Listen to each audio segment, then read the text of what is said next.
fact about their character tonight? I forgot to prepare one. Damn it. You always You can does always that. roll one. That is the plan. Maybe roll one. Oh wow, got the same one from last week. Roll. What are the chances of that happening? Actually, I need to check the chances. Give me a sec. That's stupidly low, dude. Let's see. So 1 over 100 multiplied by 1 over 100. So 1 in 10,000 chance. So yeah, that's pretty low. Let me quickly convert it to percentage.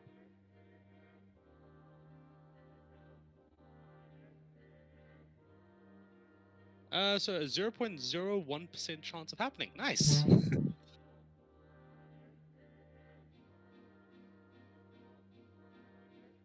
Roll again.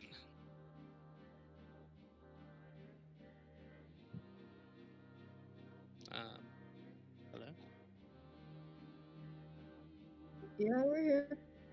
I think. I'll be No, right back. I clicked roll and it didn't roll for some reason.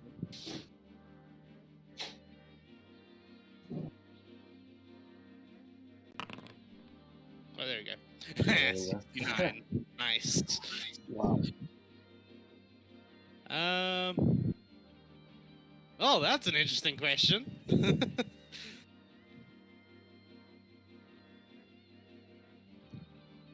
And of course, that's the 69 question. These tables are actually really good with their references. Like, what was the other one with the meaning of life on a 42? Yeah. So yeah, what is Yuki's sexuality? Well, I haven't really thought about it.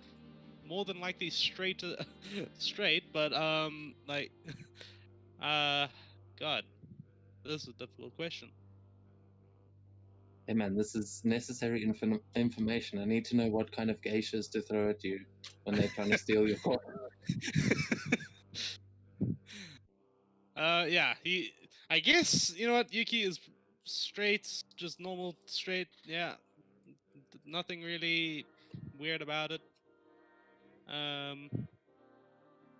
Yeah, that's about it. I think Sophia would probably be pan. She's into everyone. Well, she's not really into anyone right now, but gender doesn't really play a role for her. So yeah, she's pan. I feel like that. Well, in this world, like with all the different kinds of creatures and things, like if you really thought about it too much, you could get into like bestiality. But I think for the most part, gender and race it's pretty free. Like people don't really care much in Kiga. There's people of all kinds of tastes, and yeah, I think living in a town like that, you would have a very different idea of what is attractive living in places like D&D worlds. Hold up a minute. Has anybody watched Interspecies Reviewers? Of course. Oh god.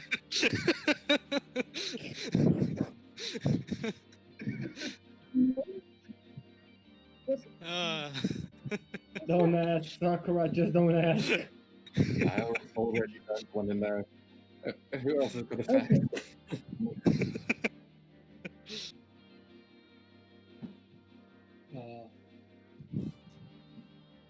that anime is legendary and you know it. Fuck off, man. Just fuck off.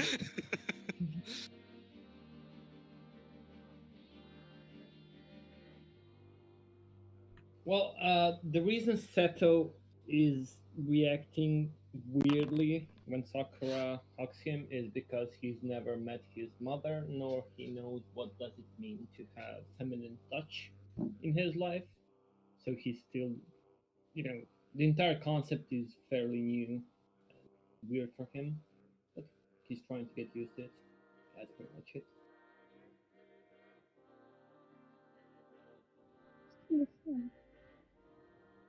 I guess I'll be the last one for once. Which is that Stesnia doesn't really consider herself a good person. Some action in her past led to her having to kill her best friend.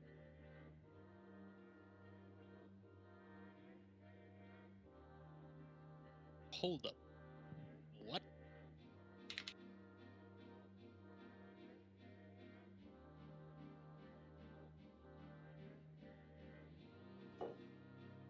Well, I'm speechless.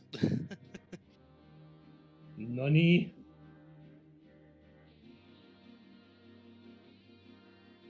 Nani?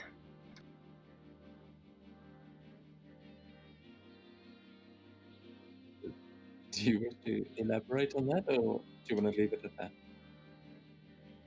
Well, do you remember when I said that I had one soul coin that I was that I basically chose, that was the reason I chose to step down in the fighting club, because I can never break that coin.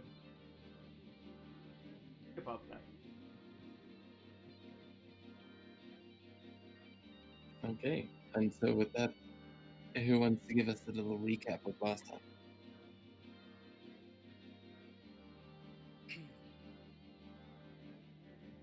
Oh yes, the Drunken Adventures. I remember this.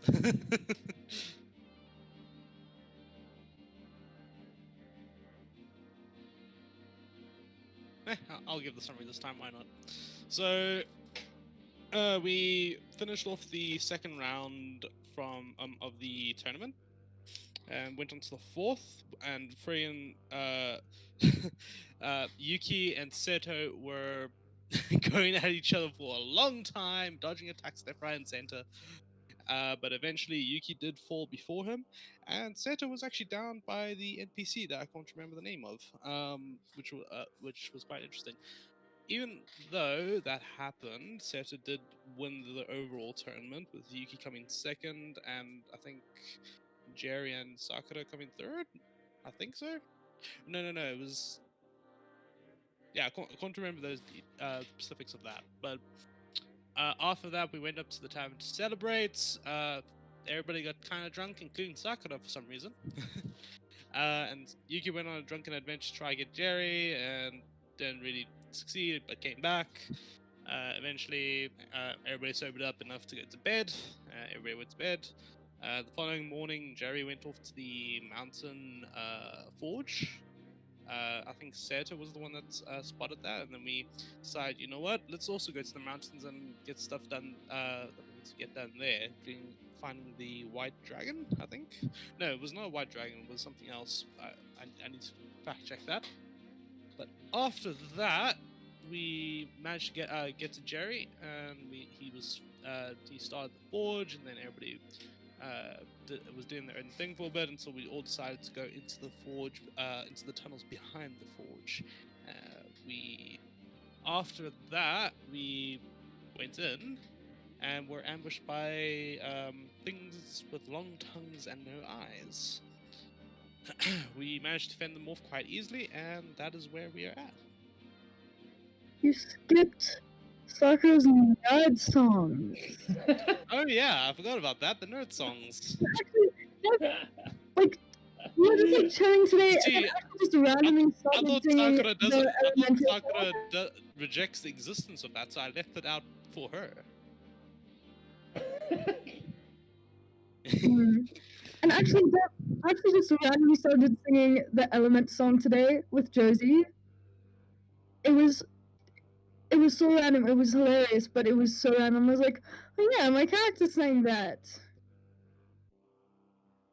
So what we're finding out is that there's not that. It's a fine line between you and your character. No, I don't actually know it, but for some reason your sister does. Yeah, I'm pretty sure that's actually the only reason I knew what you were even talking about when you posted it. I didn't even watch. I was like, yeah, I know that one.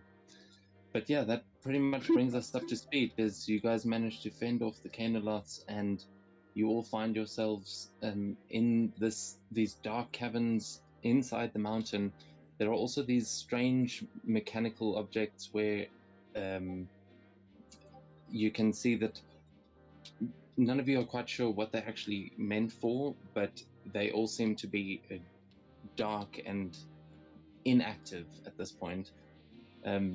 Yuki, from where you are standing, you are furthest inside. You can see a passage to your right that is full of cobwebs, but you can see a couple of barrels and what looks like possibly a door at the end of it. And on your left, there is another passageway which the Canoloth was trying to escape into another small room. Jerry, from your angle, you can still see, you're still sort of at the back, you can still see into the one room which has got a bunch of crates and barrels in it, and into the two other passageways. One leads to what looks like a door, and one leads to where the rest of the party is by one of these machines. So what would you guys like to do? I heal up to fully with the lay on hands and then go check the barrels.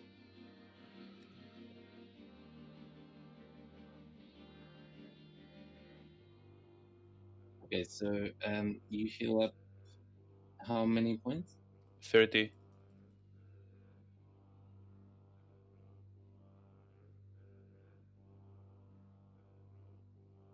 Okay, cool. So and do we have you on the maps tonight? Yeah, but it says my movement is locked. Yeah, that's sorry, that was from that. There we go, free movement, and the clock is running. Cool. So that should all be working now. Right, after fending off those beasts, I'm gonna call over and say, "Alright, everybody, group up. We are gonna take this seriously, and we're gonna go in with a plan. If we don't go in with a plan, we'll get split up and get destroyed in detail." Went to the chest. Yeah, as you say that, Yuki, you notice that everyone gathers up other than Jerry and Spike, who... Jerry, as you go in there, you can give me an investigation check if you want to look through those crates and barrels, or let me know what you would like to do. You can see it seems like quite an old, dusty storeroom, lots of cobwebs. I find nothing. Yeah, with the sixth, it seems like you see all of these barrels and you assume there's probably not much here. It looks old and unused, at least for a long time.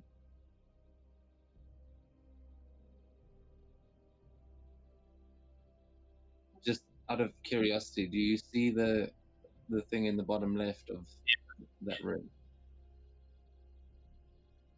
I do see it. Okay, yeah, so that's your that's unlocked by your passive perception, if you can see it or not. So if you wanted to actually go and have a more thorough look through the crates, you could go in there, but based on your first glance, it seems like there's probably nothing of any use here. There is no. I don't believe there is nothing left here, so I will continue looking. Okay, yeah, you can go up to the crate. It should open. I was having a little bit of a problem with this earlier, but if you double click it, you should be able to see. Yeah, one works. You don't have to double click it. Okay, and do you see the items inside? Yeah. This is taking Okay. enough time. Yes! Mecha wow. Jerry. Jesus Christ. It's the rest of you, at least Thesnia and Seto, with your passive perceptions, you just hear coming from the tunnel behind. Yes, Mecha Jerry. And I look at Seto and I tell him, "Can you tell Jerry to get over here?" Suit Commander, I'll do it. Babysitter. Yeah, Seta will try to go and get Jerry on the right track.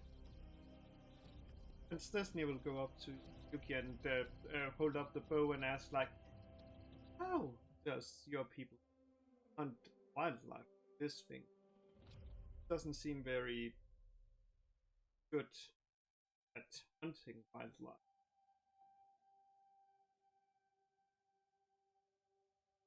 Holding up the Daikyu. Ah, yes, the big, very big Yumi, I believe. I was like, well, that's designed for long range, very long range, and it's not really used for hunting. You can actually give me a intelligence check with advantage, Yuki. Righty. Checks, intelligence, advantage. 17. Okay, yeah. So with the 17, you know that the bow that Stesnia is holding is usually meant for mounted archery. So it is the reason it's so hard to use when you're on foot is because it's just so damn long. It's made to be used while you're on a horse. So if you got some sort of elevation, you'd probably be able to use it a bit better. Yeah, I tell Stesnia this.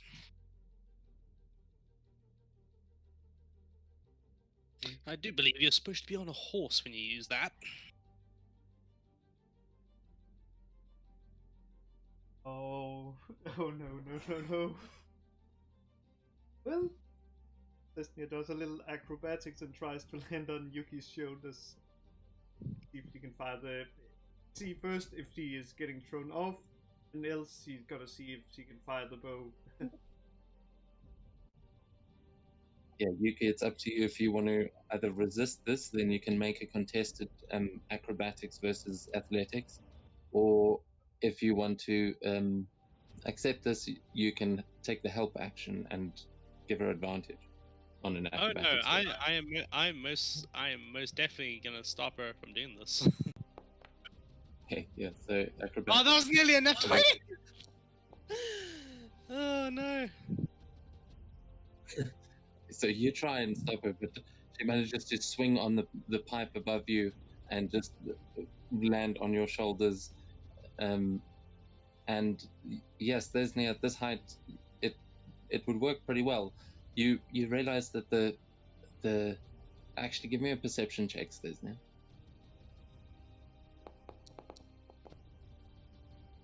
Okay, you see that there is a sort of stack of barrels to your left that is at about the same height that you are sitting on Yuki's shoulders, and it does sort of occur to you that you might not have to actually be riding something. You could probably just stand on something higher, or if you were able to get into the air somehow, it would help you. But yeah, this riding on Yuki's shoulders seems to work too.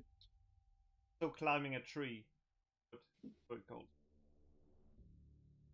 Yeah, basically, if you can get to the elevation that you would be at a horse, as if you were sitting on a horse. So we'll say if you can get above 5 feet, then it'll undo that penalty that the bow gives you because you'll have enough room below you. So whether that's by standing on a crate or using levitation or however you want to try and do that, you can, as long as you can get a bit of elevation, you should be able to use it normally without the penalty. Well, after I've confirmed my theory, I just Yeah. basically does a backflip and basically get down.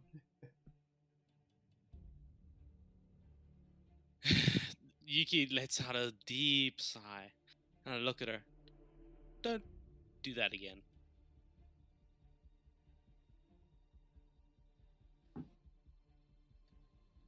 Debbie, what about the stuff that I found? Like, you just going to split them up later, or Well, it's up to you. Do you want to tell everyone what you found? I mean, you're looking at it, so it's up to you what you want to do with it.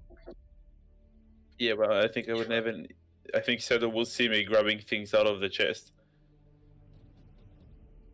Yes, Seto will definitely be able to see what you're busy pulling out of them because that it's not just one chest. This is basically scattered looking around the through all of room. crates and Yeah. barrels.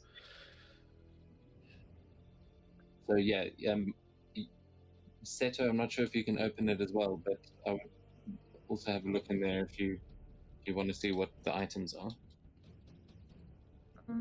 Could I maybe investigate the crates and barrels in this room? Holy shit! I know, right? Holy You can give shit! investigation checks, Sakura. Jared, Yeah, you can take the braces of defense. yeah, I won't say anything if you give me one thing. What you want? You know what I want. I'll just come behind Jerry and be like, "Come on, Jerry, pick the stuff. We'll deal with it later. We should probably just get moving. I don't think we want to stick too long. Who knows how many of those things are in here."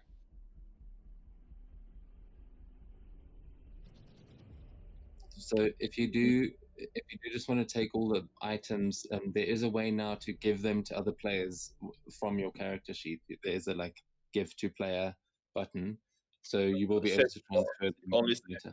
I think he can see the chest, so he can just grab the item he wants. Cool.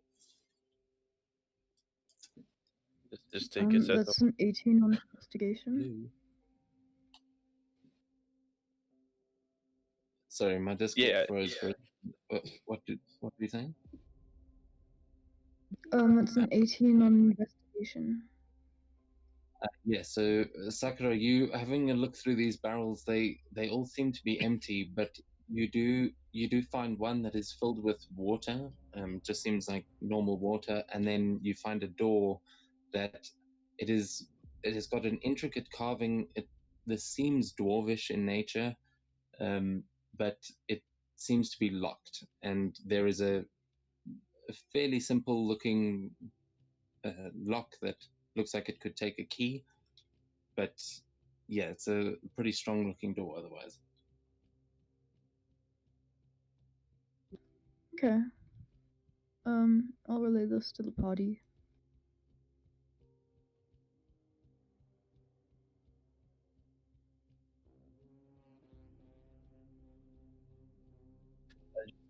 After I took everything, I just go back to the party.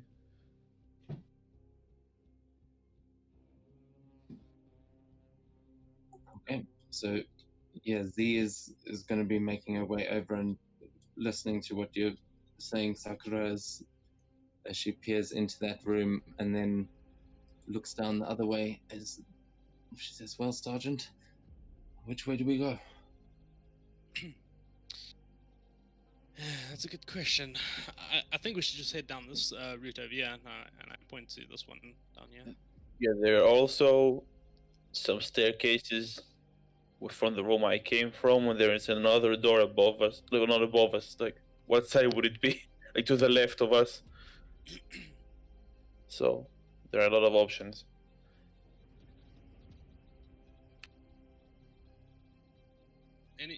Anyone have any preferences? There is a door up there, so to the door maybe. I feel like good shit is always locked. Like, there's rarely bad shit behind intricate dwarven doors. Intricate dwarven doors usually hide something that's pretty great. So I think we should try and get in there. Or something that they want to keep in. Could be very dangerous.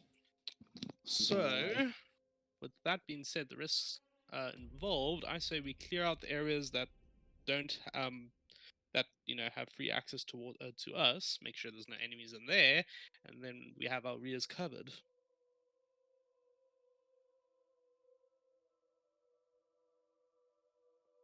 Okay.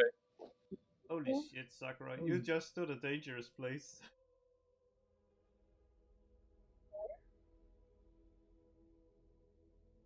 In 5 feet of my back.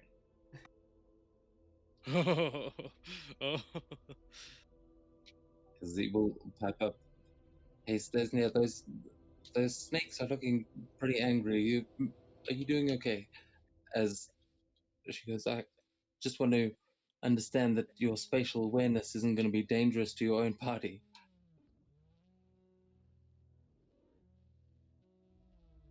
I think the only one that could be dangerous would maybe be Jerry. Oh yeah, and she starts saying something, and the only thing Jerry he basically like you can understand is like Jerry and pointing at him and what's called and her own name. That's basically all she speaks to her snake Natala.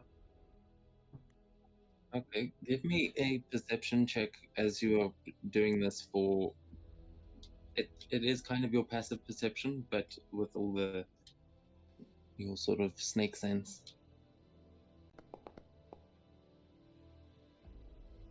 Okay, with the 13, you can feel that the snakes are pulling you in two different directions. They are. It's like you can sense there is a faint presence of danger both to the north and to the south on this map, and they are every now and then just hissing in both directions.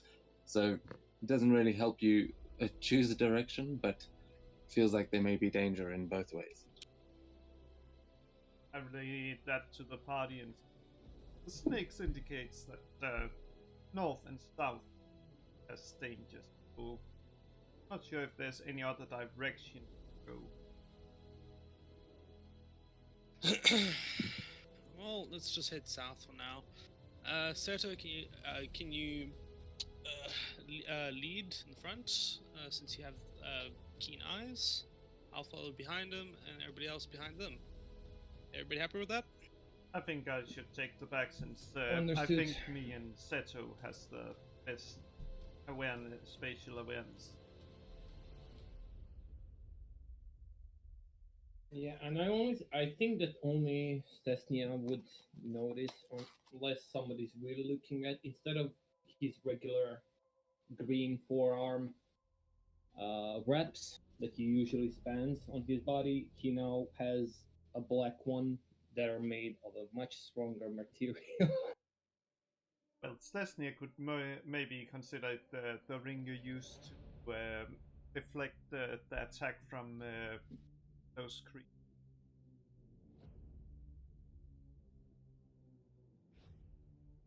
Anyways, Seto is gonna start moving. Oh, what the fuck? Okay. Hello. Oh, I see what you see. Okay. as you move past the corner, you see a strange-looking creature hiding behind a bunch of barrels. And as you see him, he sees you as well. And you see it lift a finger to its mouth and just go shh. And he looks kind of scared. I'm gonna bring up the image now. As soon as Seto sees him, he's just gonna put his right hand in the air and just make a fist, gesturing everybody should freaking stop where they are. Oh, my man! It's a cat! My man! So, yeah, you see what looks kind of like a dwarf, but like a tabaxi at the same time. It is rather large, actually. It is technically a large creature, but what you can see is all its proportions look small. It is just oversized, and it is kind of glowing from various places underneath its fur, as it is carrying this big warhammer, and it just looks at you all with this kind of frightened look on its face, shushing you and pointing towards the door that is basically right in front of you there, Seto. Yeah, Sakura, what do you want to do? Sakura will pet him and then Wow. telepathically be like so fluffy to everyone. You know he's larger than you, right? He's large. Yeah, is he like the You're same? probably rubbing his belly or some shit. Is he like the He's same height as extracting Yuki it right in now? the beard, basically. So, Yuki, what do you think? Is he like the same height as Yuki? Or was he Yeah, like he's- slightly shorter, but huge? Yeah, he's basically at the same height as you, but he's just wide. He's like a stocky looking. It looks almost actually like unnatural. That his proportions don't look quite right. But I mean, he's objectively adorable. Yeah, so Sakura is like petting him.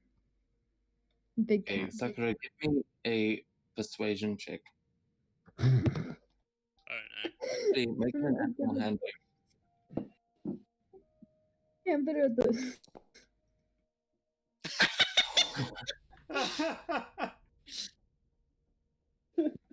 Yay. As you reach forward to try and scratch at his chin, he just goes, "Hey, no, what the hell?" And then he disappears, and you see him kind of go invisible as you reach out and try and scratch, but he completely, yeah, he just goes invisible. Hey, wait, no, I'm sorry. You just looked so fluffy. You I can't couldn't just. resist. What the hell's wrong with you, us? And you just hear this voice kind of echoing from behind the barrels. Seto will chime in and just don't pay too much attention. She likes to do weird stuff with our kind. I guess she finds us cute or something. Why did he shush us? Like, is there something kind with those doors? Aye, lad, you must be very quiet. Just behind that door, oh, my old brothers are all plotting against us. Well, didn't know about you, but they're plotting against me. They turned me into this thing. I was never one like you. And he kind of looks like offended at you. Well, you can't actually see him, but you can hear in his voice that he seems offended by you comparing yourself to him. Well, my apologies. I didn't really mean to, make us as equal, but since we all are Pacific, please, right? How many of them are there? Oh, there's a whole lot, lad. You didn't want to mess with so many. I could. Oh, actually. And you see him turn. He reappears as he is looking at each of you, and he goes, "You lot killed those other beasties back through there, didn't you? Oh, you could help me." And he kind of looks vaguely excited as the hairs on his beard are kind of bristling.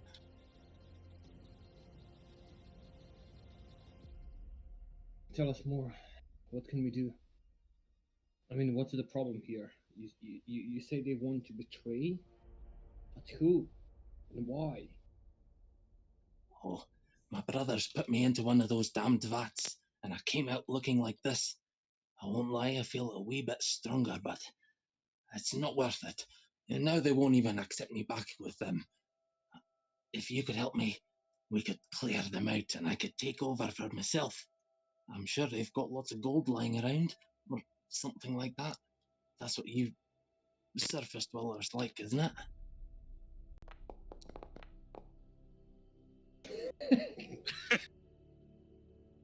Nice day to you, Sakura.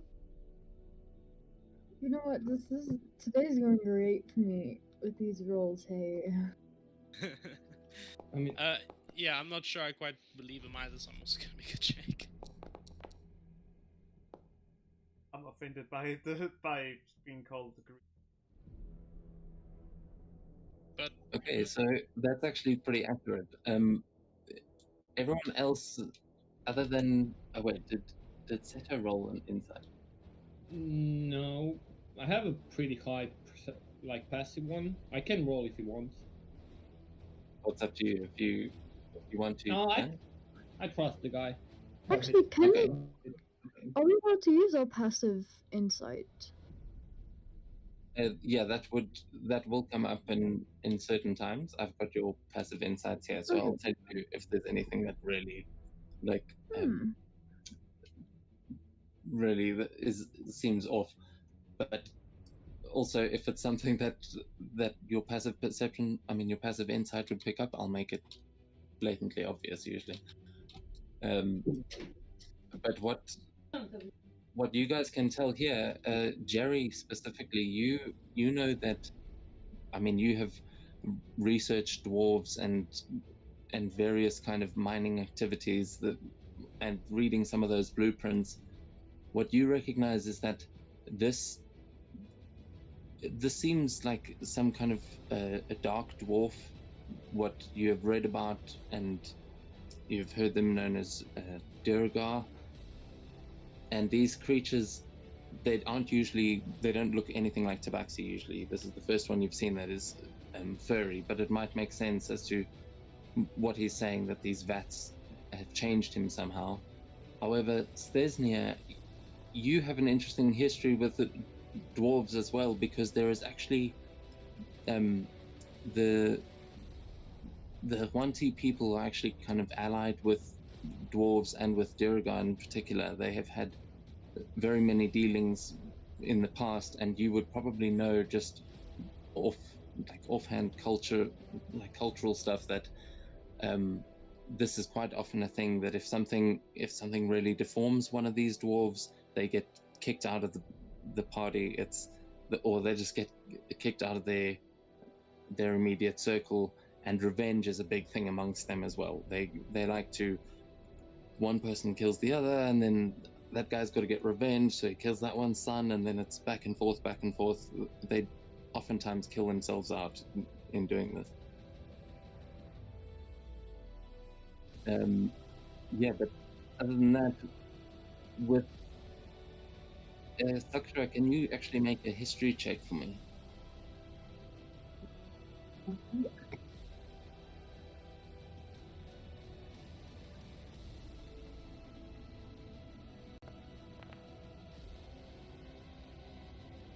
Okay, yeah. So for you, having grown up in Toto, you've definitely read about the dark dwarves that dwell within the mountains, and though most of them have seemed like old legends and rumors, you now instantly recognize that this must be what those books talked about, and you know that they generally stick together in fairly large parties.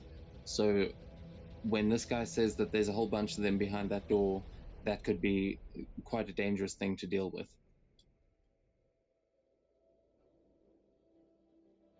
Huh. Yeah, this doesn't seem safe, guys. No. Would Yuki know about the political ramifications of attacking Dwargar in the mountain? It's a Dwargar. Yeah, you won't even need to roll for that. That's just you would know there's no ramifications for that. There's no love lost between the Daichi clan and dwarves, or especially the ones that lurk in the dark. That they would hunt them for sport if they could. Okay, cool. Good to know.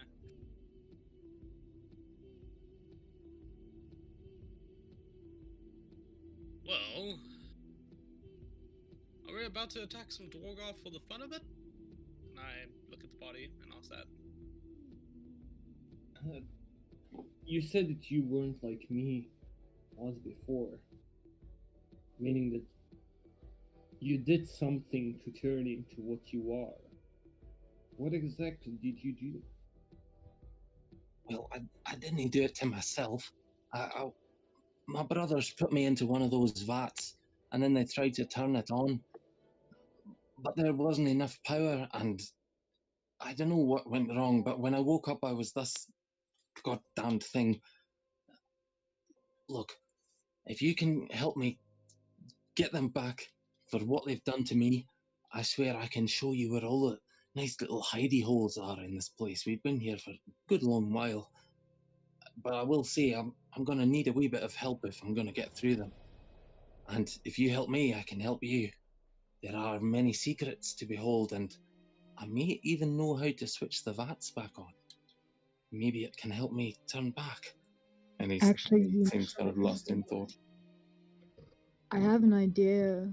Open the door, like slightly, like slightly and briefly cast Sickening Radiance, and then just like close and lock the door. Wait like a minute, and then everyone in there will be dead. Wait, what? I mean, look, Yuki it's looks a at solid Sakura strategy. in freaking fear and was like, alright, It's a solid replace her strategy. with some evil maniac. Disney considers We're if gonna pretend Sakura. that my social exhaustion from today, she's like this because she's a bit hungover. Okay, that's what we're saying. So she's been hanging for 2 days straight? I don't fucking know.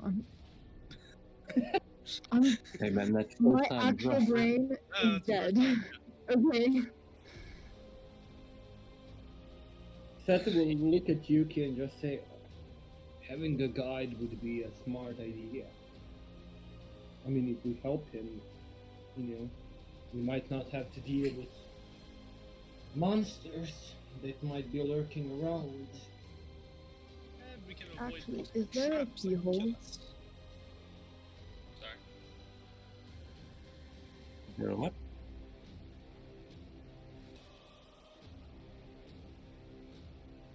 Sorry, Sakura, is there a what? I think she's people like Oh, look. is there a keyhole? Like a, Yeah, there is. It is. This seems like a pretty simple door, like a normal door lock. Can I take a peek through it?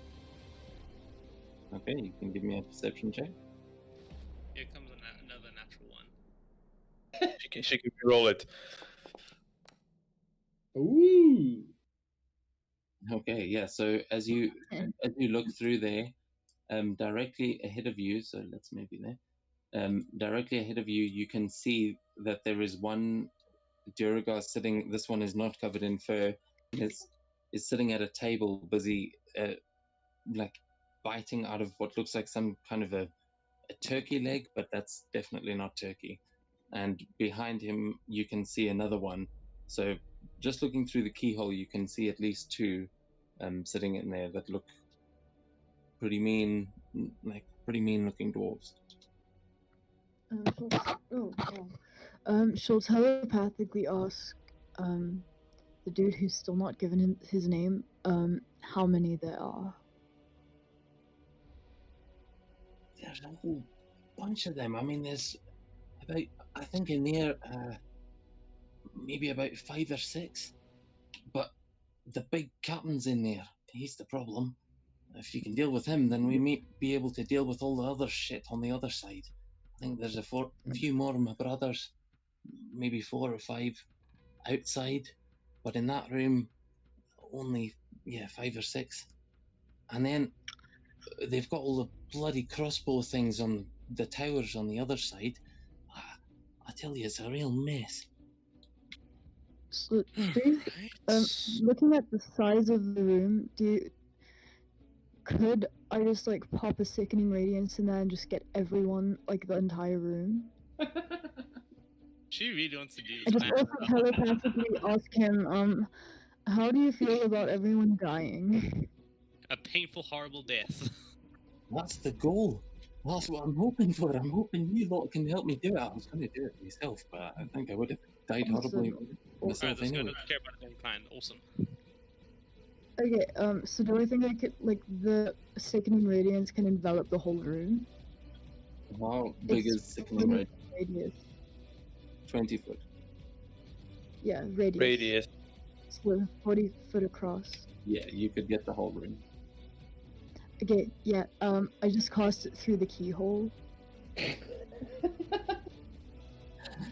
Like, in the center of the room, but so that it doesn't, like, seep out of this I room. don't More think like it can go it's... around corners, so as long as you do it with the door No, closed, it it's can. good. It can, Oh, it actually. can? But can it go through Yeah. solid cover? Oh, okay. I don't know. Damn, this is proper radiation. But yeah, Yeah, but- basically just cast it in there, wait and, like, literally just time a minute. Do something else while and she. open it. can do something right after she casts a spell. It depends. Yeah, you're about to roll for initiative, so Oh, what do you want to do? I wanted to open the door enough to throw something inside and just hold it closed. God, these poor. And you these can poor you can try and coordinate this and do it all in one if you want. Okay. We're basically trying to get that in there and then hold the door closed for a minute. Okay, Well, so technically in order 30 to seconds. Do you want me to roll for it? open the door, you have to get through the lock first. Shit. It's fine. This is not my. Yeah, Jerry. If only there was someone in the party that had No, because lockpicking then they're skills. gonna. No, but then they're gonna know because, you know, it's just a lot more subtle if we cast it through the keyhole and we just catch them by surprise. But yeah, we basically just all need to hold this door shut for 36 seconds. And that's about it. They can even try to get through the door, but they're gonna have to go through Yuki as well, which is gonna be quite difficult. Unless the door opens inwards, so we all lose.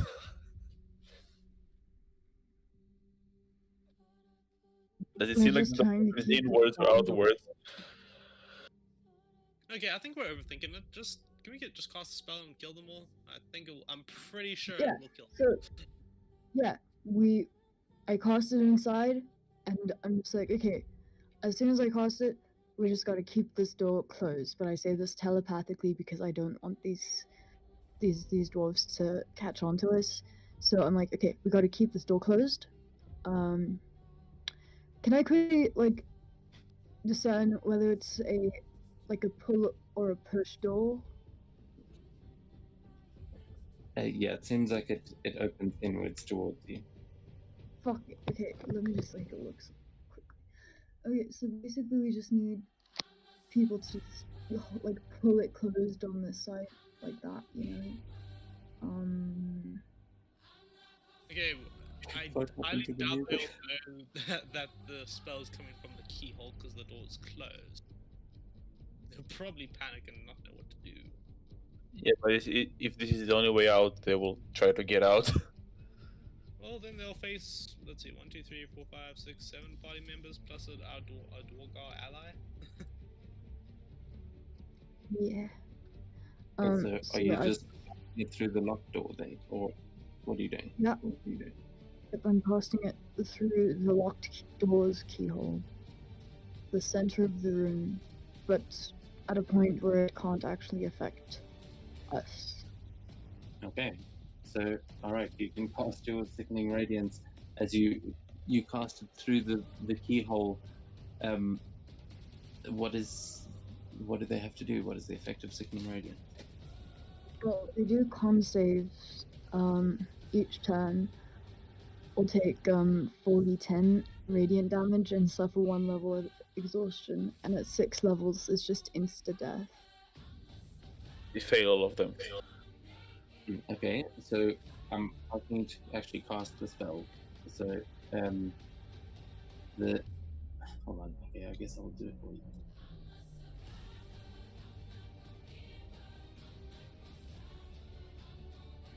You need to hold the door.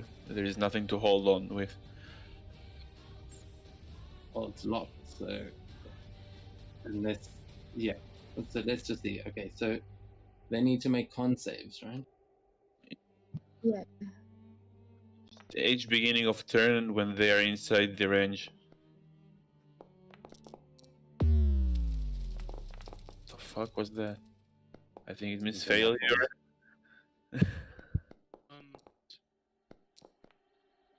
And not 20? I think.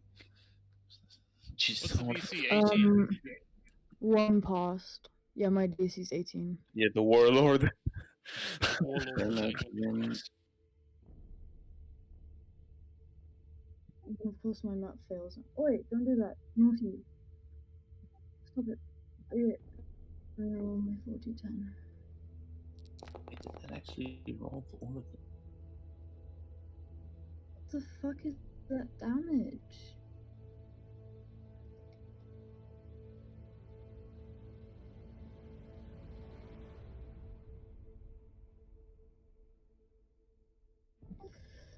No, I can't actually see the map. Okay, I'm just gonna watch the stream for now.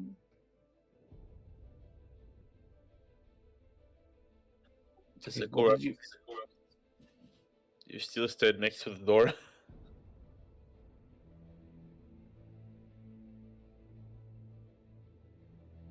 Get back. My map failed, actually. Ow, ow, ow! Alright. Stop that.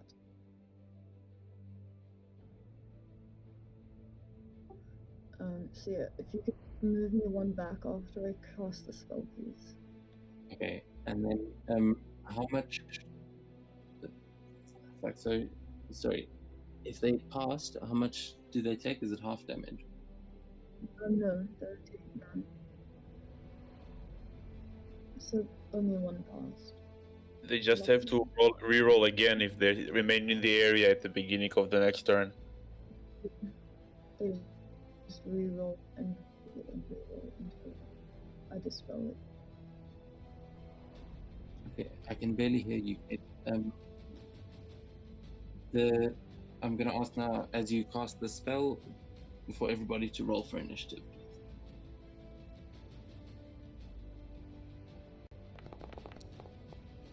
Oh, sorry, I'll have to.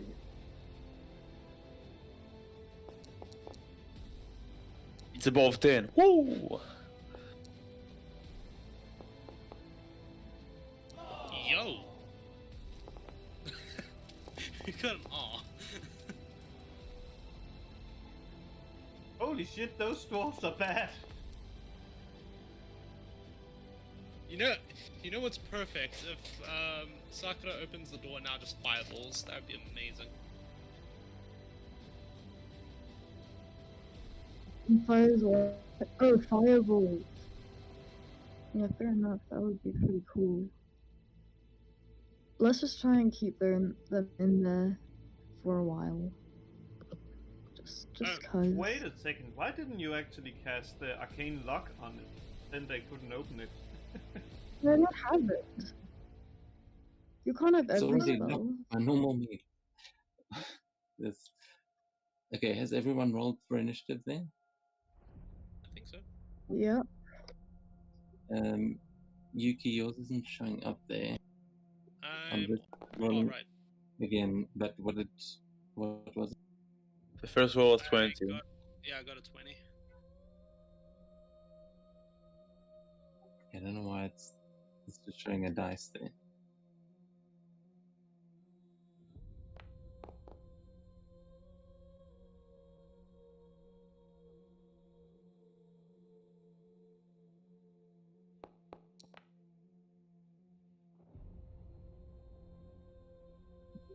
Where are you? Okay, sorry, what was your initiative, Yuki? It was 20. Okay, there we go. Huh?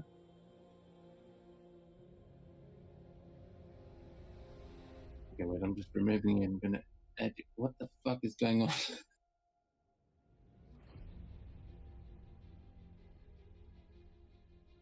I can't remove you from the thing.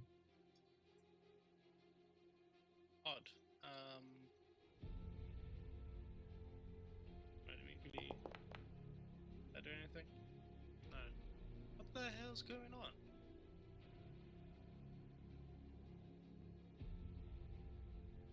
Oh, I don't know. The whole thing is glitched for some reason.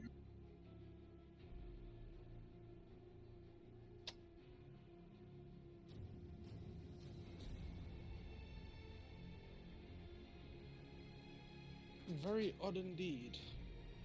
Okay, sorry. I'm just gonna double check that all the NPCs are on, and then I'll fix it.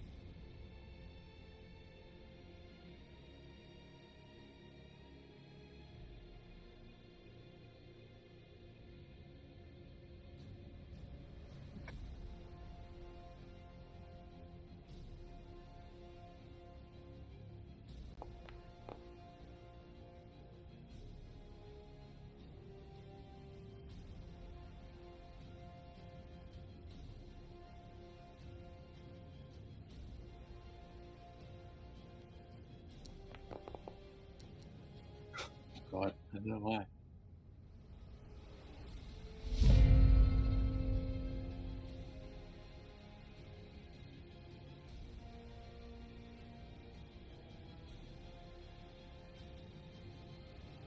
You can just remember that I just go after Sakura for now.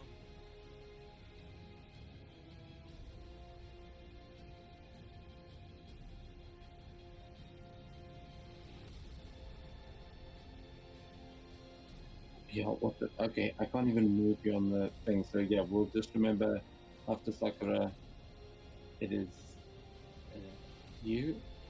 Seto, how the fuck did you do that?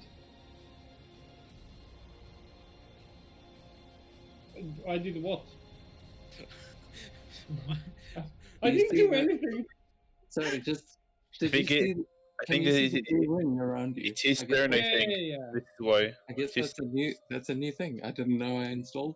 Cool. So, Seto, It's you're just up first. don't worry. What do you want to do? Well, Oh, yeah. I'll move right over here, I guess, and I'll prepare action to make an attack if anything goes through those doors. By the way, Okay. which way doors actually move? Worse. It looks like it will open in towards you, so you'll be able to you'll be actually be behind the door if you opened it that way. But yeah, I'll move here then. I'll move here, and I'll prepare an action to attack anything that comes in front of me that is hostile. okay, cool. Then Sakura. I think I'm just gonna. Actually, let's see. Maybe I can just. These are one of these very few situations where Fireball would be mwah. Yeah, but then I'll destroy everything in the room as well. Look. Actually, no. I wouldn't be able to see the main dude through the keyhole, right? You can, Everything in there is the keyhole is just glowing green at the moment, as everything in that room is glowing. There is, yeah, it's not looking good in there. But you've taken a step back, so you're not looking through the keyhole anymore. There is a locked door in front of you, and you are. I'm not sure if Sickening Radiance is concentration, but just Yeah, it double is. check that. And then I guess she'll hold Mind Sliver as an action. Like if anything comes through that door, wait, what? she'll use that. Okay, so then that is going to take us to one of their turns, and you start hearing the screaming and spluttering coming from the other side of the door. Oh no, actually, you do hear that, but it is Yuki up first. Indeed, for some reason my HP is weird. Anyway, so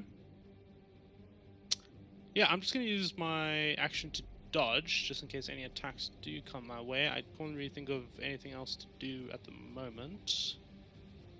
Yeah, I'm just basically waiting to make my attack for when someone comes through the door. At the beginning of each of their turns, they need to make their con save again.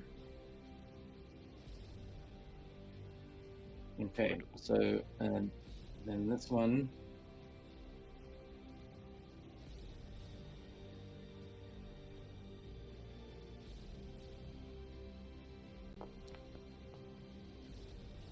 Okay, so that one fails.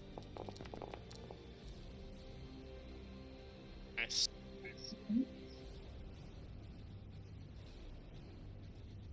And you hear just screaming and spluttering as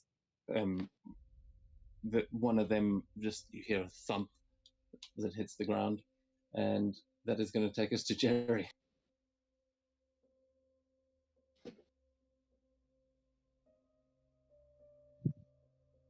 There's nothing much I can do at the moment. I'll just just ready to throw my sword, the first one that comes out. You know what? No, I'll just use the. No, already the sword. Yeah, that's my turn. You know, I have to just say, I cannot actually believe you guys. I spent so much time on the tokens that are inside this room, and you're literally killing them all blind. They're all animated. They're so fucking cool. I just want you guys to know that. I'm sorry. I'm sorry. I'm really You should- sorry. You should just you could have just said there's no keyhole. That Okay. if there wasn't a keyhole, this wouldn't have happened. Okay. Send them to me, and then I'll use them in my campaign, so you didn't waste your Michael, time. I'm not telling you anything. Here's the plan No. and the No. underdog. I'm Yeah, sorry. I'm not I feel telling you really that. bad. Just no, stop. There was a keyhole so that Stesnia could pick it, and she only ever hinted at it. So, Jerry, what are you doing? Are you holding an action? Are you doing something? Holding an action to throw my sword if anyone comes out. Okay. So then, this one that is right next to the door, you can hear it.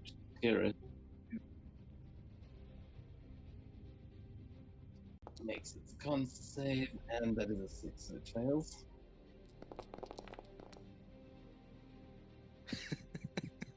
Minute 6 again.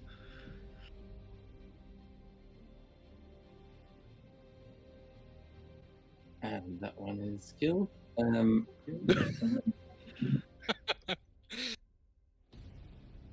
them some fun mobs to fight. I thought, oh yeah, that'll be cool. No, just through a keyhole. All of them mobs.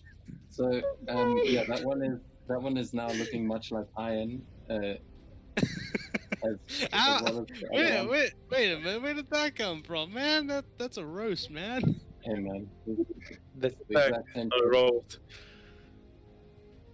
Wait, don't actually hold on. These are dwarves. Don't they have advantage on con save? Only on poisonous thingy. No, actually, they've got saving throws against spells and other magical effects. So, they've got magic resistance. So I'm going to roll once more for each of those. But it's probably not going to help.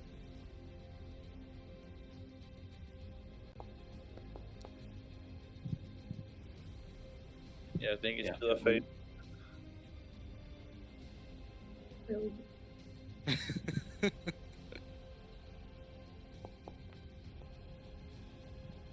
Okay, one failed too. Yeah, they both did. And then it's going to take us to this one, who you hear shouting, "Oh, bloody fucking hell!"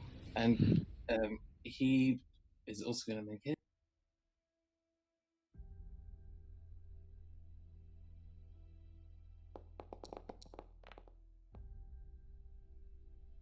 Kids. And he makes it again. So, and you hear this thump, thump, thump as he goes stumbling across the room, and then you hear two doors swing open as he makes his way outside.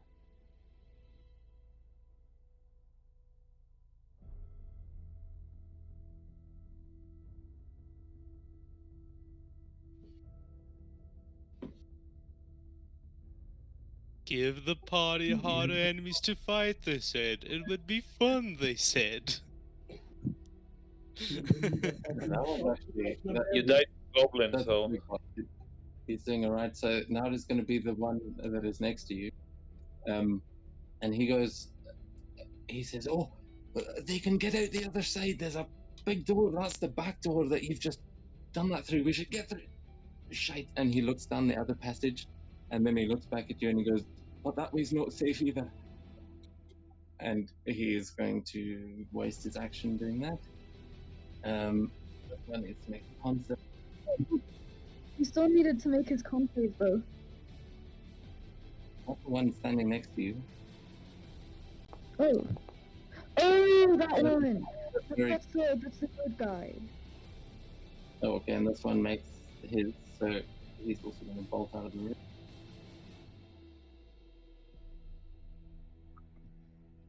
Good.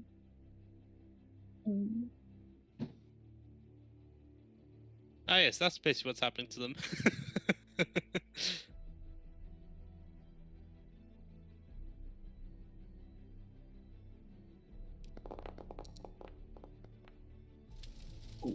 If it hits the DC, does it fail or pass? He Passes. succeeds. Oh, Also, that one just manages to get out. You hear awful popping and spluttering coming from that one.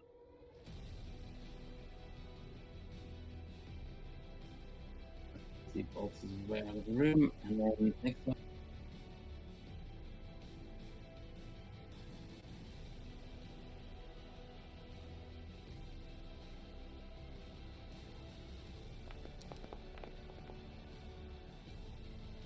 Okay, and that one failed. Right.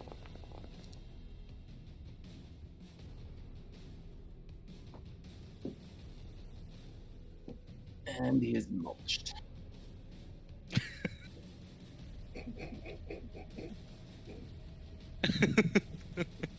okay, you can't. Like, this was a good plan. Yes, that's why I'm Okay. laughing. Because Yeah. it's working so effectively, and how freaking powerful Sickening Radiance is. How fucking great. powerful Sakura is. Excuse you. Yeah, I'm sorry it takes so long to run all their saves, but there we go, another one.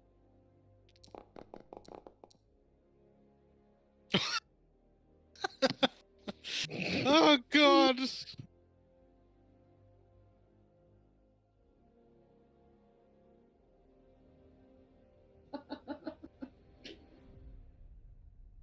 Oh fuck! But like 3 got away. Damn it! What? What got away? Like a whole 3 of them got away. I'm sad. Admittedly, I did kill 4, so it's fine. Wow, this is Sakura. She's sad because she let some get away.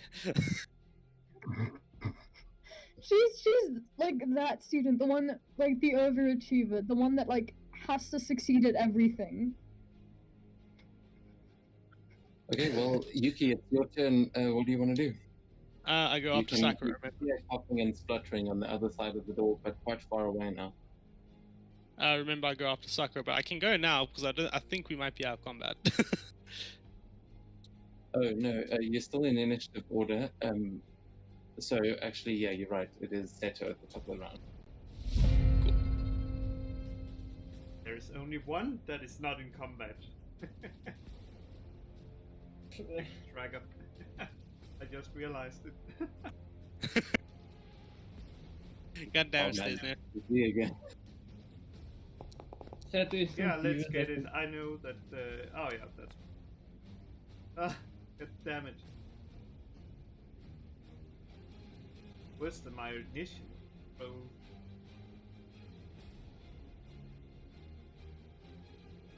So it's up to you guys. If you want to, at this point, you are sort of midway out of combat. We're keeping the initiative order up, but if you guys want to try and do something else, I'm not going to limit it to that movement right now.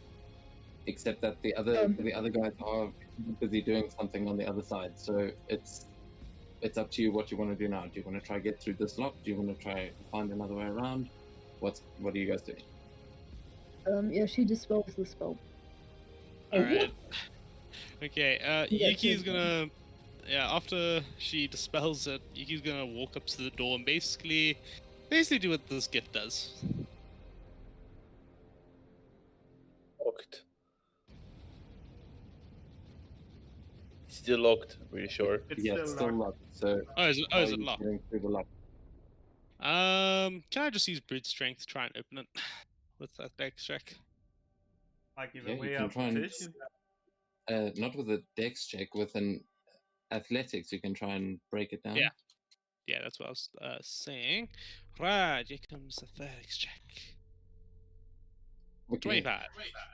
Yeah, so it's not quite sneaking the door open. You just manage to just kick the thing open, and it goes against its hinges, and it definitely opens that way in now as the entire door comes crashing down to the ground. You see, the first thing you see right next to the door are a bunch of barrels of smoke powder, which I just like to point out, you could have seen the tokens and still blown them all up, but you know, it's cool, it's cool. I can't actually move my token at the moment, so I can't actually see what's happening. You are locked to combat movement. Hold on, I'll put that up. There you go. Should be able to move around. And I'm going to take these skulls off so you can actually see what you just killed.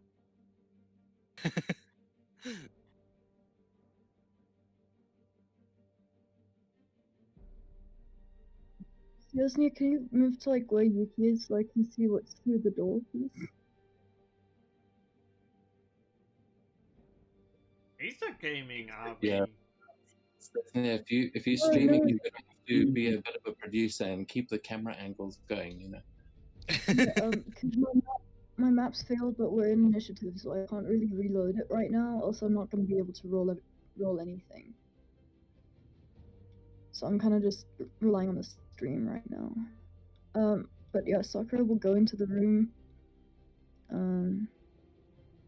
Why did you place a door there? Oh no.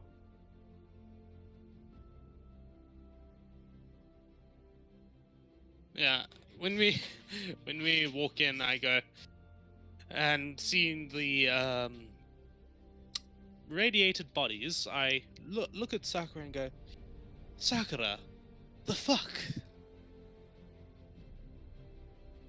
I mean, what do you mean the fuck?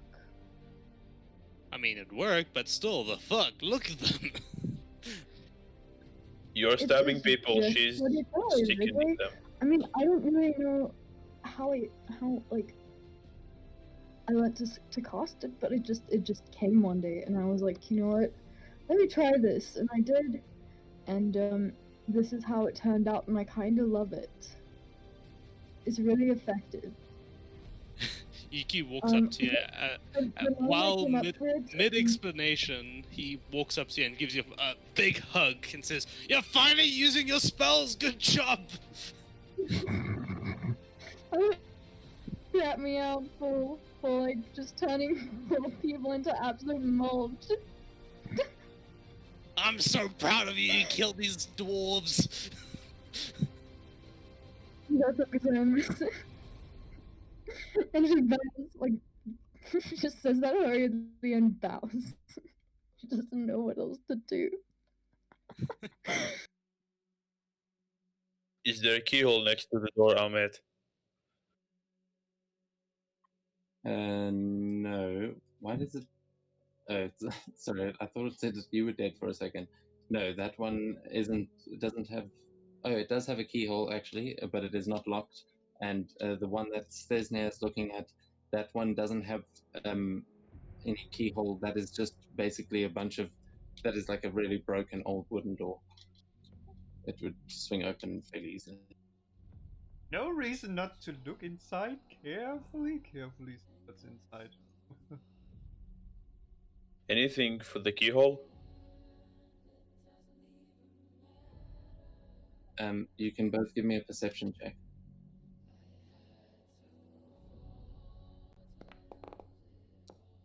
Shit. That was nearly a nat 20. So, Yeah, nothing there.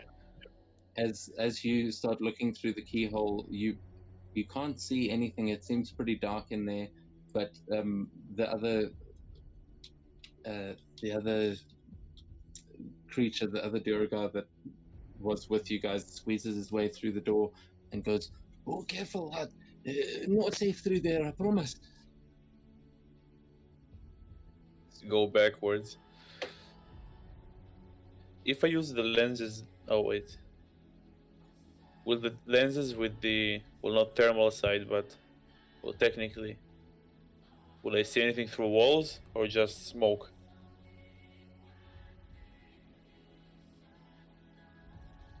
What? No, you don't have X-ray vision. It's not X-ray, it's thermal. I'm asking Okay, if, yeah, it, so if it can see yeah, you through the would be able walls. to. You would be able to see heat signatures through thin walls. It would be blocked by a fair bit. I think that it does say in the rules, or no, maybe not. But yeah, in here through the thick like mountain walls, it would block it. But through the wooden walls that you're seeing around you, you'd be able to see heat signatures. Yeah. So do I see anything?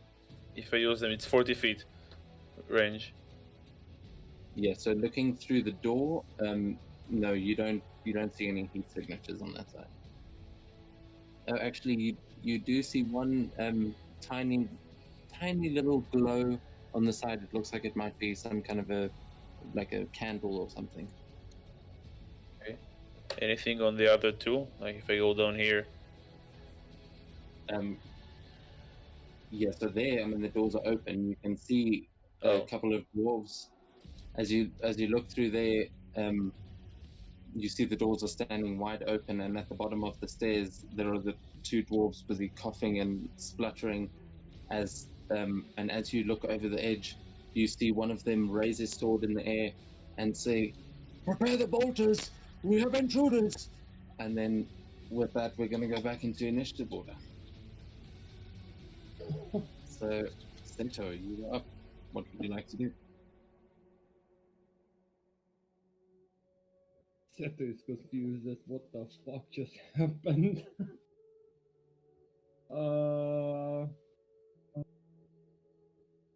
I would probably hear them say that, right? Oh yeah, you hear them. Okay, I'll move into the left. Oh. I'll move into the left one, and I'll use my action to dodge. Just trying to see what the entire battle is about. The fuck? Sorry, one of them got a nat 20 on the initiative. The dice has a nice effect, glowing around.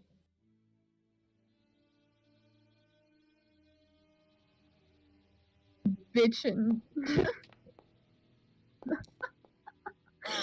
sorry, but what a great adjective to just randomly have. Bitchin' dear god warlock. I'm dying.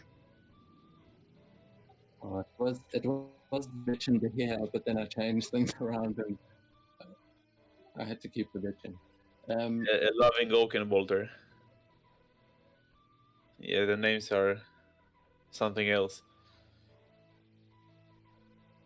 God Man, bless the Ryan. knowledgeable one is pretty cool. Holy Oh, shit, there's sorry, a lot of you said them. you were dodging. Sorry, I didn't catch that. Sorry, you said you were dodging. Yeah, until I see the whole scope of the battlefield as to what the hell is going on. Okay, yeah, so what you can see from where you are, you see there are two dwarves at the bottom of the stairs, and there are towers. There is one tower directly ahead of you, and it looks like there is some kind of a siege weapon on top of it that is rolling up to the side. Then right across you can see that fire burning, and you can see two or three more Duergar sitting around the fire. But other than that, this cavern is pretty dark, so you can't see much beyond that. Okay, well. I guess I'll just main the action dodging and see what happens next round.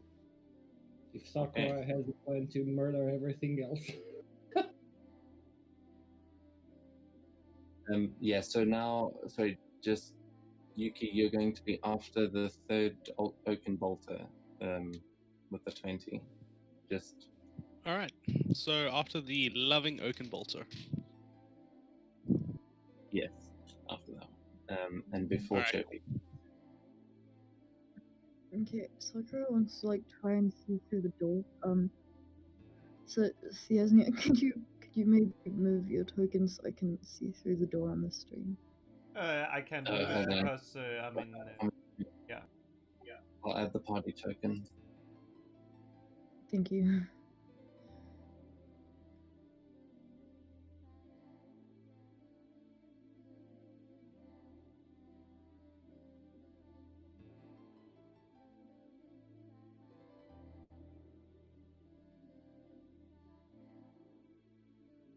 Okay, so Sakura, what you see as you peek your head through the door, you can see along the sort of balcony to your left, there is one of the dwarves that managed to escape, and then at the bottom of the staircase, there are two more of them.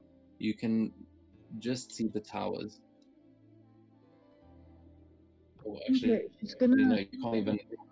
Your vision's not as good. So you can just see the edge of the tower in the darkness, but you can't see what's on top of it. You can just see the three dwarfs that escaped you. She's gonna mind sliver the one that's on the balcony. Okay, go for it. Intelligence saving throw.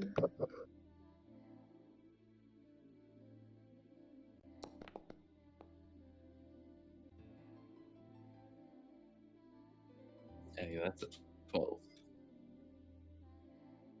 Yeah, that fails.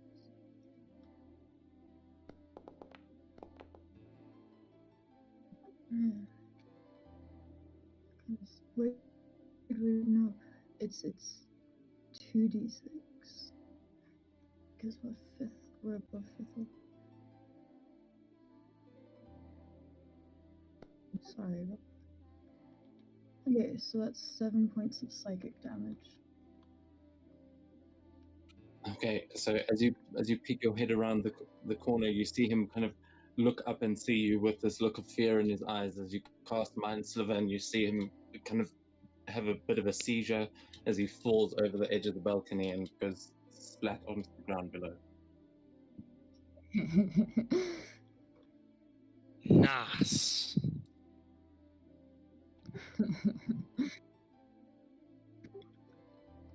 I love this character, honestly. And then That she's all? just gonna say that she doesn't see much, because she doesn't really see much, yeah. But like telepathically.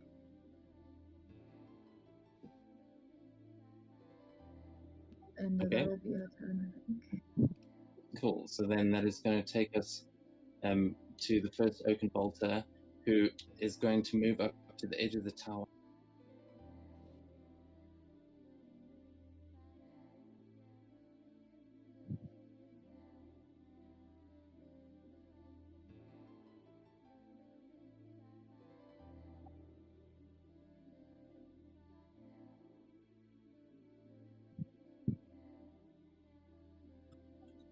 And it is going to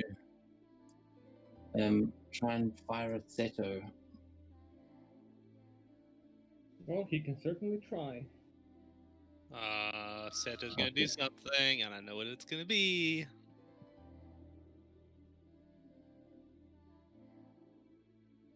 It rings a bell. One, that's really irritating. It won't let it roll because it says you're blocked by a wall because of the way the towers are constructed. But so I'm gonna have to roll this old.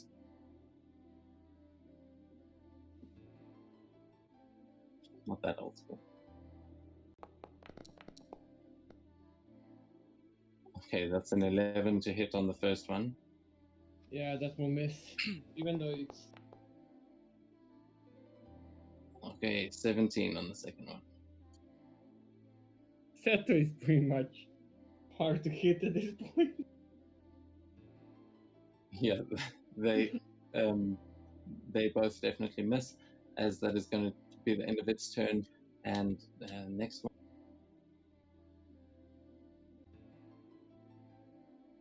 What the fuck is this one? Okay. Yeah, so this one's quite far away, but it has got a range of. Oh shit. Okay, yeah, this one also makes an attack. This is a slightly larger bolt.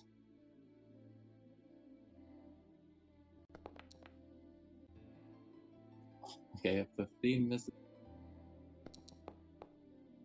And a 16 misses. So, yeah, those four come flying in at you and miss completely Seto, as the next one is going to. It's going to take a shot against, from its angle, it can see Sakura, so it's going to take a shot against you. Okay.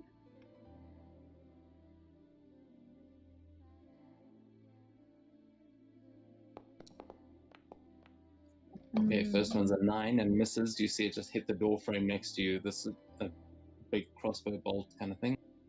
And then another one comes flying towards you. That is a 19 to hit. Yeah, I think that hits. Okay, so then you take 8 piercing damage, and you are grappled as the harpoon hits you, and your speed isn't reduced, but you can only move in directions that will bring you closer to that thing, and you can try and you can try and escape it on your turn. Yeah. So then, as its bonus action, it's going to start pulling you in closer as you get harpooned, and it just starts pulling you towards it out onto the balcony. That's mean. Oh, there's Sakura. Yeah, she gets pulled. She's probably not going to get out of this grapple. She'll just chill.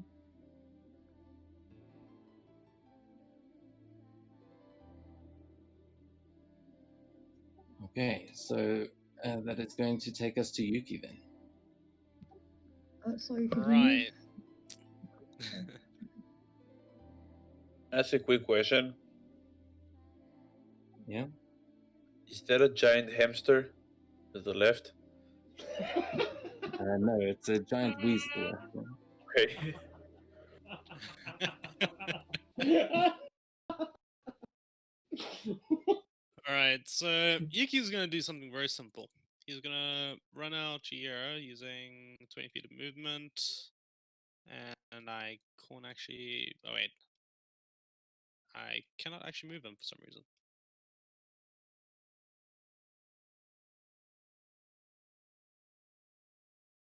Yeah, I can't move Yuki for some reason. Because of combat movement.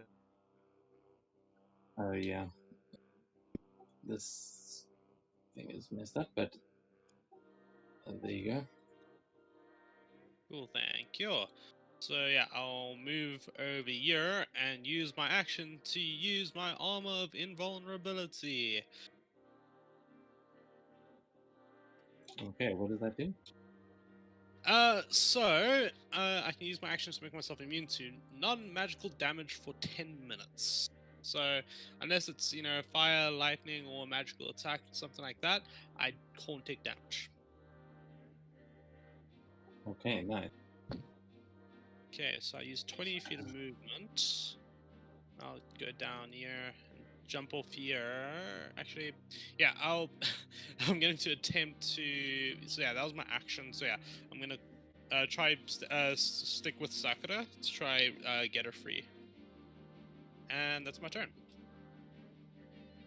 Okay, that is going to take us over to one of the Duragon. I'm not sure if I'm saying that right, but who cares?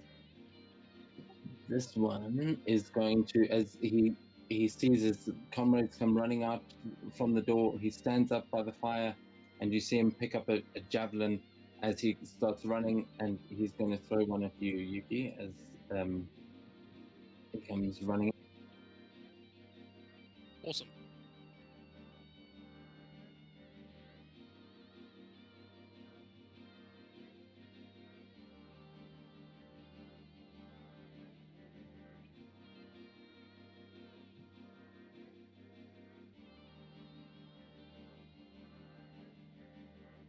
Oh my god, seriously? It thinks that it's only got a 5-foot range on the range, but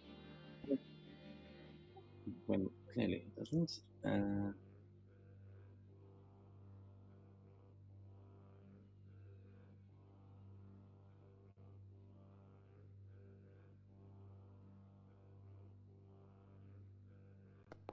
Of course, it never works when you want to, but that's a 13 to hit anyway. It wouldn't. So that one comes sailing past you as this dwarf comes running towards you, and then that is going to be his turn as it takes us to the next one.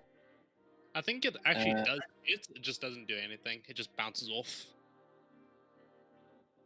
Yeah, no. With that roll, actually, what is your AC now? My AC is still 19. Okay, still 19. Yeah, so so that one just glances off as that takes us to the other ones around the fire. I think, yeah. So they're all going to come running in with javelins. This one's going to be going towards Sakura, and the other one towards. Oh no, the other one didn't go yet.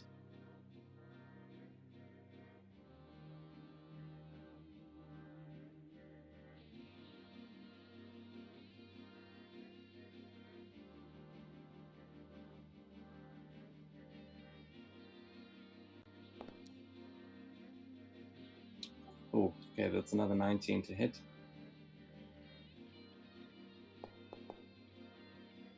But you take only 3 piercing damage. Yeah, it's 3 piercing damage. And then Is that attacking again? Sakura. Sakura. Oh, Sakura. Okay.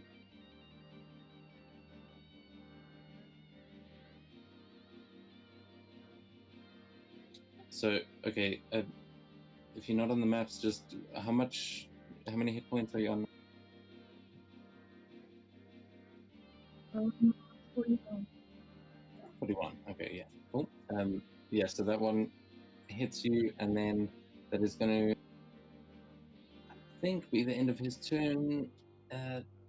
No, as he is going to use his bonus action to start enlarging himself. You see this dwarf just getting bigger and bigger as it starts running towards you.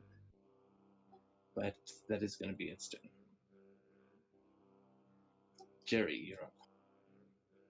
Sakura is still grappled. Yeah, she's been harpooned she and is is. being pulled in. Okay. The two Drogars that are standing like to the right of Sakura, how high up there in the air? Like how tall are the stairs from the point they're standing? Unless they're on the ground. No, they are about. They're only about 4, maybe 5 feet up on that Okay. sort of second part of it. How heavy does the bolter look? You can give me a perception check. Although you've seen the diagrams of a bolter, Yeah. the 21, you'd be able to know it looks pretty heavy. I mean, you might be able to pick it up, but it is definitely, it's like a massive siege weapon.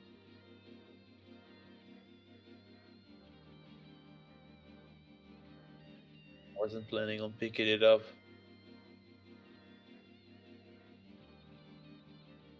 I'll give it a shot.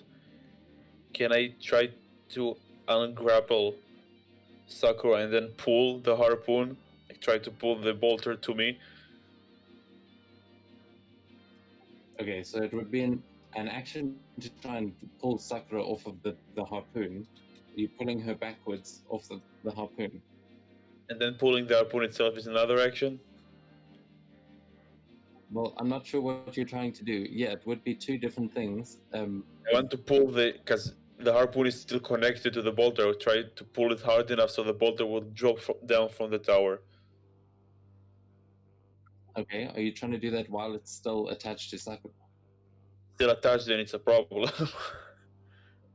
Then I can really do both of them. Can I tell Spike to try and ungrapple her?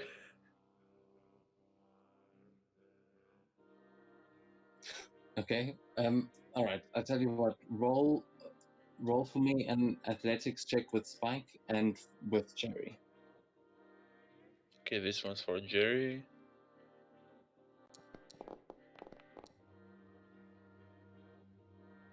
$27. And Spike.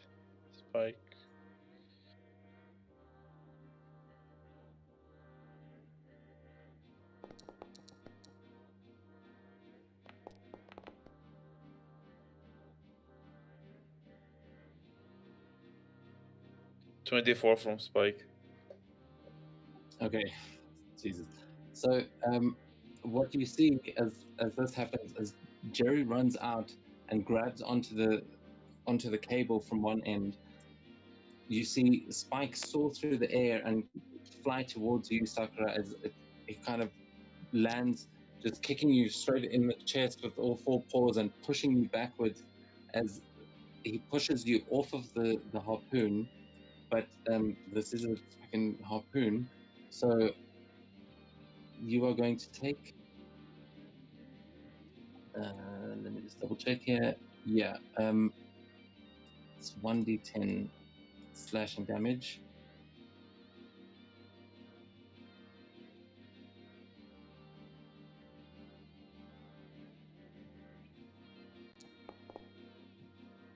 Okay, that was lucky. Only 2 slashing damage as it rips right through your body, and Spike knocks you right back onto the stairs as you are now you are free from the grapple. And Jerry, you start pulling the cable in the opposite direction, and you see the thing smash into the wood on the other side.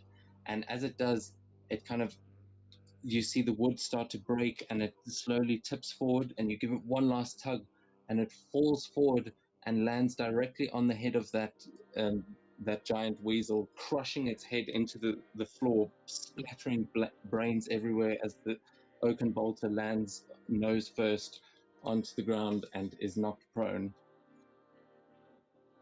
The Huh. weasel. That's my turn then. Okay, let me just see. It is going to take damage as well, full damage. I'm not sure how sentient it is, but somebody might have to flip it. Well, it landed like face first into the dirt, basically. So depending on which way it tips, it might be able to tip itself. But yeah, they are sentient.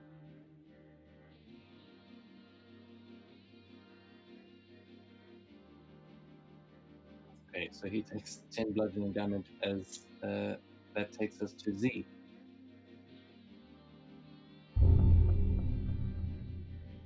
And Z, as she starts running into the room, because she's left back there, of course, she yells, is everyone okay? I think I may have learned a new trick if anyone's hurt.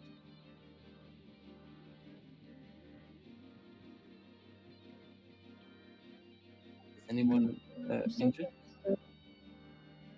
Sakura's like, Just yeah, you. she's fine. I'm mostly fine. I'm at 77 of 104, but I'm immune to damage right now, so I should be good. Immune to non-magical damage. I'm at 39. Yes. Okay, I'm so at 39. That's just like normal wizard health, I guess. okay, so Z is just going to sprint through to the deck, and that'll take us to Stesny.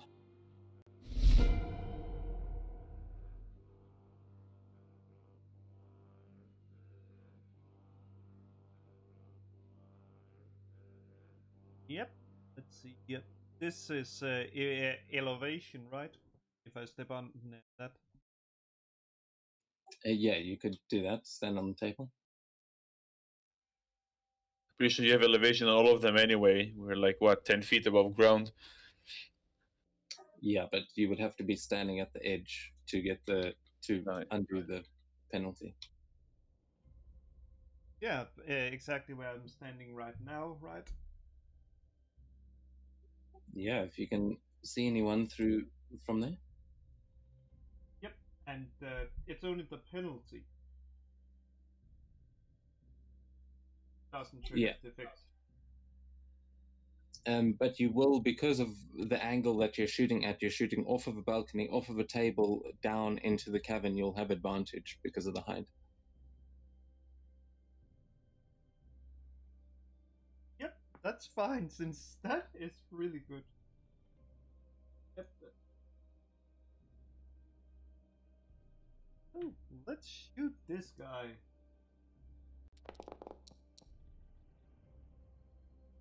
Yep. I'm pretty sure 28 hits, and since Yeah. I have that ability, why don't you use a Wail on the Grave on this guy?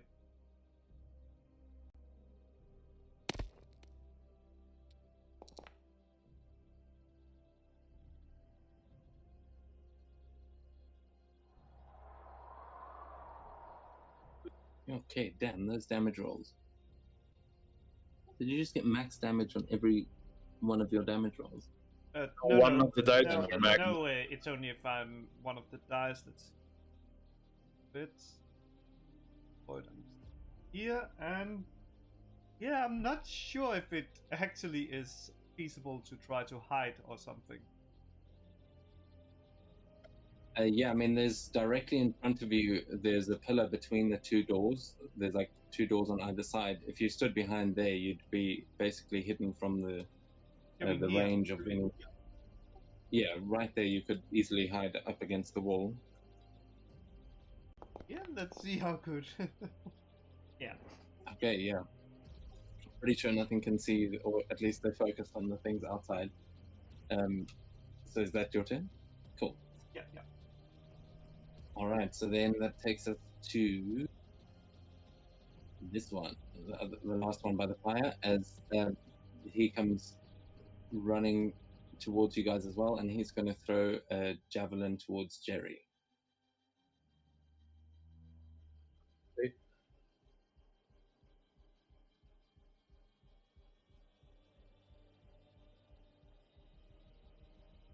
Oh man, this fucking rain.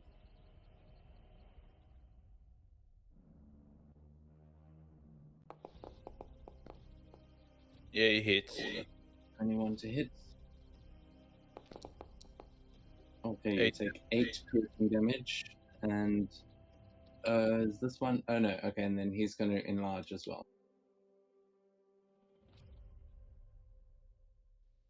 He's even larger than the other one. Yeah, They're big he's boys. a big Man, boy he as has well. eaten his meat, man. Yeah, he feels like because he got good damage on that, he really gets an extra little boost to his enlarge. Have you marked that damage there? I'm not raging, so it's 8 damage, like full damage.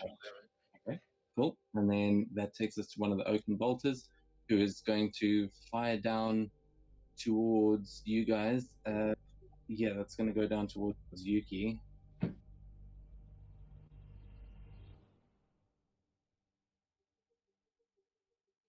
This, none of these, literally, none of the rolls are working. It's been so much. Okay.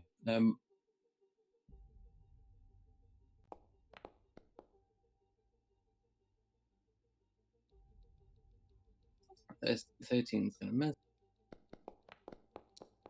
And a 12 is going to miss. So, yeah, he just, you see it fire 2 bolts at you. One of them is a harpoon that just smashes into the wood and rips a chunk of wood back towards it. The other bolt just glances off of your armor. The harpoon's still connected. Or No, is- it okay, retracts- he it detached it retracts because he made. just with a chunk of wood. Okay. Okay, and then that's going to take us to one of the dwarves at the bottom of the stairs, who, as he sees you, he's going to turn around and, yeah, he's going to start the fight on the stairs, as that's Sakura right in front of him. Do it, Yuki, do it.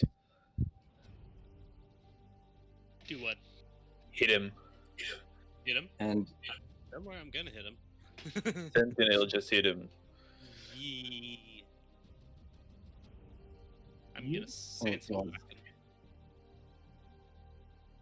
him. I forgot. This is not a nice creature. Okay, so it's going to take its first attack against you, Sakura. And when it attacks, I'm Which gonna is- use my sentinel to get an opportunity attack.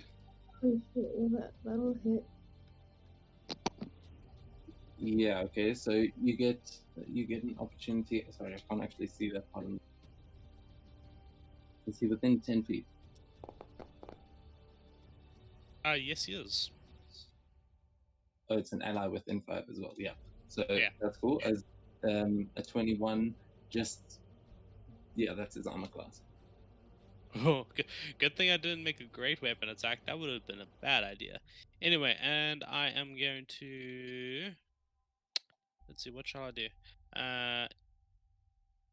Yeah, I'll just hit him with 11 damage. I'm not gonna use a superiority dice yet.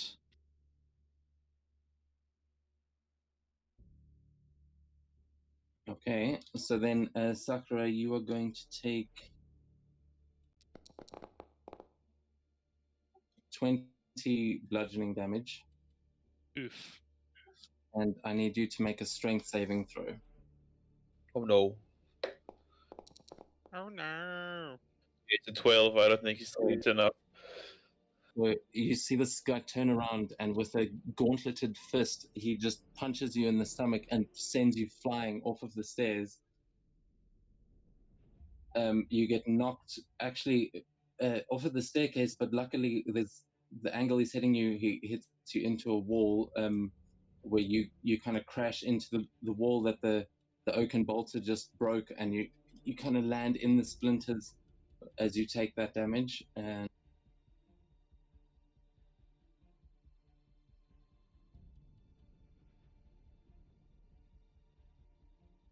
just putting the polytech next to you, as you just get slammed back into the wall. That is his first attack. Then he's gonna turn around, and he looks up at you who just attacked him, Yuki, and he's going to let's see. Yeah, he's now going to jump up onto the side. Yeah, no. Okay, so he's gonna. So I'm just trying to see if he can actually get past you guys there. Not really. Nope. Oh yeah, actually, because the Sakura just got knocked over. I'm just gonna have to move that there, and then he's going to run up and around to that side, just onto the edge of that. So will I get an Um, attack or not? Because he did leave the 5 feet. Would mean Sakura like get an opportunity. Sakura won't, but I will. At least it looks like it. yeah, he does just run past you, so you would get an opportunity attack. Spike. No, Spike won't, because he just pushed To the side. Sakura off. Okay. He's in the air. I don't know where Yeah. what you've done with your Pokemon. Yeah, where he's on, like we're on each other. It keeps happening, Oh, you got and I can't really fix it. because he's following you. I see. All right, we'll fix that later. But at this point, no, Spike's not. Yeah, I'll gonna get jump back. I 24, won't get opportunity. It's Right? and I'll divine smite it. That's the normal damage. 21. Oh wait, I'm not raging. Let me just cancel that You can just pull it from and say it's 19. for later on. And then I think there, yeah, just 36, 38.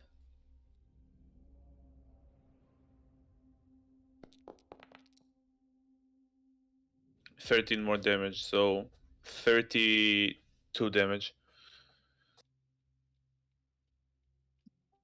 okay. 32 damage. Yeah.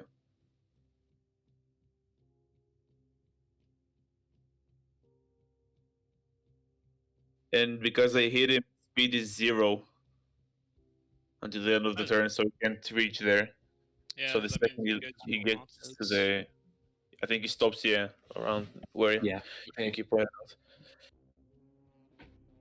All right. So I also forgot that is the damage of the impact. You are knocked prone, Sakura, as you also take the 3d6 as you hit the wall.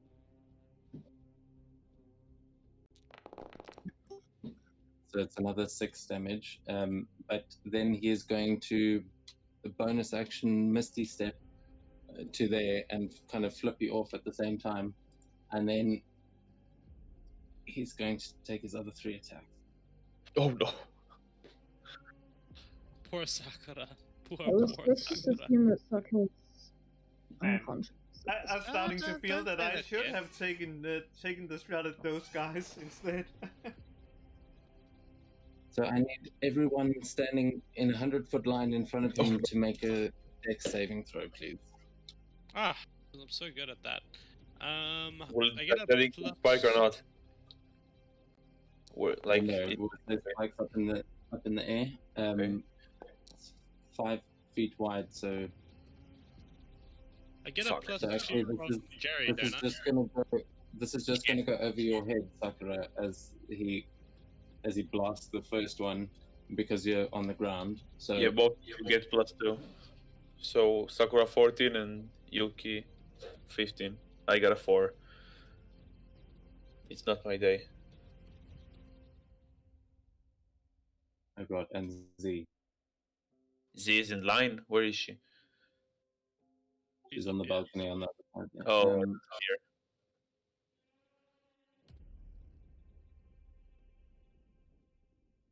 TPK, TPK, TPK. I still Okay, can. so Yeah, she's too far away from me to get the bonus if it even mattered. okay, so did anyone pass the 16? Nope. Nope. Okay, so you each take. Nope. It's okay. This one's missing you, Sakura. It's going over your head.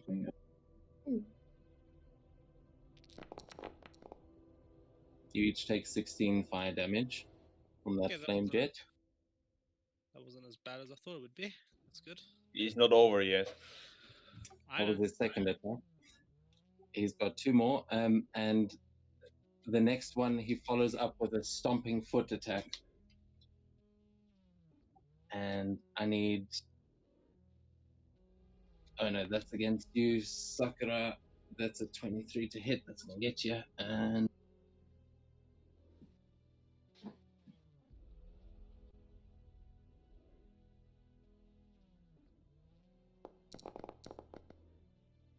you take 24 points of bludgeoning damage.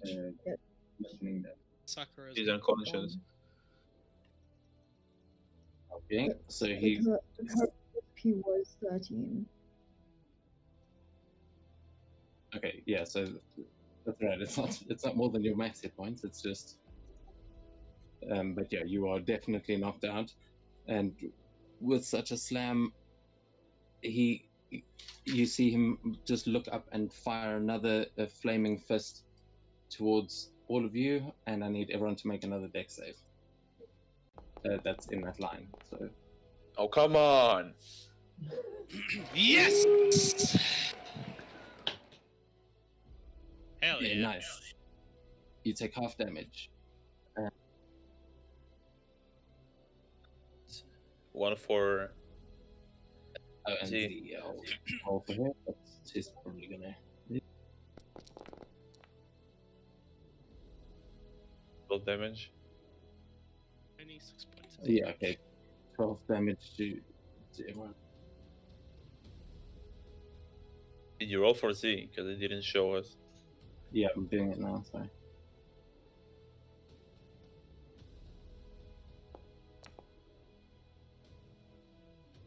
Okay, she actually made it.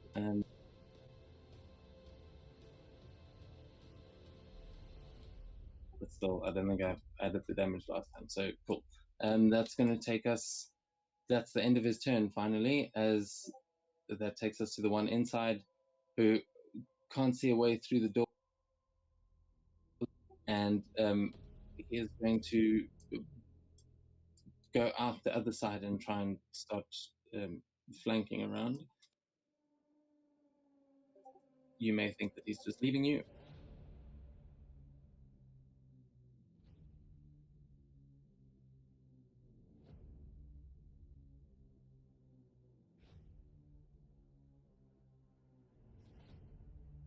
Okay, so yeah, he's making his way around, and that is going to take us to one of the open bolters. Holy shit, there's so many enemies. And this one's going to fire a harpoon down towards Z from this angle.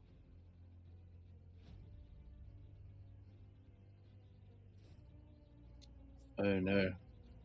Oh no, actually that would just be me. I just saw its other ability.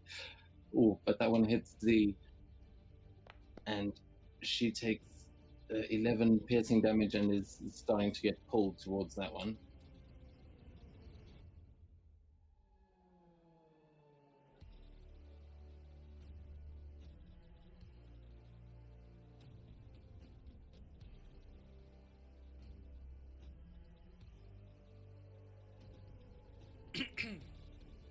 And then this. Oh yeah, and then it follows up with one more.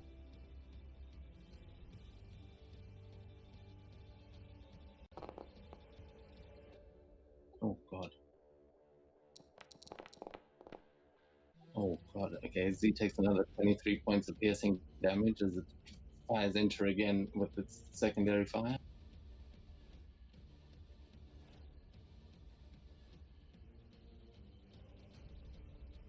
So you just see Z getting peppered with bolts as she gets harpooned, flung off of the balcony, and that's going to take us to one of the warlords that they start making their way in as well.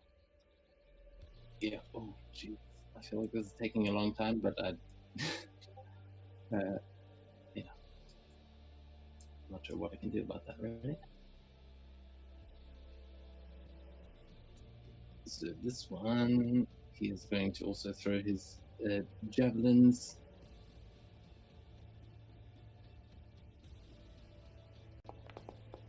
Okay, he's throwing this one towards Jerry, the first one. That's a 21 to hit. Yeah, it hits.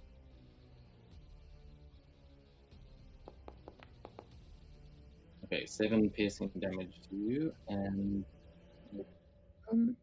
Hey Dev, my dad said I need to wrap up now because early morning tomorrow because I have to go to a shoot.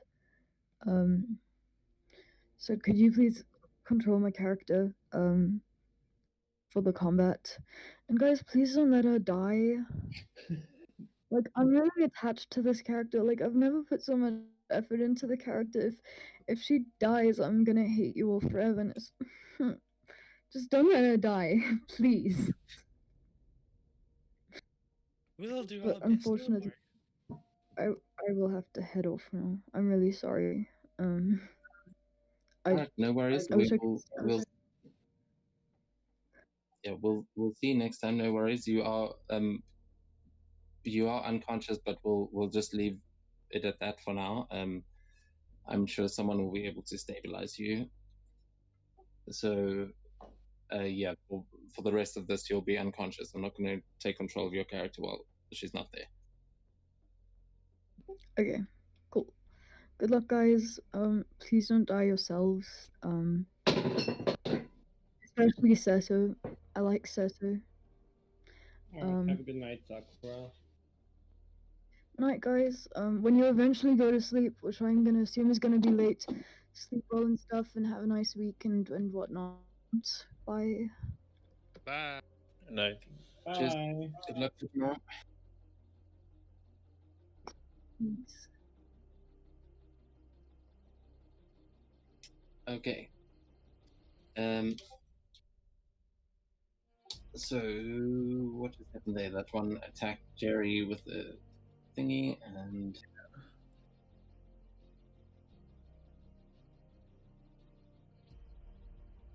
okay, and then as his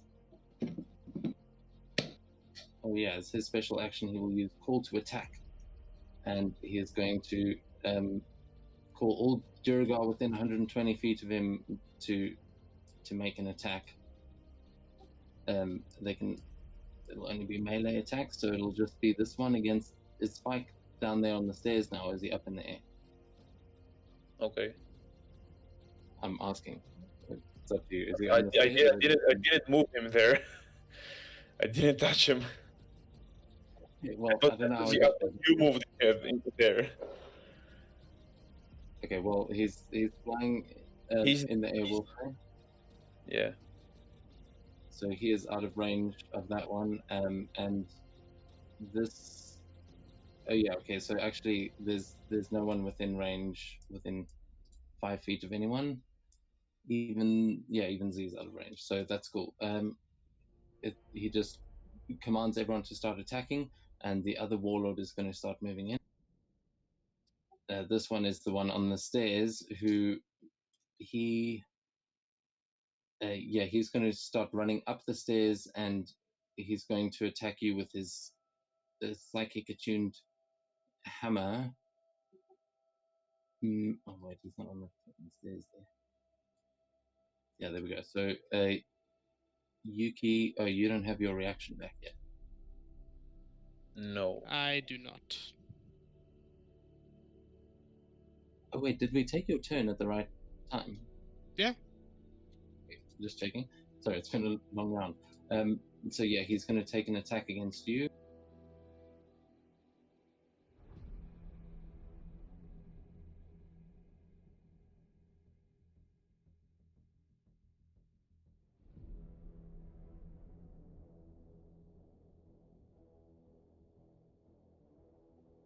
Okay. Oh, that actually hit. Damn. Okay.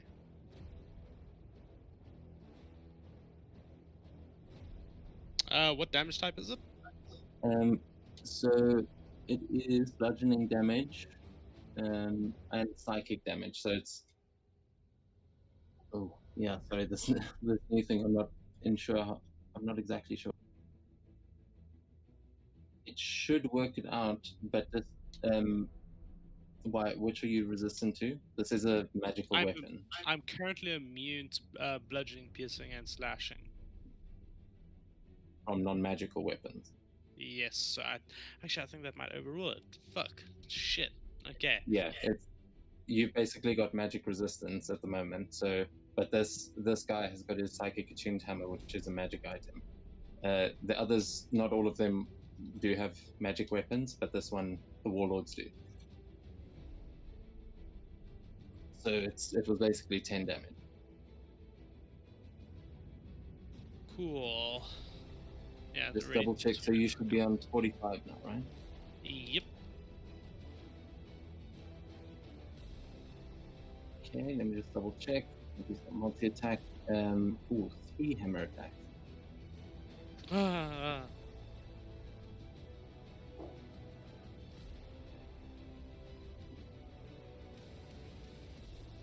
Okay, so the second one. That one hits as well, apparently.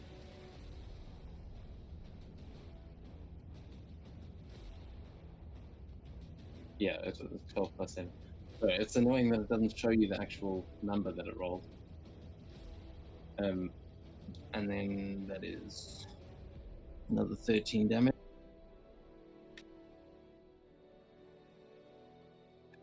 And then with his last one, he's going to take his last attack.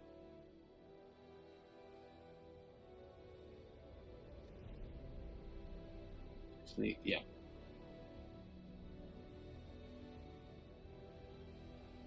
Oh, that one hits as well. Oh my god. This is a 15 plus 7. And then another 13 damage. I'm not looking healthy at the moment, guys.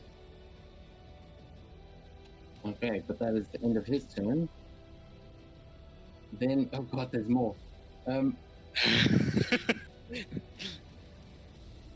Jesus, what was I doing when I made this map? It's like one dual guard there, another dual guard there. I was just trying to make it look pretty or something. I mean, I knew it would be tough, but yeah. Okay, so this one actually, he doesn't have any range, so he's gonna have to get right in there.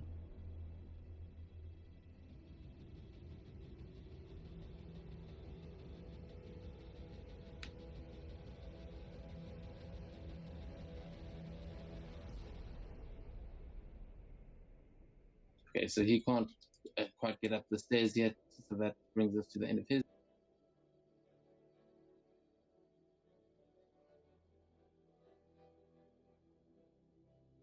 And it's not actually Yuki now. Okay, brings us to Seto, top of the round. Freaking hell, there's so many of them. Holy shit. How long was that? One round? Oh no. Yeah. Okay, well, I think I'm gonna first use. Seth's gonna drop on all of his 4 and use his feline agility, and he's gonna dart across this wall because he can just do whatever the hell he wants because he's monk high level. So he's just gonna, I guess, run on the wall and then jump. And I guess, oh wow, I can't actually do it. Wait, give me a second. Ugh. He's gonna come up here. He's gonna grab a single kunai from his bag and he's gonna slam his fists. And I'm gonna activate my tattoo, which will grant me 30 feet range and also bonus damage. Just crackling will start from both of his hands, and the shoulder pauldron dragon will appear. And he's gonna take first 2 swings at this guy here.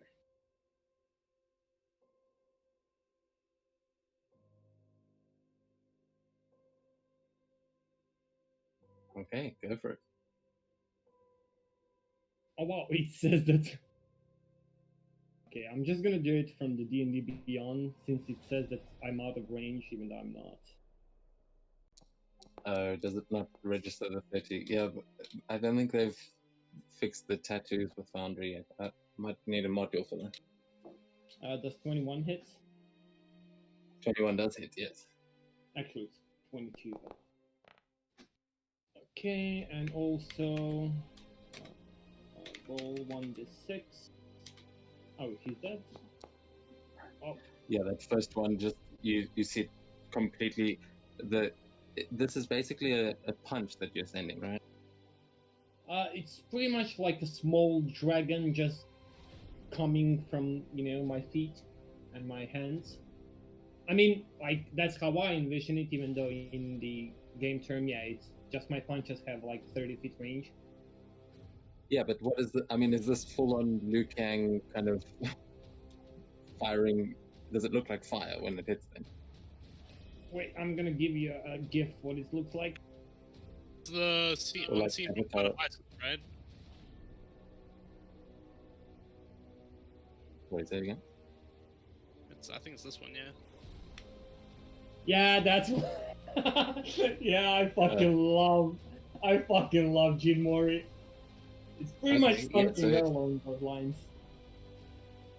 Okay, yeah. So it goes full taekwondo, just blasting this guy, and you see, as one of the flame kicks lands, it hits him in the jaw and spins his whole head around, and you hear the neck snap. It like pops and echoes through the cavern as he just spins onto the ground. The rest of his body following the momentum, he spins onto the floor and shrinks back to his dwarven side.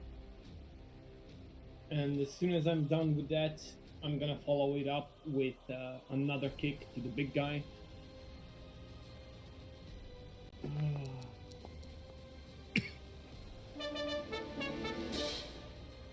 Why did it sound for a dirty 20? I don't know. Okay, does dirty 20 hit? Yeah, that's it. Okay, and I also have to. It's 12 plus. Oh! It's 12 bludgeoning and 6 force damage.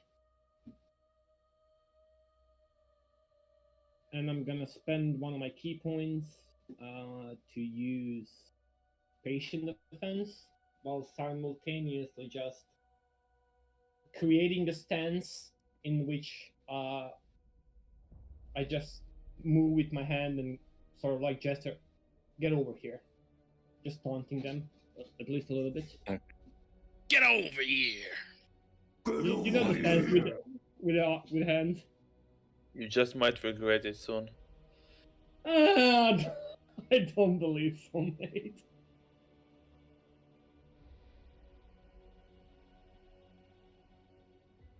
It's gotten back into this playlist with like techno music in it. Okay, yes. So that is going to take us on to Sakura, who would be making death saves. But she's not here right now, so we'll say it goes to the oaken bolters.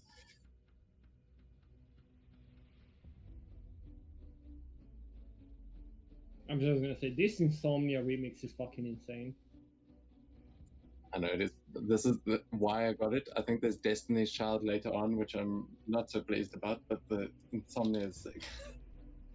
More fantasy faithless. Hell yes.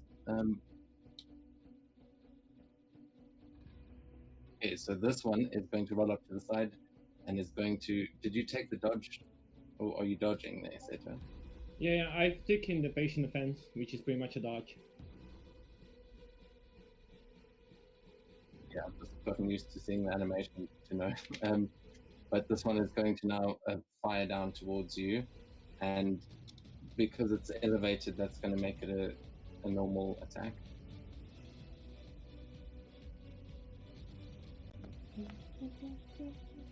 Oh, that one on the first one, it just completely misses. And the car crashes somewhere in the background. And then the second one is a 17. Is that it? Yeah, that's gonna miss. Yeah, I didn't think so. Okay, so that is then going to take us to the next one.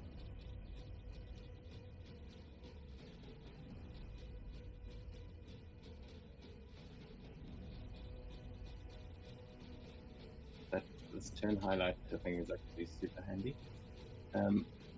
And this one's going to Z still grappled, so it's going to fire against you as well, Seto.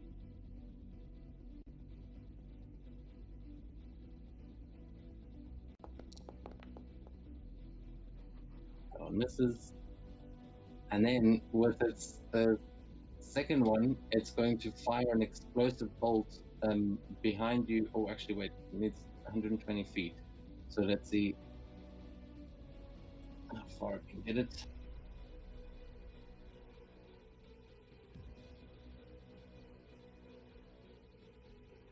Oh, yeah, I can basically get as many of you as at once, but it's going to try and sizzle Seto and Z. I need you to make a dex saving throw, Seto.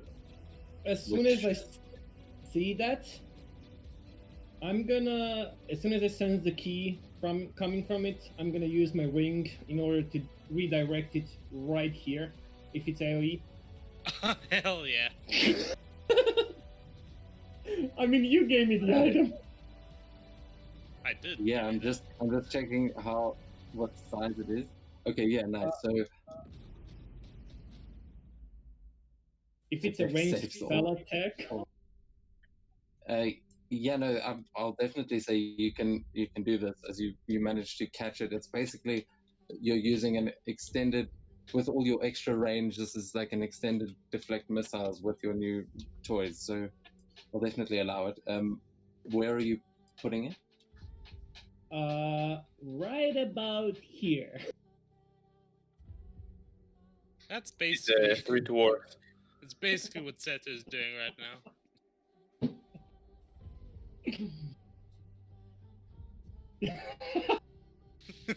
No, you.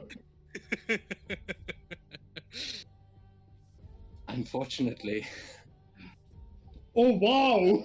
exactly when That's you a put it, pretty the huge thing area. has got more of a boom than you may have expected. As you redirect it straight into the middle, and this explosion still comes flying out towards you.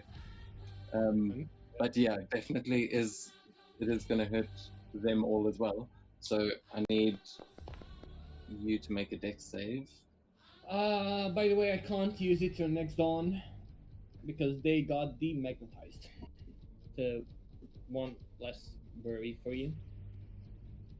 How many times can you use it per day? I can use it as long as I don't roll a 1 on a Z3. And I just rolled a 1. It's in the chat Oh, if you can alright. see it. Dexterity check, sure. Oh, I see. The D3. Okay.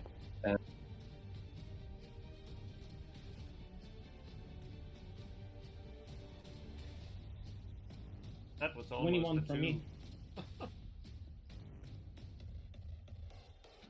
Okay. Yeah. So you make the dex save, and you will take half damage.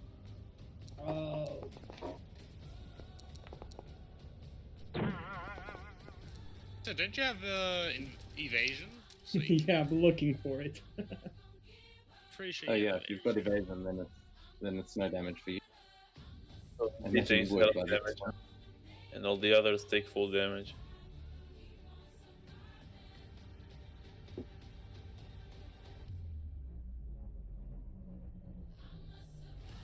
Um, 5d6. Oh shit.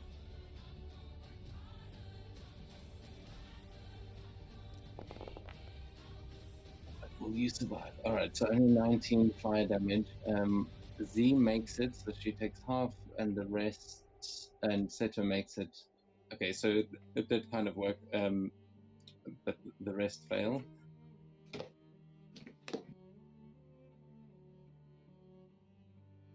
Will it also hit the other boulder in the tower? I don't think so. No, it. I I think think it no. stopped around here, like in terms of the square. Yeah, it didn't. It Yeah, didn't 25.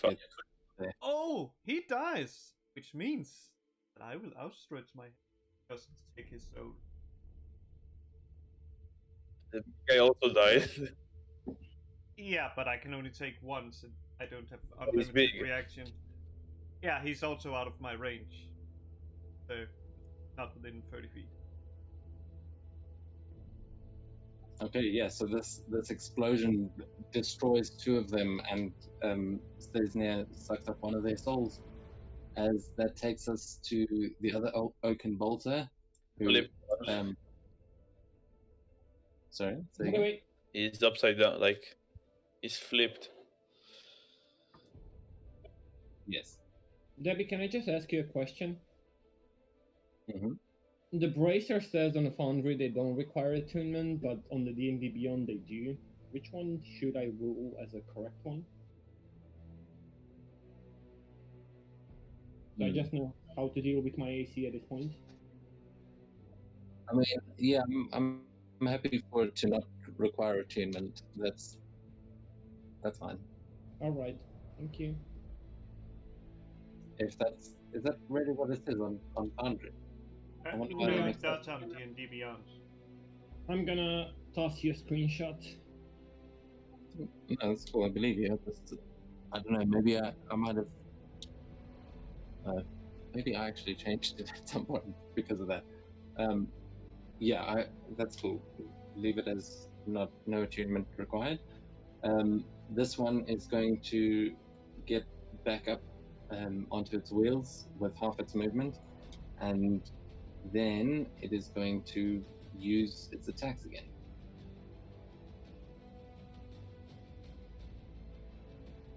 Okay, so yeah, it's going to get back onto its wheels. And as it moves forward, it's going to try and shoot Spike out of the sky with a harpoon. Oh. But sure. Poor Spike.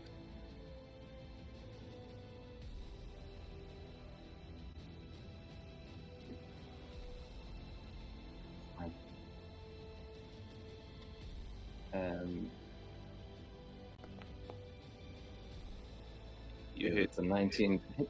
Yeah. Spike takes 13 piercing damage and is grappled, and he starts getting pulled down as it fires another one, and that one hits as well. So he takes another 24 piercing damage.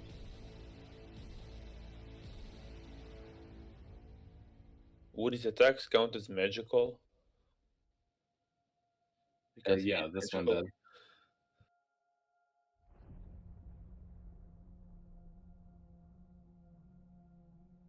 Oh wait, I think no, He's we not add dead. too much damage.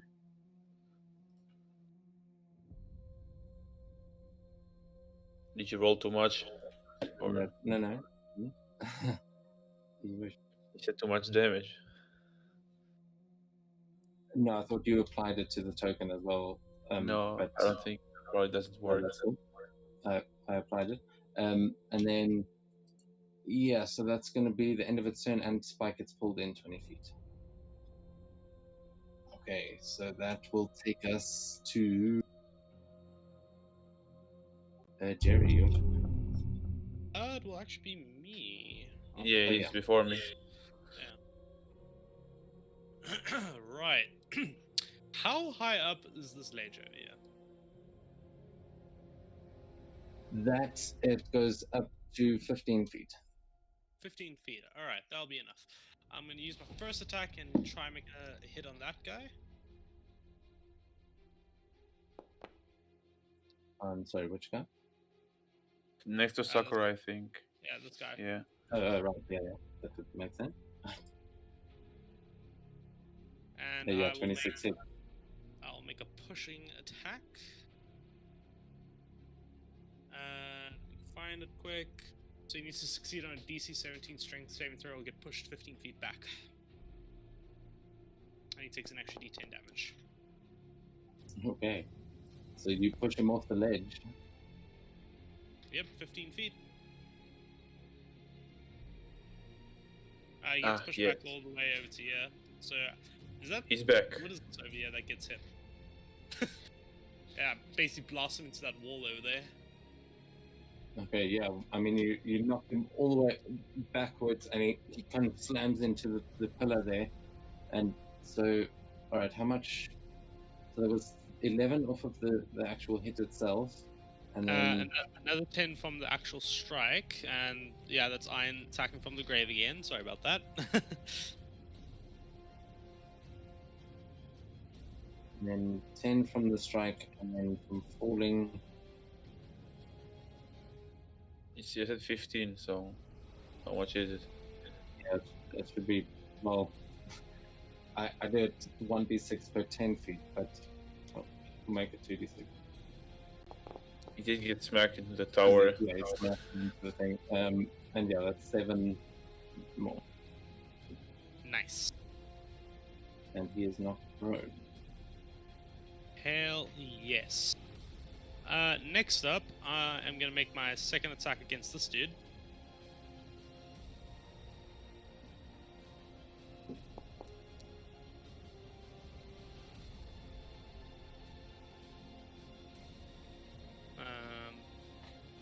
I think you hit. Yeah, 20. It just hits as well. Hell yeah. I'm gonna do the exact same thing and whack that guy with a push with another push attack. So he takes another D10 damage and needs to make it DC 17 strength save. Yeah, 11 points of damage.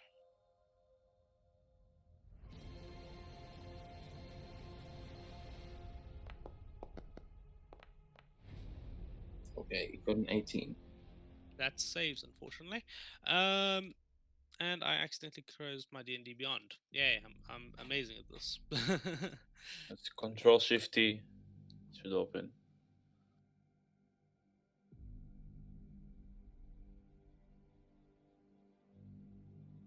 Yeah, I'm gonna use my action surge now. Just give me a second. Let me reopen up my character sheet.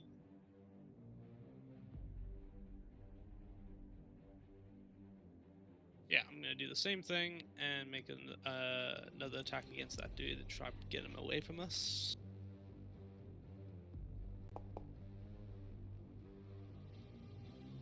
Okay, does a 26 hit? But it does. And again, a DC 17 strength save. Okay, just roll the d10 first. There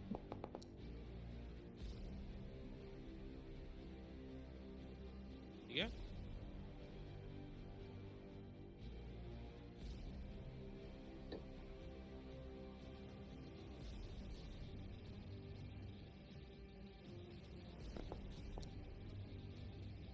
Okay, he failed. So how far did he push him? Another 15 feet back. So over to here. I will then. Okay, he only takes 1 down. Oh, okay, only 1 damage. That is fine.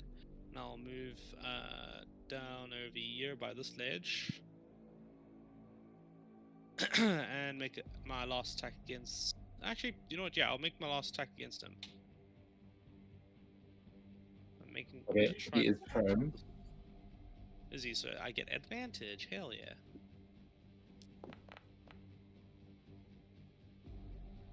Wow. Oh, Shitty roll. Damn you, advantage. so that- Me. So as you see Daichi go and smash one off of the ledge, and it goes flying back into one of those beacon towers and smashes onto the ground.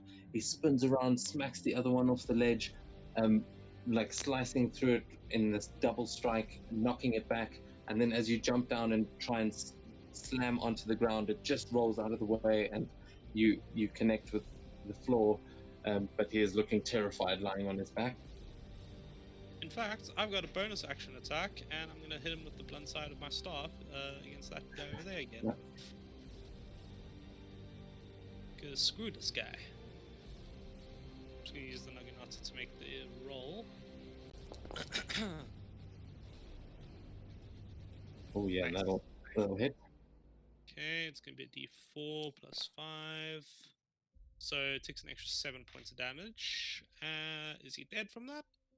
Yeah, with that, as you spin around and just smash him with the back of the staff, you hit him square in the head, and he keels over. You see the life in his eyes just kind of drain away as he falls unconscious and falls back onto the ground, and you see a trickle of blood kind of leaving from like a small crack in his head. Nice. And I'll take a step back over here to try cover the path. And that will be my turn.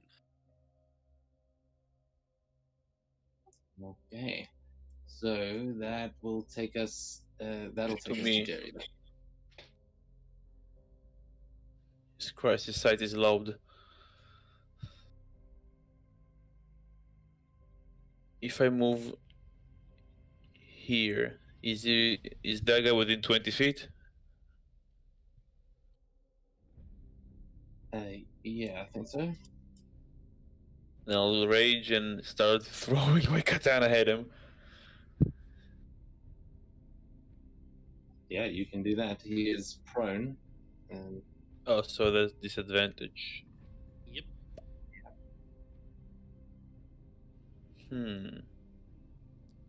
Yeah, I don't think I'm going to risk it. If I run and jump, can I reach him? Actually, because you're 15 feet up on the ledge, you've got the height advantage, so it would cancel. So it out. normal roll. Yeah. So just 2 normal rolls. First. That one misses. You see it just it hits his armor and like reflects and bounces back at you.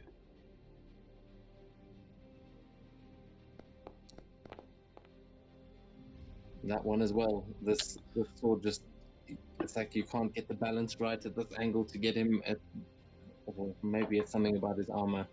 You're not sure. Yeah, that's my turn then. I'm out. Okay. That'll take us to Z, who is going to very worriedly. Oh god, she's still harpooned. I was like, oh, she's gonna save the day. Nope, she's getting fucking harpooned. She can still move, she's only grappled. And your Remove speed becomes zero, 0. Oh. With this, yeah, it does specify. Yeah, if you're harpooned, your speed becomes. Oh no, your speed isn't reduced, but you can only move in directions that bring you closer towards the open bolter. So what she is going to do is. I just want to see if this is area of vision or not.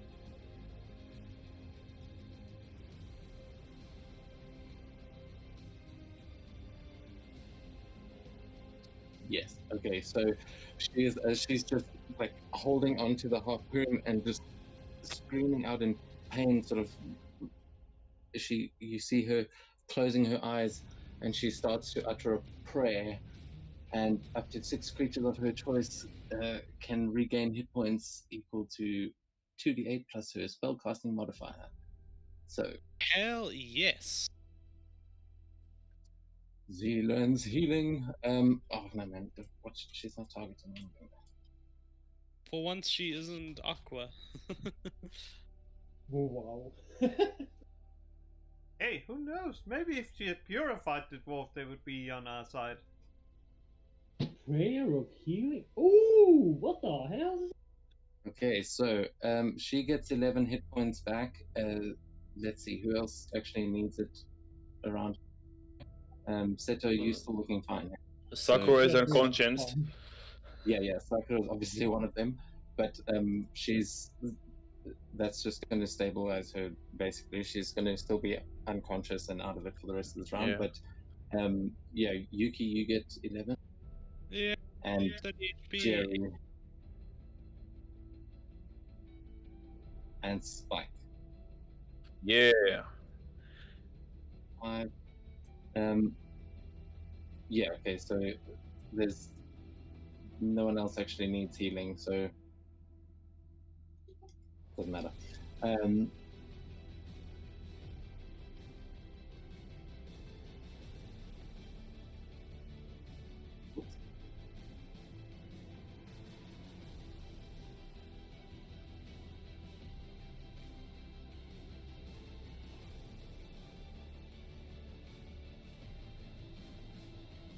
Okay.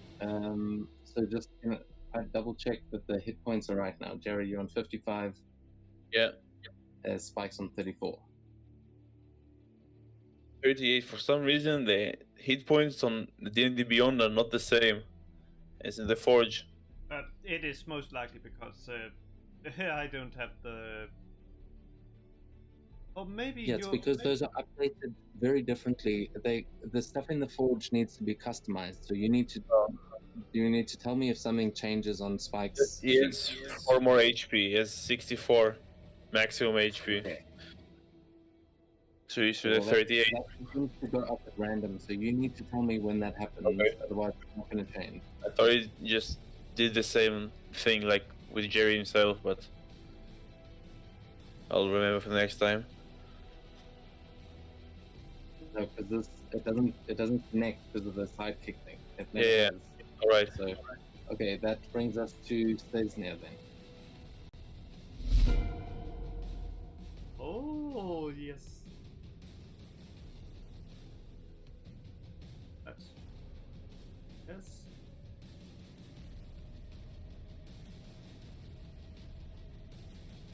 Disney will look at this guy, fire an arrow towards him.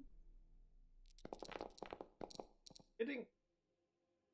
Yeah, I'm pretty sure it hits, and then she is also like, just because she's a little spiteful, breaks the token that what's called the Duraga was, so she can expend the Whale of the Grave on this one here. Oh well, 7 damage. Okay, so sorry, which was the first one that you targeted? This one was the target of the arrow, and this one was the target of the Whale of the Grave.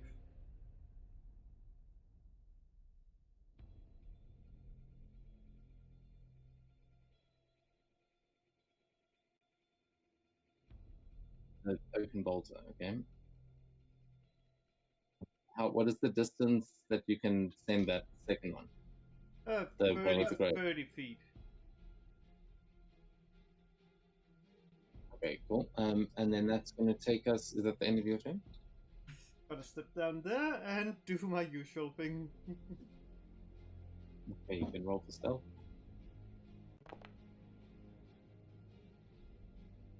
Okay, double 18s. Yeah, that's wow. Yeah, you're definitely hidden, and that's going to take us to one of the oaken bolters.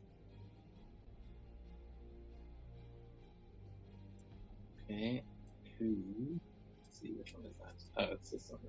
So that one is going to fire down above the guy that just got knocked. He's going to fire at you, Jerry.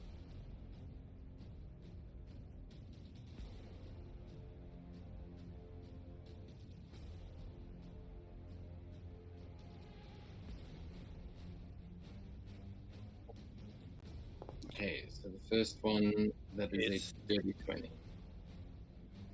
It's a hit. Okay, you take 11 piercing damage from that one. Health, so 5. 5.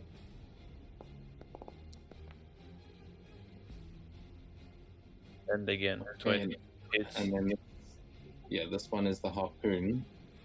So this one you take 11, so again another 5 piercing, and you are grappled. Which You pull, move, because I don't see the one that hit me. well, it's pulling you in towards now. Up there, okay. Actually, I it can't pulls you- see it for some reason. Yeah, because it's up on a tower, and it just pulled you up onto the tower, so you're probably going to be able to see it real nice now. As it harpoons you and just wrenches you right off that ledge and up onto this little tower with it. And yeah, it is. It's got you there now. You are still grappled. That's going to take us to the one down below, who kind of sees you zip over his head and curses a little bit as he gets up to his feet using half his movement, and he is going to then start wreaking some havoc. Let's see. Okay,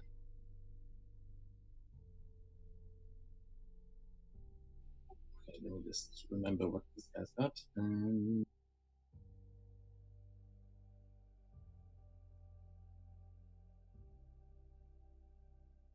Of course, I didn't see that. All right. So he is going to then start running in towards the rest of you having the melee combat.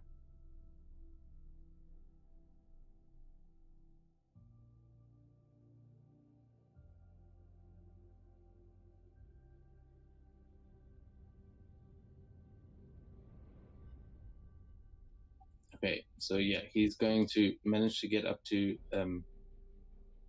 basically he's next to Spike. He's going to do one attack against Spike.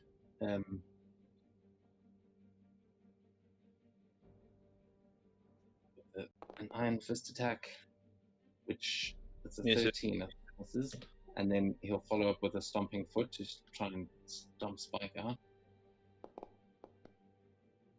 it's 25, and that is.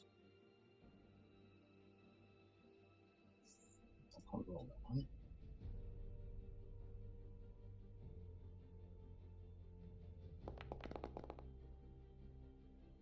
Okay, he takes 19 bludgeoning damage.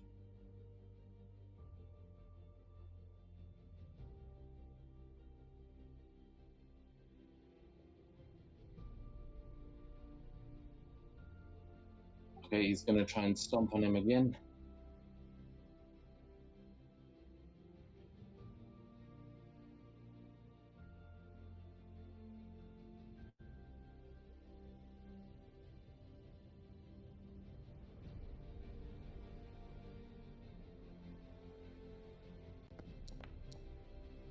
yeah. Okay, He that one stomped. hits.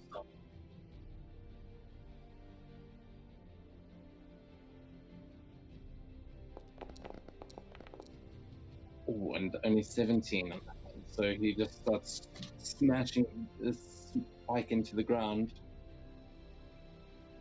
And he's pretty sure that he's put him down at that point, even though Spike is just kind of lying on the ground whimpering. So he's going to use his last.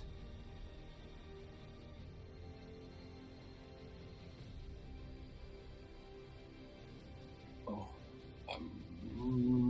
is he gonna do that? Yeah, fuck it. He's gonna try and finish Spike off.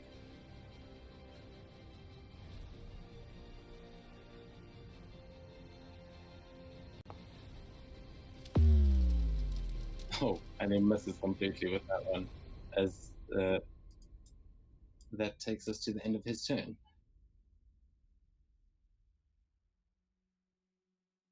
Meanwhile, back in the tunnel.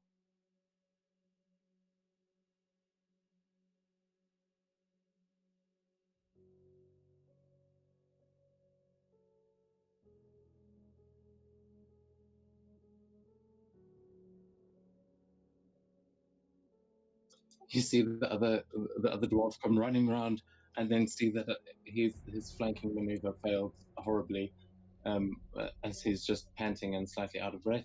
And then it's going to be another open bolt. I'm going to try to speed this up a little bit. So this one is the one that has Z attached, so it's going to pull her back up onto this tower.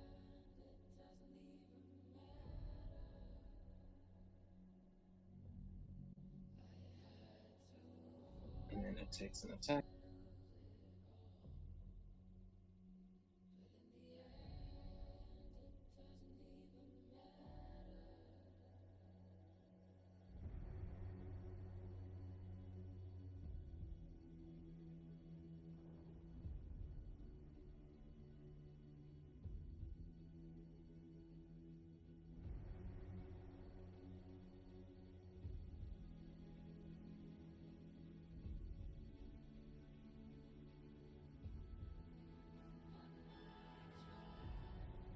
Okay, so yeah, you just hear Z screaming from up top there as it pulls her onto the tower and just starts like ripping into her as you just see some sort of blood spraying over the side. It's going to take us to the Warlord, who's going to come in and try and attack you, Seto. Disadvantage, please.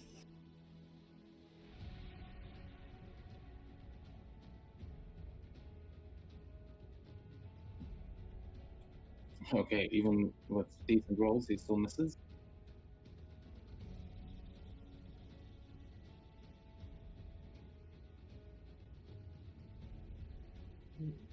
Oh, the disadvantage saved you on that one. As yeah, he's swinging with his hammer wildly. With it, two. Yeah, three.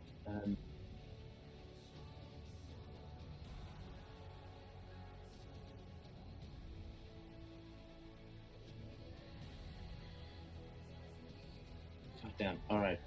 So yeah, he misses with all three of his strikes, and that takes us to one of the hammerers, who I think, and if I'm actually getting in on the action, he's going to run in and try and oh, he's actually coming up the stairs. That's where he was hit. So Yuki, he's coming into your range. Immediately opportunity attack to stop him from moving. Hell yeah. Could have been even further back. 20 hit. And thanks. Fuck's sake. Not today, bucko. Yeah, he's out of my reach. Out of his reach is out of my. Yeah, he's out of reach. As a ranged attack. Say no. Sorry, how much damage was that? 14 points of damage.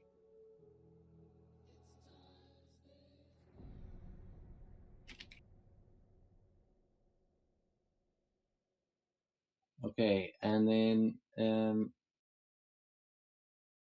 so you reduce his speed to 0, yes? Exactly.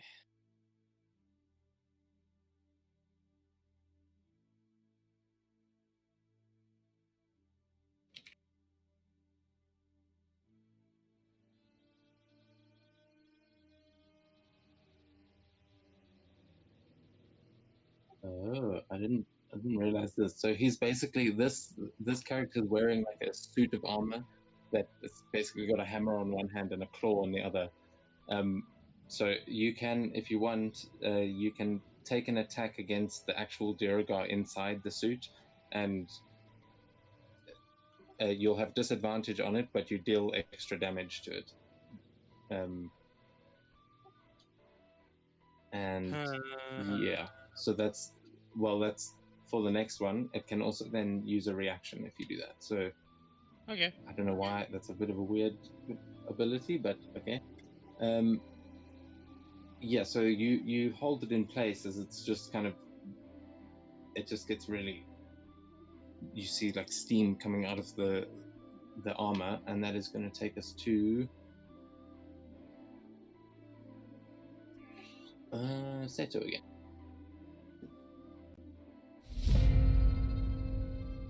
been a while.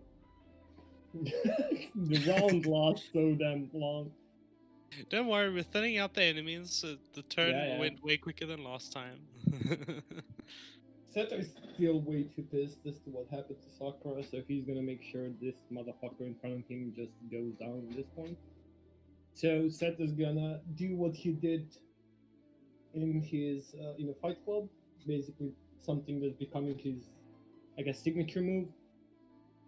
So headbutt followed by Seto coming in like below him, slamming him into his back with his elbow, and then finishing with the overhead kick to just slam him in the ground.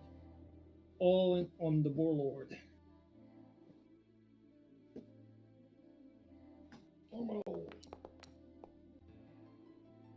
Okay, and I would like DC 16 Constitution save from the Dwarf, please. As I'm gonna use my Stunning Strike.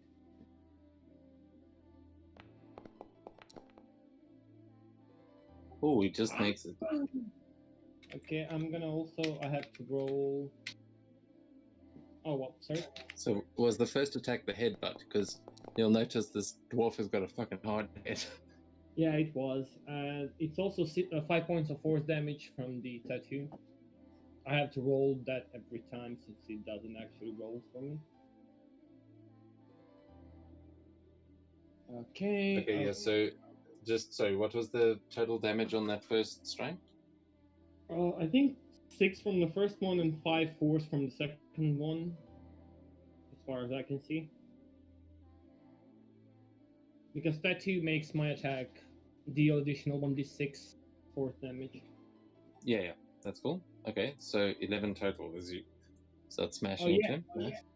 Yeah, but I think the system already did the 6 damage. If you look at the chats. Oh, did it? Okay, thank you.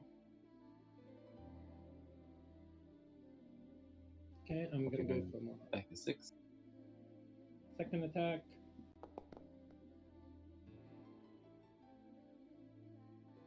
Okay, and another DC 16, because fuck this dwarf, please. And another Stunning Strike and another key point as well. Okay, yeah, so it does the 8 damage there. Okay. Actually, is that a magical effect? He makes it, but just out of curiosity. Stunning Strike is not a magical effect. It is just a special effect. Wait, give me a second. I'll post it to you so you can actually read it.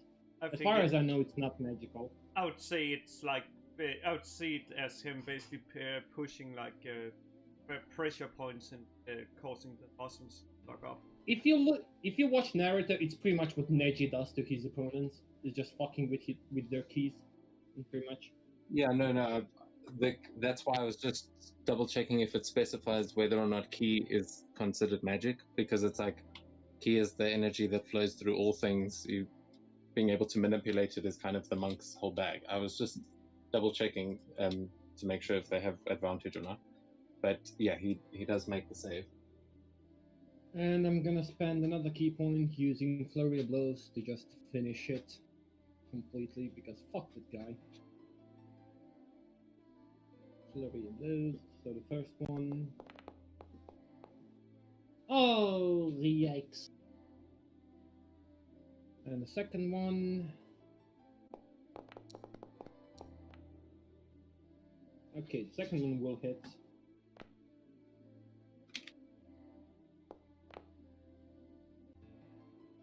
And also additional 2 points of force damage. And also 5 from the attack before, if you didn't take it. I don't know. Because I have to roll for the tattoo every time.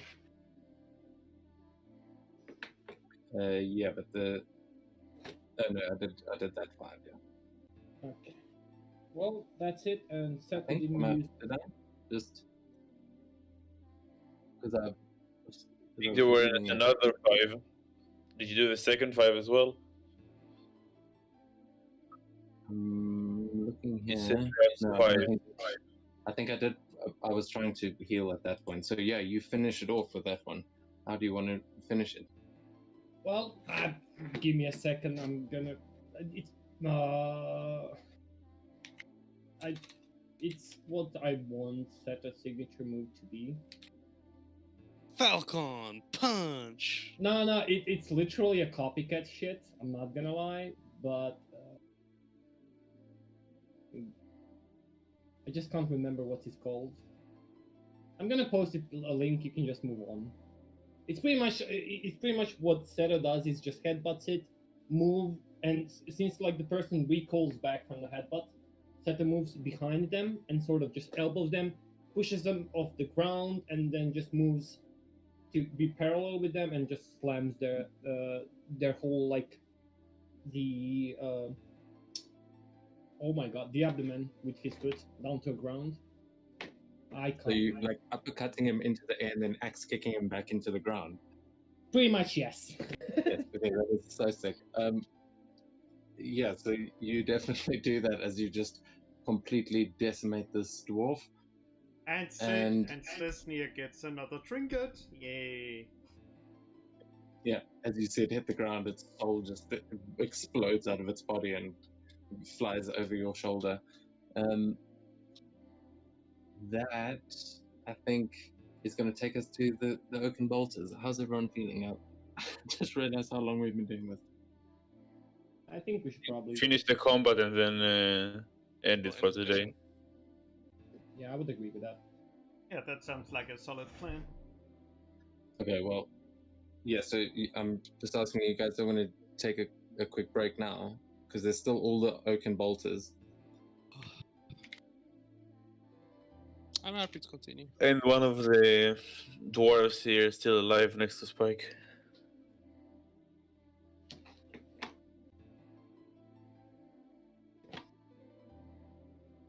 Okay, so then Oaken Bolter time.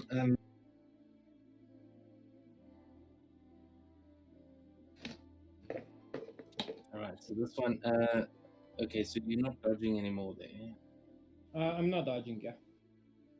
Since I use flurry of blows. This one's right above you, so it's going to attack you, Seto.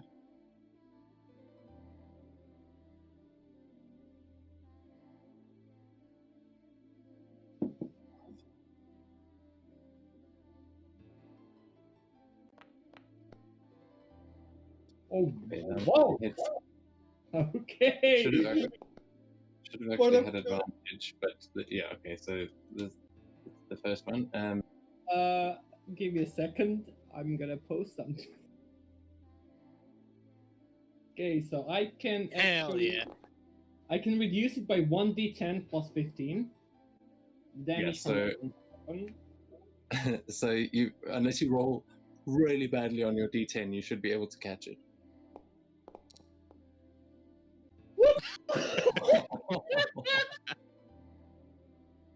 That feels bad. Okay. So it just grazes you, barely. So you're like, finally, and as you catch this bolt, it kind of slips through your hands and just impacts you in the shoulder, and you're like, you were hoping to catch the whole thing, but it just manages to cut you ever so slightly. I think you take 1 point of damage. Wow, what a luck, dude. It's literally 10% chance. It was one of those slow rolls as well. The dice went in slow motion for a second. And the second one, this one's also with advantage. Oh, the 25 hits. So you can try it again, I think, or is it a reaction? It's a reaction, so I can't try it again. I'm pretty Okay, sure. so then Yeah. the second one, you take 12 piercing damage and you are grappled.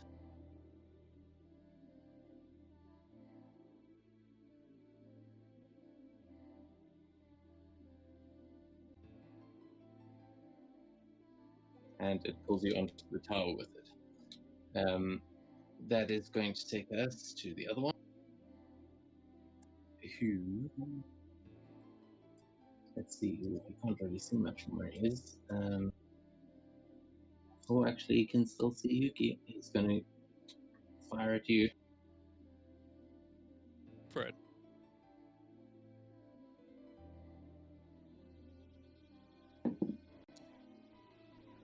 First one misses. Oh wait, are you still on the stairs there? Indeed, I am. Okay, cool. So it's not with advantage. Oh, and he misses with the second one. So yeah, that one misses with both, and then the last one. It's still our opponent's this is- Yeah, this is the one down on the ground, which is it's going to try and finish Spike off as it moves up closer with a melee attack. That big Dragon's mouth just comes down.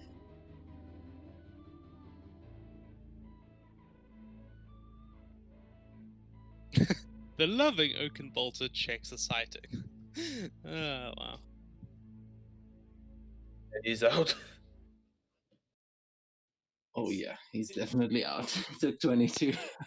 It seems like Spike always dies in like almost every fight. He's only died like twice, hasn't he? He knows the risk. He just comes back next day. He doesn't care. Spike will fight to the end every time. But yeah, as Spike goes down, it's going to then start sort of circling around and taking a ranged attack against you, Yuki.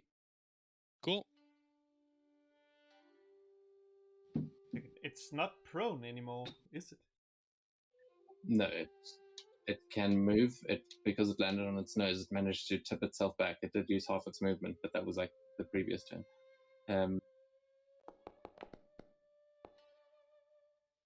Miss.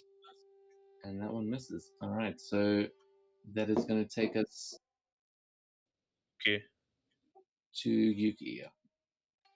Yeah. Me. So yeah, Yuki is gonna immediately move over here, and I have the ruler out. It's gonna move over here and just stab down at this dude down here to try to finish him off.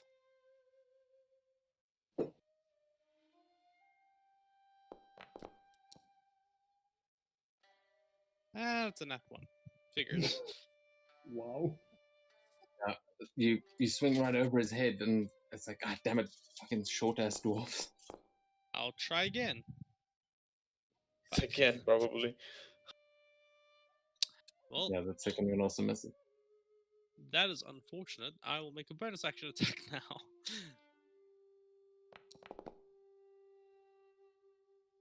Oh my god, what are these rolls?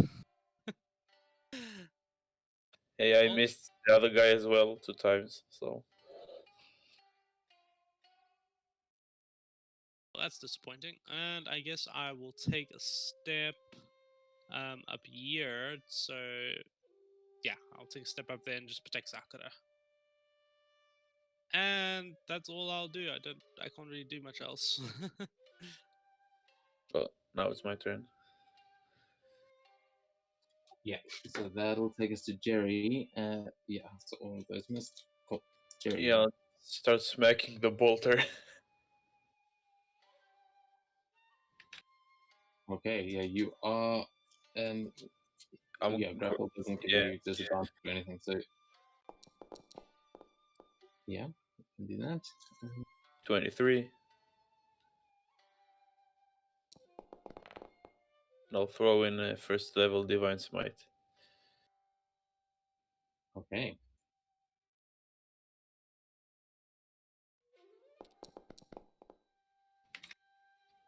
$36 damage. Jesus Christ. It's still up, 36. I think. Yeah, 36.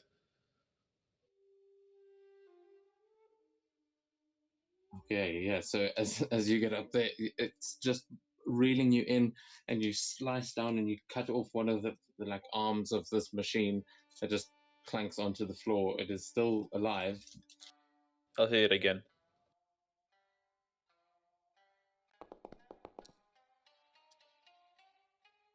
Did I hit? Yeah, 19 hits.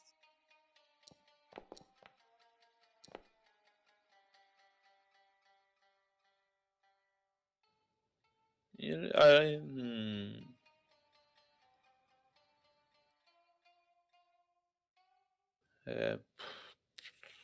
Should. hmm.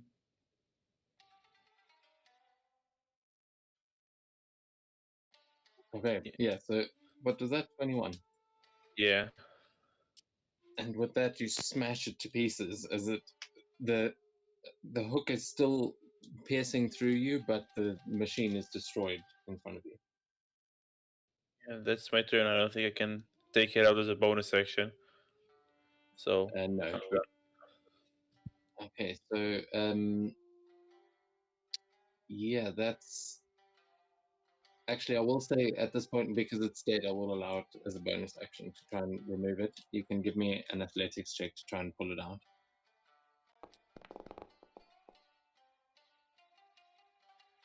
30. I think it's out. Yeah, you definitely wrench it out. You do take the damage though.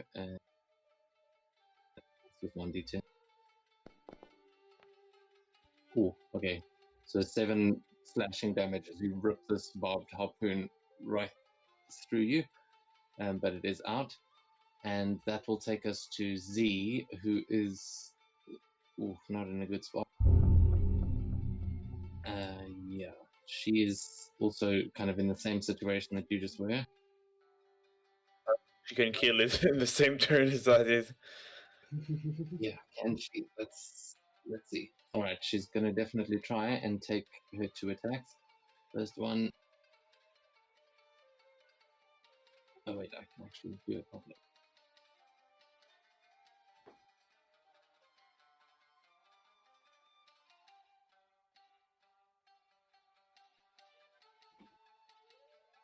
Oh, she hits.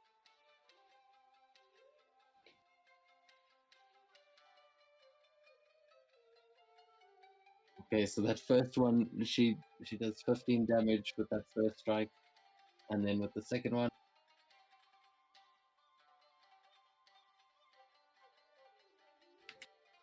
oh, she definitely hit.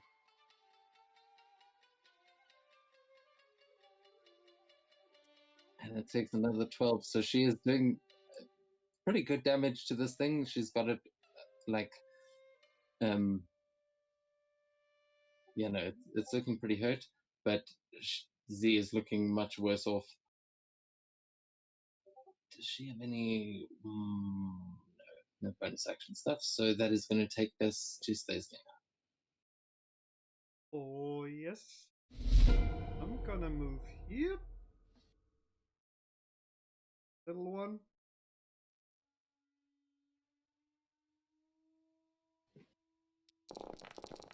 On.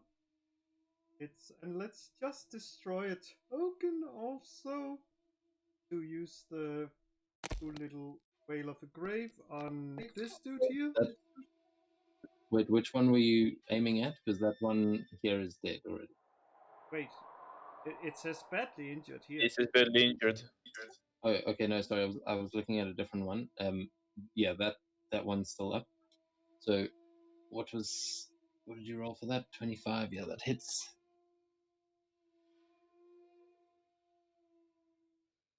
And I Wail on Grave on that one for 12. 11 damage.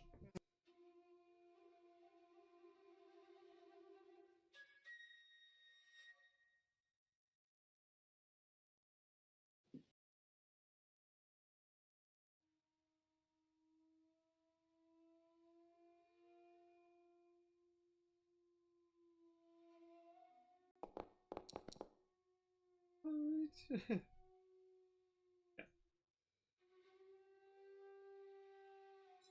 Okay, yeah, so you managed to do some serious damage. It's looking very badly hurt now, and that is going to take us to its turn.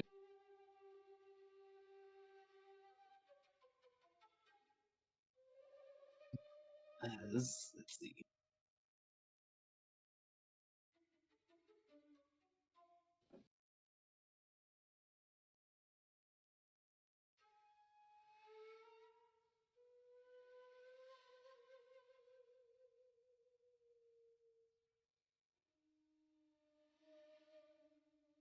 Yeah, all right. So he's not really willing to fuck about anymore.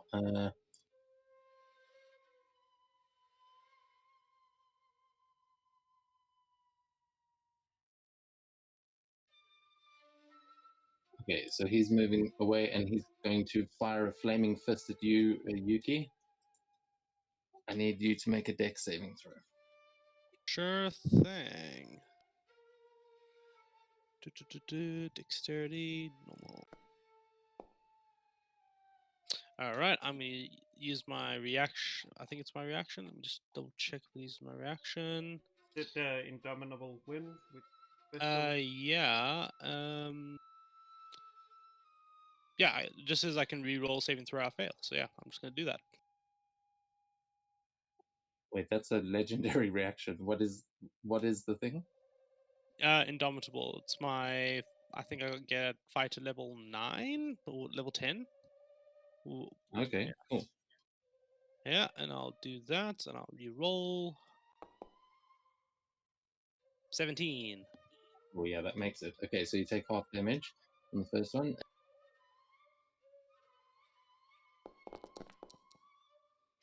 Okay, that's really good. So that's what, 11. Yep. And then another one, please. He's just like firing as he's walking backwards. He's just blasting flame jets at you. Oh, okay. That's a fail.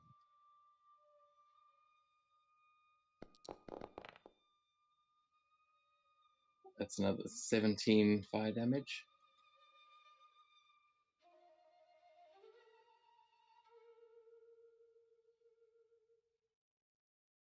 And then, yeah, give me one more.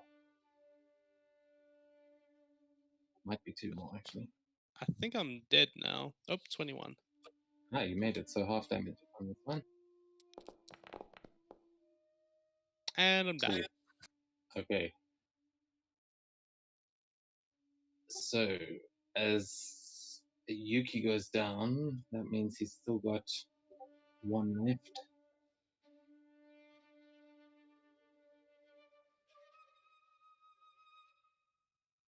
You can, let's see. Yeah, so you just heard explosions coming from there. So, I'm okay.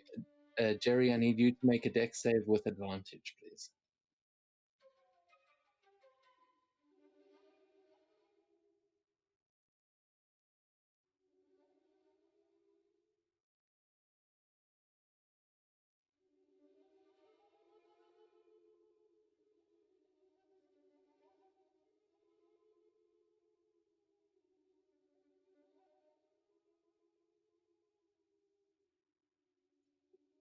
Jerry, did we lose you there?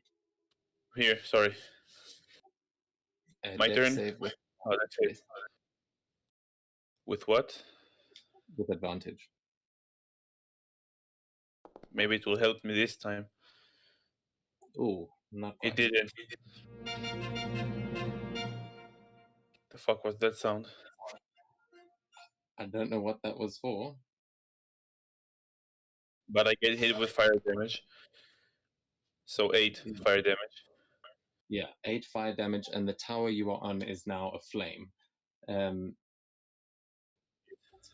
Yeah, so he sets the tower on fire, he fires those off, and then he uses the last of his movement to duck into this little caravan, like, or just, well, I'll just put him behind it, because Like hiding or just standing there? he's just taking cover behind the thing, because there were arrows getting him just now. So, yeah, he's got cover now, and that is going to take us to the other guy, the other one that you met, who's going to come marching forward and running at the other oaken bolter.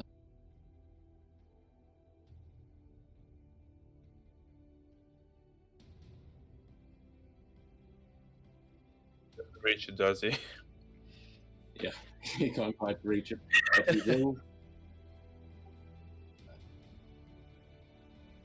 Oh, he actually is supposed to.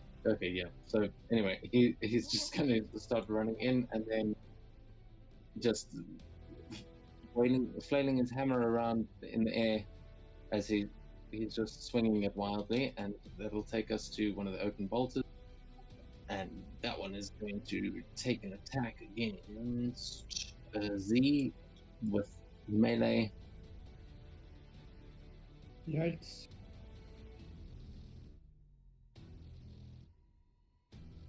Oh well, we could have multiple people down this round. Bigger than Was that not one? Yeah, that was that one on that one. The sound effect was. Oh, the second one hits. Okay. Oh shit, G. And Z is knocked unconscious. She is dying. And yes, you just hear a scream out from above, and then the dwarf in the armor.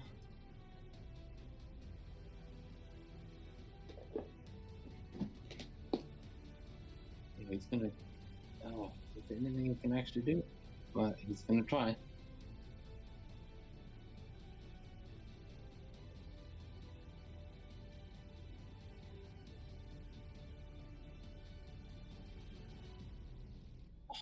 Okay, yeah, he's moving in towards you, Yuki. Oh wow. Have you still got a reaction? I think he's unconscious. He's unconscious. Oh yeah, you got knocked down, right? So he moves all the way up and sees you, Stesnia, as he is then going to. Wait, how far was that actually? Let me check if he can actually get.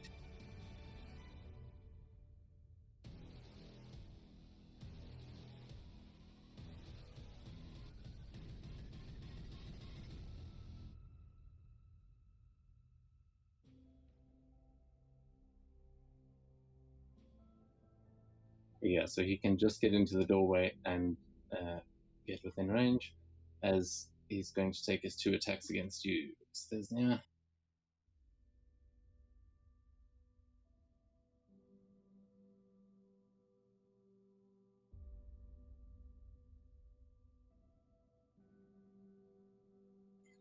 For the love of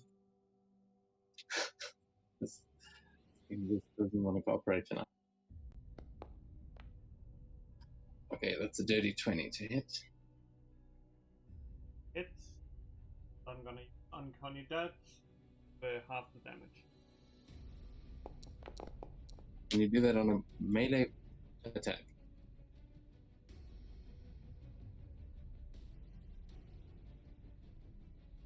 Okay, oh yeah, it's the reaction, that's what it is.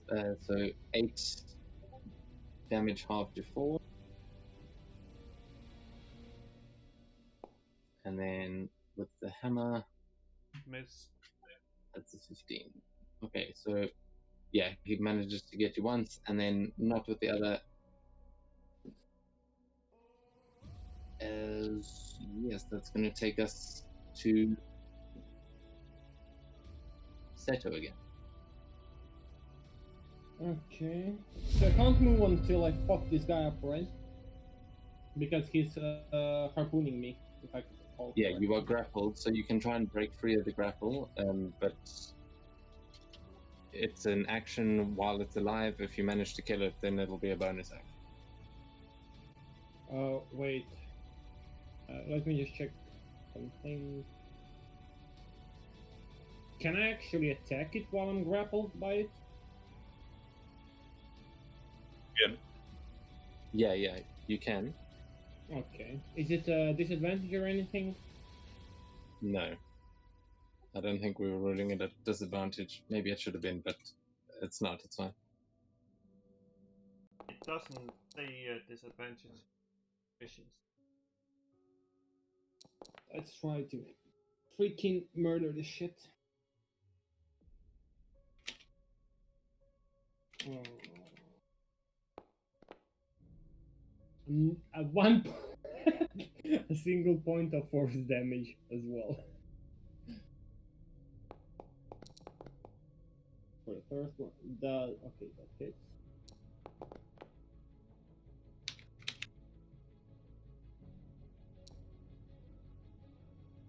Okay, and I'll use a key point to do a flurry of blows as well. So that's additional 2 strikes. Wait, how much force damage was it first? The first one was 1, the second one was 5. And the third one is 6.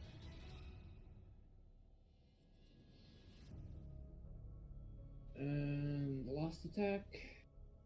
Hopefully it's enough. Oh, it is not. I do miss with the last attack. Okay, unlucky. Unlucky. Pretty much trying to hit all of the wheels and stuff, but kind of missed with the last one. Okay, so is that your turn? Yes, that's all I can do. Alright. So you start just smashing into this thing, breaking bits off of it. I just want to check, last round, did Yuki actually get a turn, or was he supposed to roll death saves? He went down after his turn. Yeah, I went down after my turn. Okay, cool. Yeah, so then sorry, the round's so long I had forgotten. That is going to take us to the Oaken Bolter that Seto is fighting. And that is going to take 2 melee attacks against you. Understood.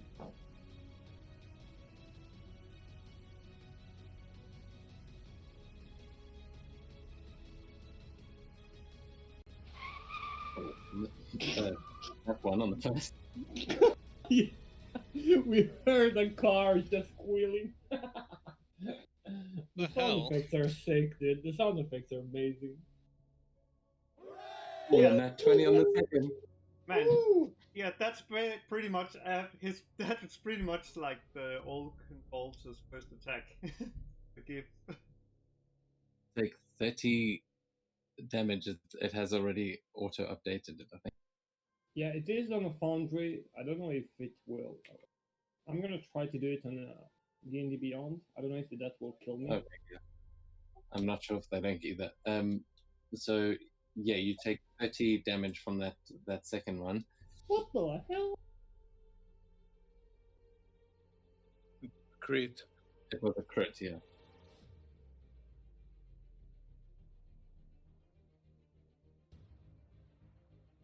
And I think that's it. Yes, that takes us to the other.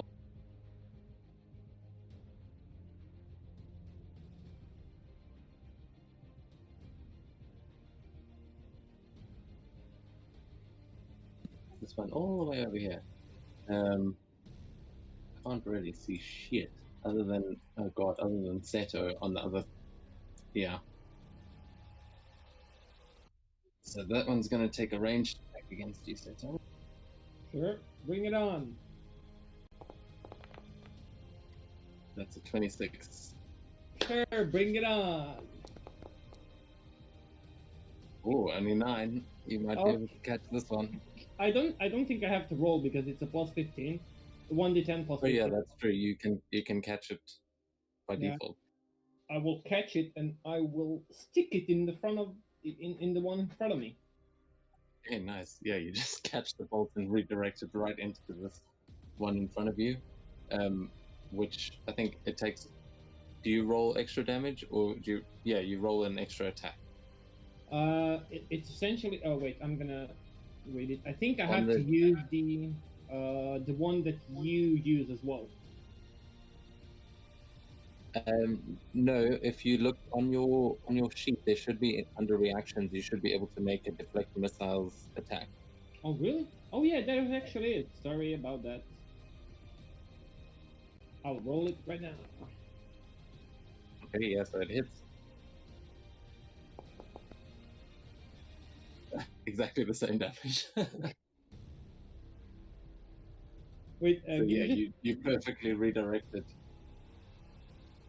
Oh yeah, that's a melee weapon attacks only. Never mind.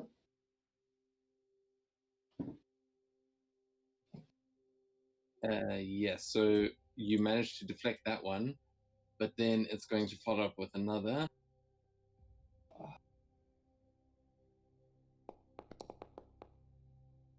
And it misses with a 15, I think. Yeah, it does. All right, so then that takes us to the last one. Use the loving. Where are you, loving Oaken Bolter? Where did you go? Ah, yes, down here. And Let me this love one, you. Chomp, chomp.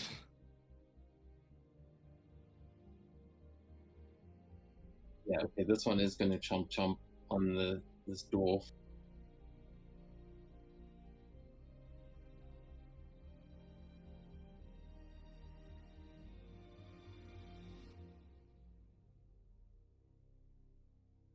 Does flexing only count for melee attacks? Yeah. Okay.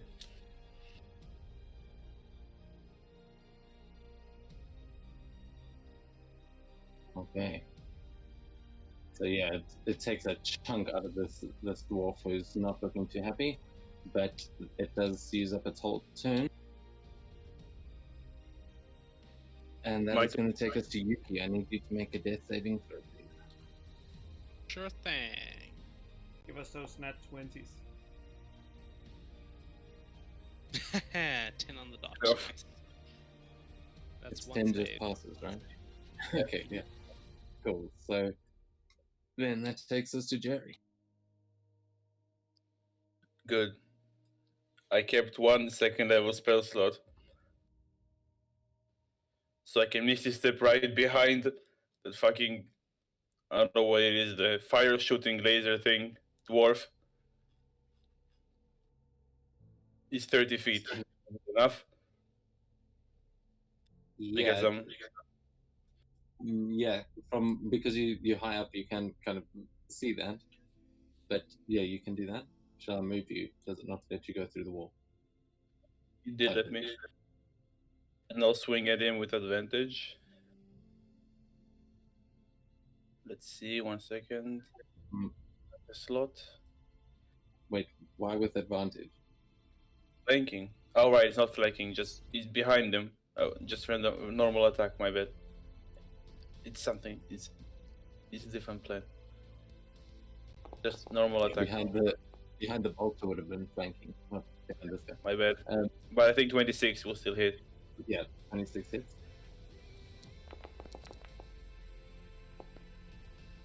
Him. And I'll divine smite it. Whoosh.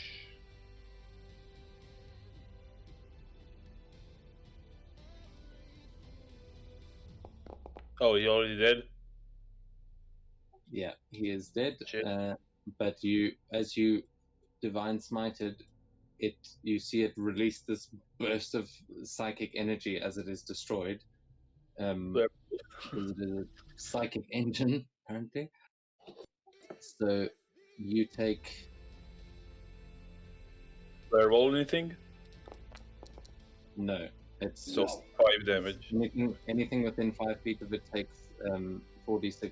So that's only 10 psychic damage. So health is 5.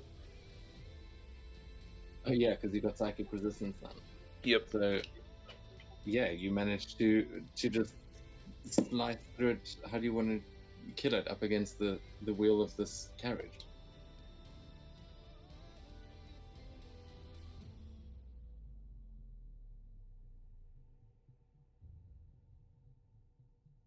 Straight in the neck. Okay. Yeah, so No. you just Yeah. you bamf behind it, appearing from your misty step, and as it turns around, like barely gets to look at you with a shocked expression on its face. You just stab straight through its neck, and you sever the spinal cord, making its brain just explode, letting out this pulse of psychic energy as it crumples to the ground. And that is going to take us to Z. I have another attack. Oh yeah, all right. Yeah, I'll just Yeah, you've still got your movement. So. here and swing at it. Okay, yeah, now you'll have flanking.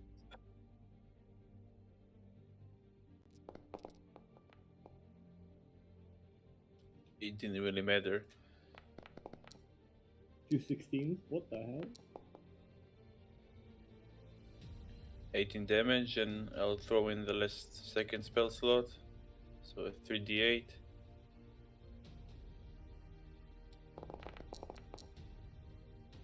Eight damage. Shit. Oh, wow, that's bad rolls, mate. And I'll just. It's mid. I assume it's bigger than me. I'll just, like he tried to do with the card, I'll just try to duck a bit. So the other Oaken Boulder, like the one at the tower here, will. I don't know if it affects it, but maybe it will have harder time to hit me. Yeah, you'll get half cover from the Oaken Bolter in front of you.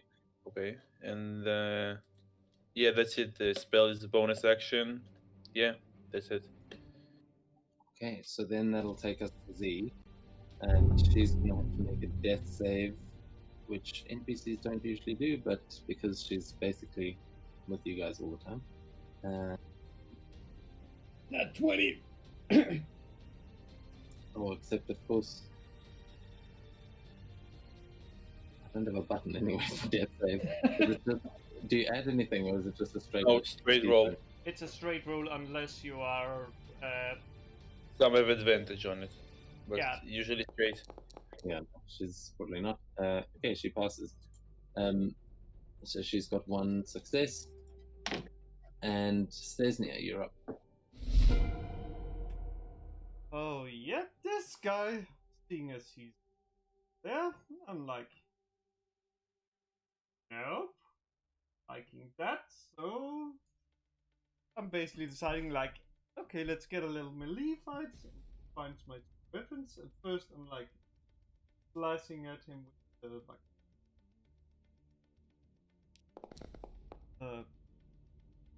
Yeah, Yikes. I don't think that hits. No, 13 doesn't hit. Well, then in anger, I'm just like attacking him from the lower, like Oh. just going for his neither regions, just like trying to hit him like that with it. I don't know why there was no celebration sound. I think some of the modules have actually crashed. But yeah, with a net 20, that definitely hits. Yeah, just a question. You can, and now I can recall, can you pass through an enemy's space? No, not usually. It would be a contested athletics, acrobatics check. Well, let's do that.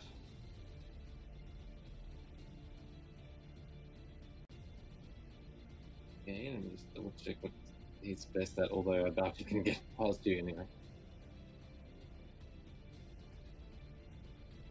Alright, he's in this big thing.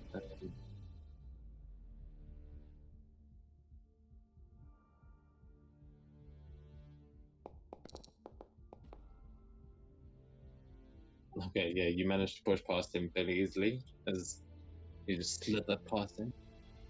Yep, and I'm like, yeah, let's just slither behind Sakura. Okay, and did you disengage? No, but since I did a melee attack against him, he does not get to attack me because I'm mobile. Oh, okay. Alright, so then, yeah, you managed to slip past over the one dead, or one dying and one unconscious bodies of your comrade. According to this, Sakura should be up. Yes, but because she's not here, I told you she's going to stay unconscious. So she's sleeping right now, but she is alive and stable. However, Yuki, not so much. Oh well, only until next turn, then I can force feed the potion. And the dwarf, this dwarf celebrates as he gives out a scream, seeing you having killed the leader of the others, and he lifts his warhammer in the air and tries to smash down into the Oaken Bolter.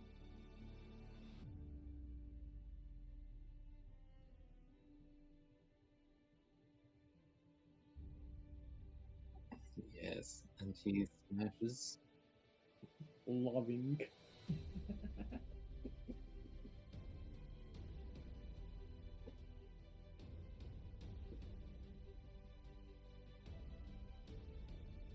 Well, he misses with the second one.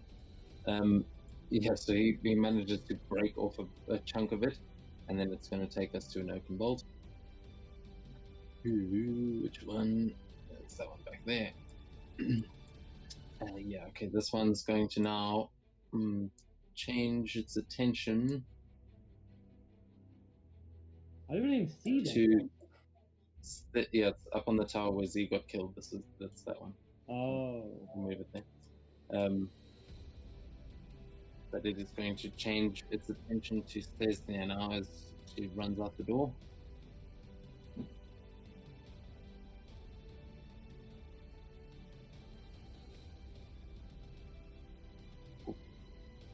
Keep forgetting that the range isn't set properly on this thing. Keep thinking it's okay. So that's a 22 to hit.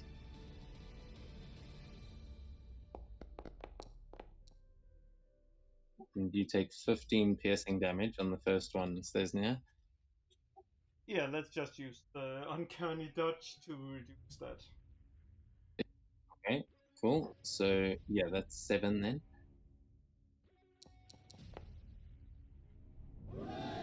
Oh, and then the harpoon is a nat 20. Yes! You should have waited. No, because all attacks. Really? That's broken as fuck. Look, attacks. No, that is a apostrophe of possession that attacks. Yeah, I think it's only one attack. It would be broken if it was You all. can use your reaction after attacks damage. Yeah, that- attacks means that attack, not the multiple names. Yeah. English grammar. If it Yeah, that didn't have apostrophe- the apostrophe. Yeah, the apostrophe makes it mean that one attack. That it's a possession. So, okay, sorry, roll that too many times. Okay, so that is.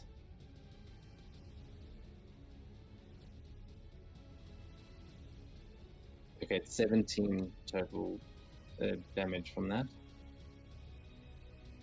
And you are grappled.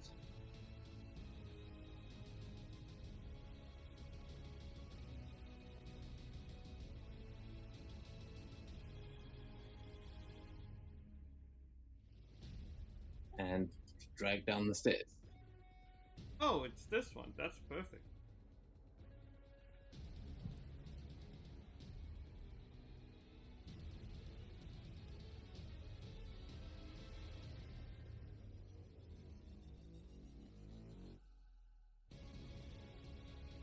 Okay, and then this one it is above you as you're getting pulled in. It's going to turn around and it's going to leap down towards you and try and smash you from the air.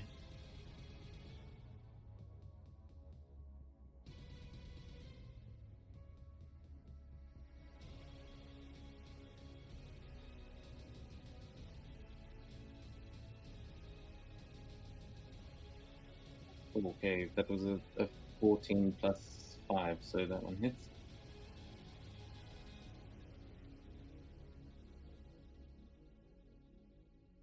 It's like 11 there. I think it's auto added it.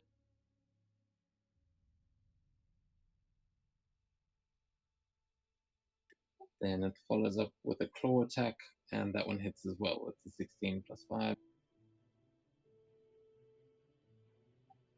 But you only take 5 slashing damage, or bludgeoning from that one. And that is the end of its turn.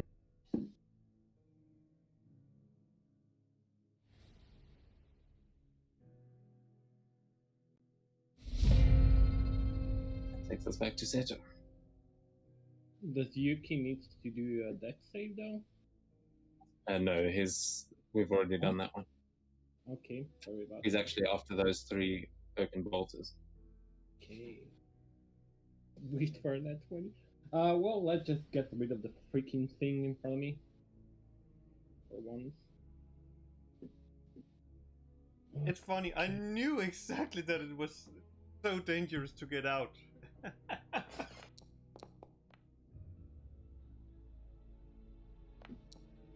Okay, nice. Oh, and that just disables it completely, as that was its exact hit points. So you managed not to actually destroy it, but it is no longer operational.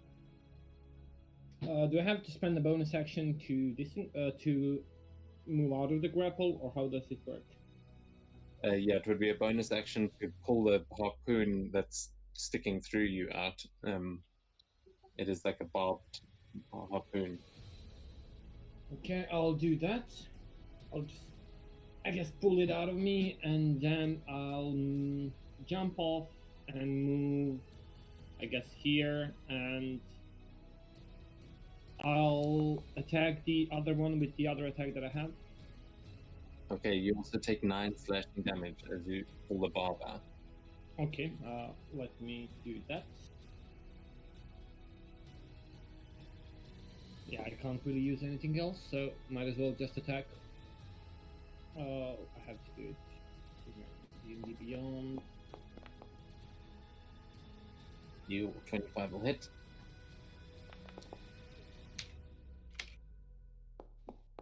Ten bludgeoning and additional 2 force damage on that one. That's grappling Stesnia right now.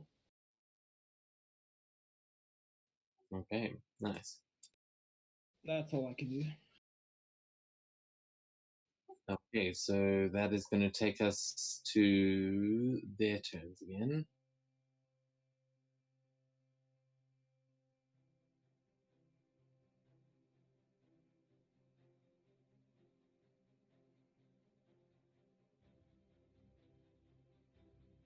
Okay, so that one's destroyed. This one back here hasn't been touched. So this one is going to try and take an attack against you, Seto. Did you say you were using Nope. patient defense on you?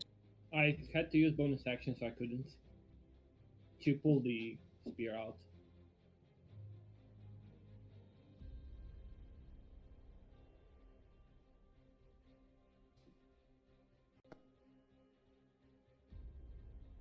$13 on the first one. Yeah, that will miss. Second one is 23. That's my AC. Okay, still we have It has advantage because of the height, but luckily it didn't crit. And the other one, just want to double check. Okay, the other one would have missed as well. So yeah, the harpoon did hit. You take 12 piercing damage. I don't actually, and I'm gonna spin the arrow into the guy that I've been attacking. I have to spend a few Oh points. shit! You deflected the harpoon. Okay, so into which one? You're throwing it right across to the other tower. Yeah, this one. Okay, yeah, make your attack. Finally, monk shit with ranged weapons. And I miss. Oh, Right. and with that, you just throw the harpoon, and as it is getting up there, the thing retracts it, and it just doesn't find its mark, as it just bounces off of the wood and flies back into the mouth of the other oaken bolter. But yeah, you manage to avoid getting harpooned again. That will then take us to the next one. Okay, this one over here, which is next to you, Jerry. Who's attacking, me or the It giant is one? going. Let's see, it's gonna resist threat. Pardon.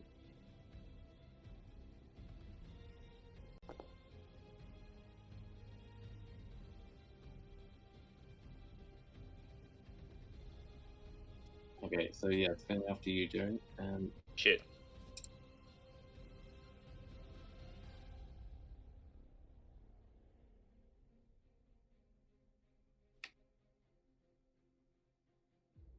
Oh, thank God. First one missed.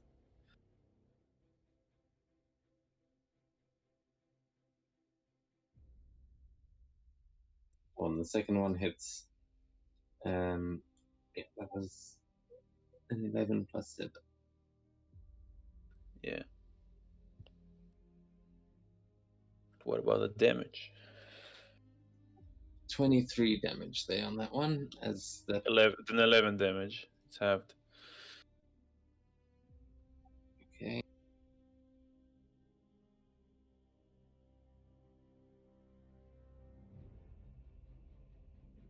Okay, cool. So then that is going to take us to Yuki. Or oh no, there's another bolt there. I think? yeah. No, now it is Yuki, and death saving throw, please.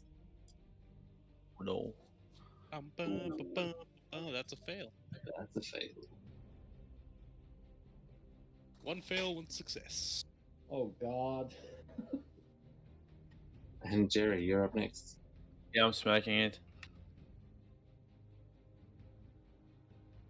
Normal roll, right? He's attacking me right now.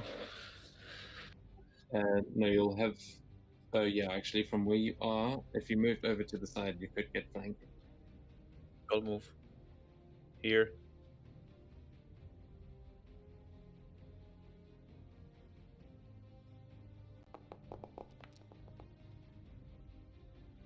$28. Yeah, that'll hit.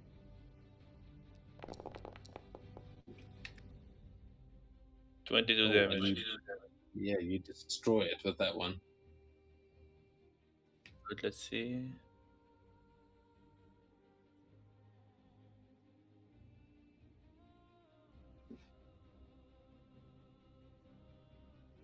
How big is the? It's that guy, the deformed He's- one. He's large at the moment. Not close enough. Ah, fuck it. I still have 20 feet of movement. Exactly enough to go here. And throw my sword. Wait. Did I fuck it up? Nope, 20 feet. I throw my sword at him. Okay, nice.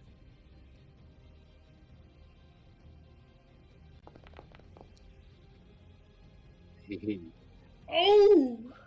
Yikes!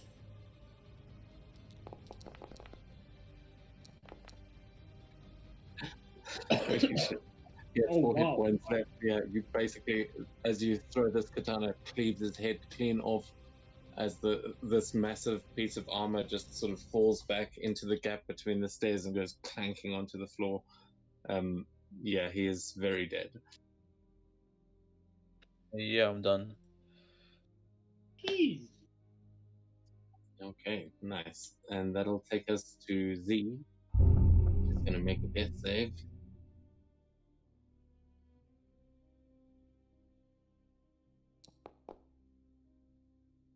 Okay, 12 Okay, again. she passes. And Besnia. Just a question. What kind of what is the harpoon attached to? The chain, or is it a rope? Yeah, it looks like cable, so it's a very thick, sort of metallic rope. Okay. Not something you can cut through. Yeah, that's exactly what I was thinking. It might be. It's got an AC, so you could try and make it attack against it to cut it, but I can't tell you what that AC is. It does seem pretty tough though. Yeah, you know what? I'm gonna try it because this is crazy. So yeah, let's just try and see if I can hit it. Yeah, no, Oh, there goes that plan. no, because like no, because I'm gonna try to cut it with my offhand attack.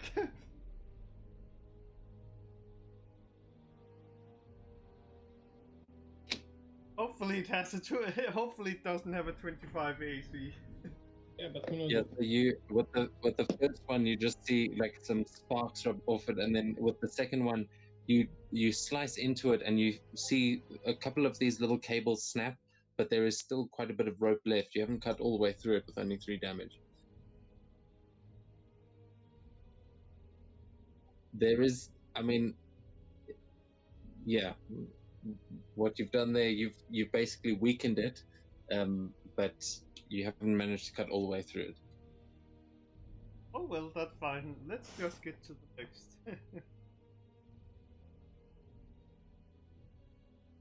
Okay, so yeah, then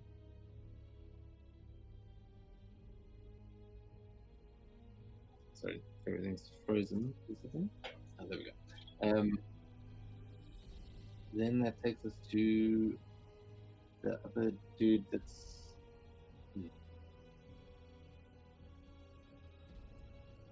What will he do? He's going to now try and run up to the ladder and start climbing up to get into the tower, but he can only get about halfway up. Or, yeah, no, he just manages to get onto the ladder. He's a bit too slow for anything else, and that'll take us to the other oaken bolter.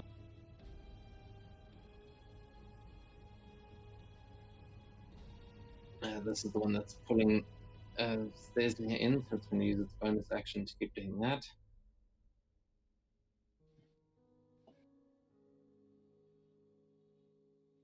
Yeah, so it comes. You move another 20 feet, and it is going to take 2 attacks against you.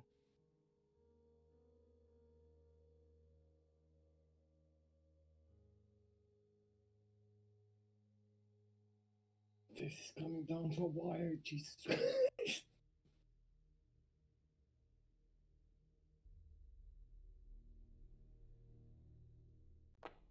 Okay, so first one is a 13. That'll miss. Miss. Actually, it's a 22. It's got advantage because it's up in the tower.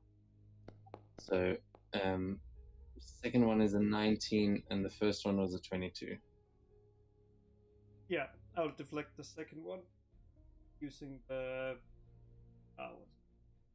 duelist to. Okay, cool. So only one of them hits you, and you take 19 on that one. Is it a reaction to? Yeah, but isn't defensive duelist only for melee attacks? Oh, you're right. So I'm just gonna half the damage. Okay. So yeah, then they both hit, but you can half the damage of one of them. Yeah, let's just say the other one is the one halving. Okay, so then it's 6 on the second one, 19 on the first one.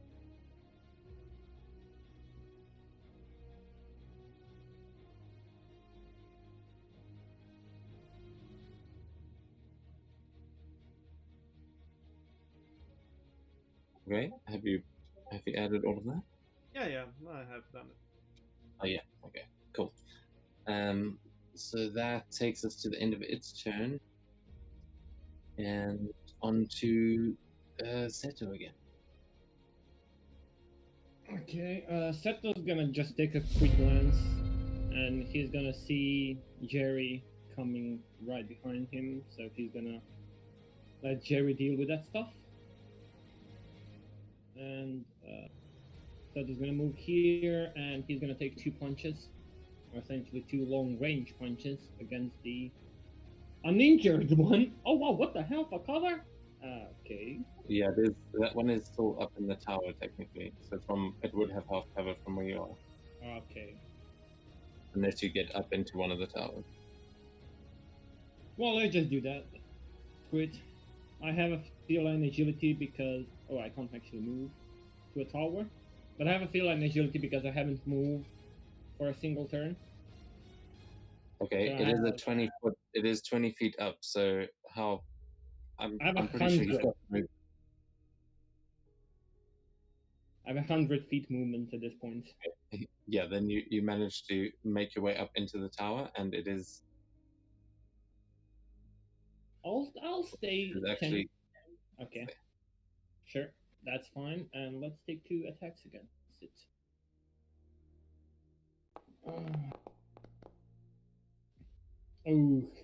Oh, whoa! Okay. Didn't think that would hit.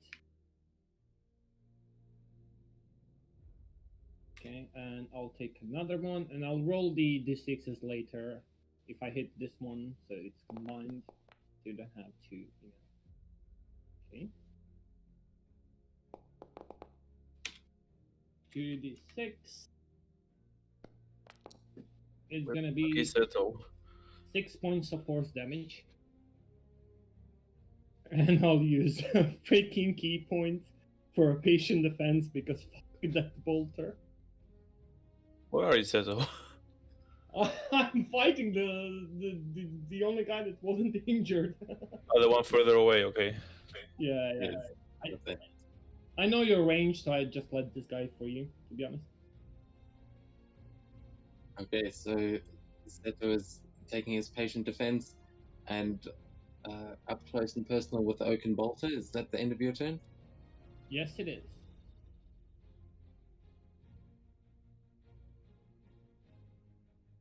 Okay, that takes us to that one actually, and it is going to make 2 attacks against you because you're right there.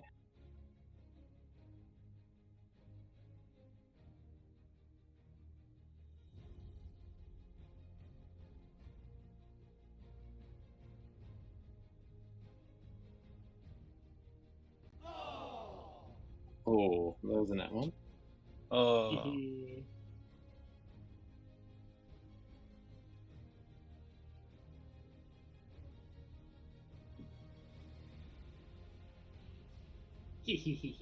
Oh, the disadvantage saved you again as you just managed to get out of the way.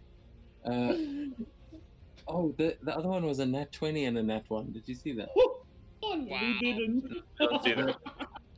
Yeah, it was a crit and a crit fail, and yeah, that was very lucky and well dodged. As this thing is just snapping out at you, and it is not managing to do anything. That's going to take us on to Yuki, I think. Yeah, the rest of it down. Another death save. He died.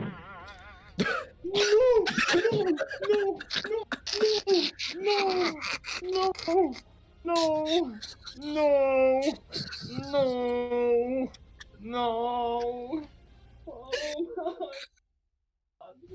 Yuki fucking died. Fuck you, Stesnia. You had a potion. Fuck you. Man, it's not my fault if I hadn't You been had a attacked. potion. Yeah, but I couldn't move up to him, man. Like, Oh my god. Bullshit.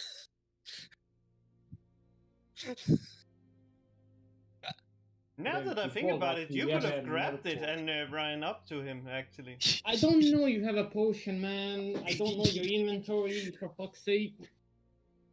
Oh. Well, it's a good There thing goes that another character. it's a good thing the Kirei now that we are on way to that creature. Oh, okay, so You can reroll with a reaction. Yes. Sorry, so no, it's only once. I think Okay. Did he use it? he used it to not get pulled by a cart.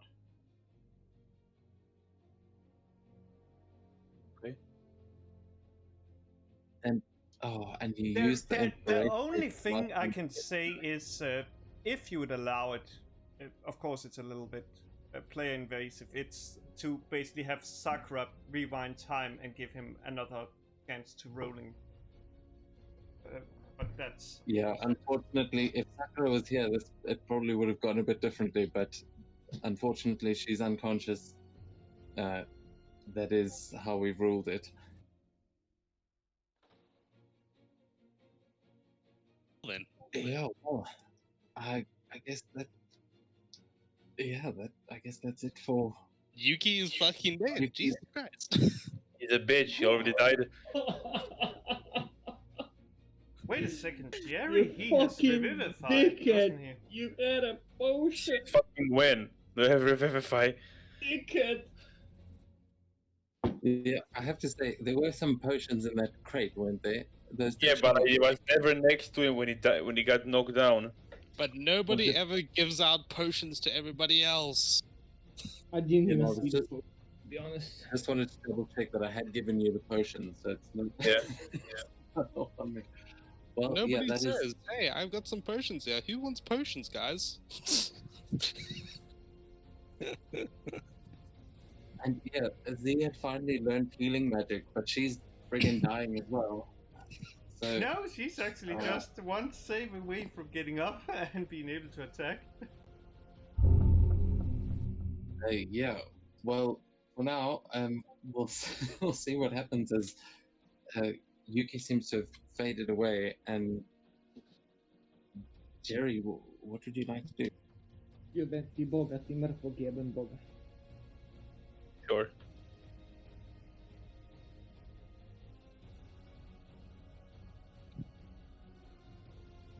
Oh, Can fucking you be close enough Jesus exactly Christ. to be in range to hit that one with the throw attack? You can probably get within range, yeah. It's 20 feet up that beacon tower. Oh.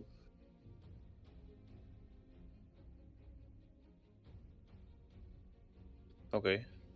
Is it normal roll? What am I rolling exactly? Yeah, normal roll. It's got half cover because it's up in the tower, which just means it gets a +2 to its AC.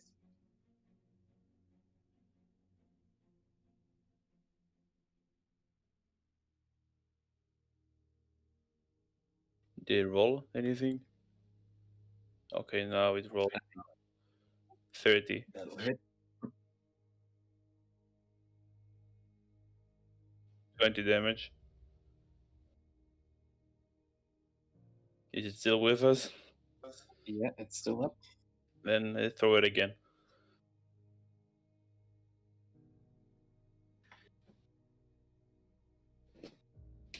Everything is left. Yeah, that one hits as well. 21 damage.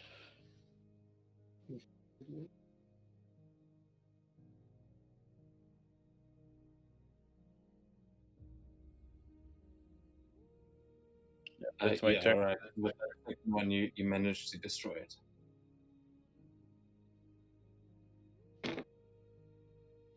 Okay, That's my turn. so yeah, at the end of your turn, that is going to take us to Z. She's also going to have to make a save.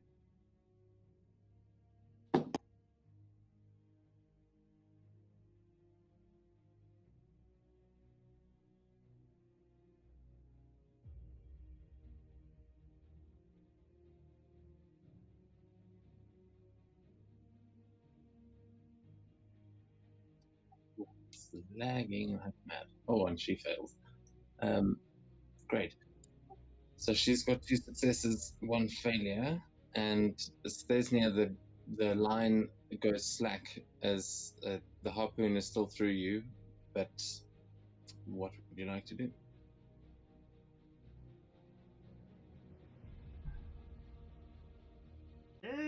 I'm. Yeah, my map is just nothing in. But basically, what I would do. Come on, map. I need you. Don't be like this. Just because Yuki died is no reason to be mad. I don't What? think you would know that Yuki died, though. Oh no. Wait, who was the motherfucker that jinxed that jinxed this? He said, "Oh man, can't believe we're letting the son of Daichi die again." That was so. What I would do is move to C and basically force feed her the only potion I have, and then being like, Okay. as she would. Okay, how are you? Z is on top of the tower currently with the broken open bolt, and you've still got the harpoon through you. So how are you getting up there? Question: can I use the rope to basically climb up to C? You can certainly try. I will bear in mind that there's a big. It's attached to a big thing on wheels, and you have still got the harpoon like through your entire body. But yeah, you can try that. Come on, don't mess me up.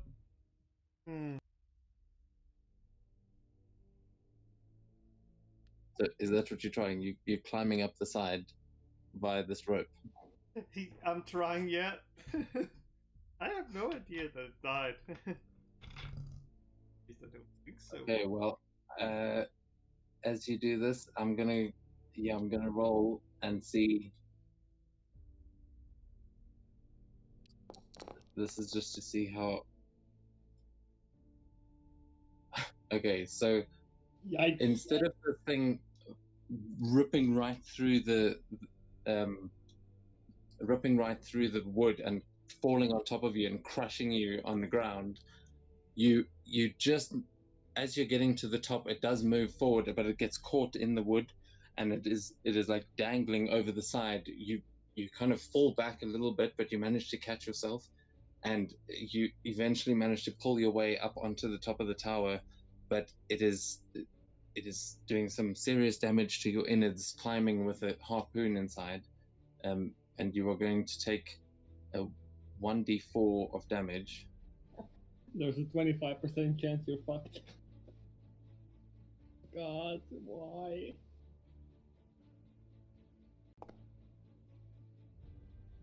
Okay, you take 2 damage as it is just wrenching around on the inside, but you do manage to get back up to 0.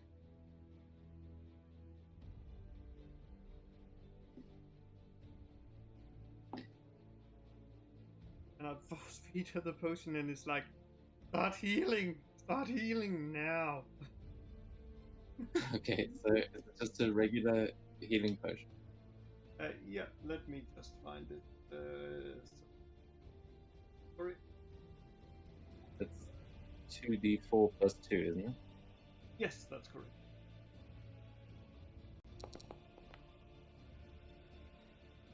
Oh, sorry, I already rolled.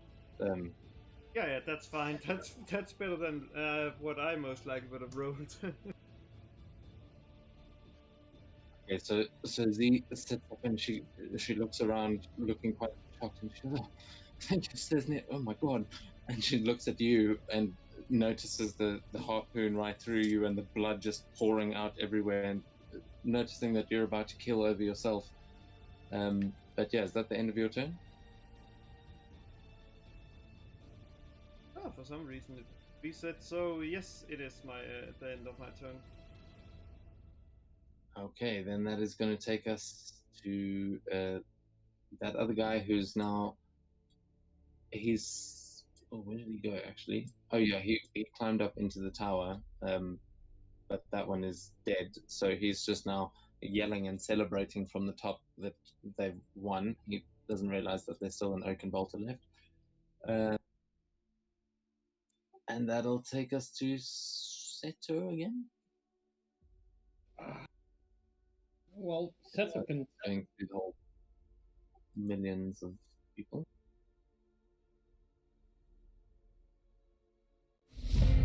Yeah, top of the round, Seto. What Well, you gonna do? Seto can probably sense the Yuki key no longer exists. So he's gonna do something he's never done before, and he's gonna actually roar, and he's gonna pull his claws out. And in a fit of rage, he's gonna let his animalistic instinct come through, and he's gonna be attacking with his claws instead of usual unarmed strikes. Okay. Seto unleashing the rage. Pretty much. Body's at the floor.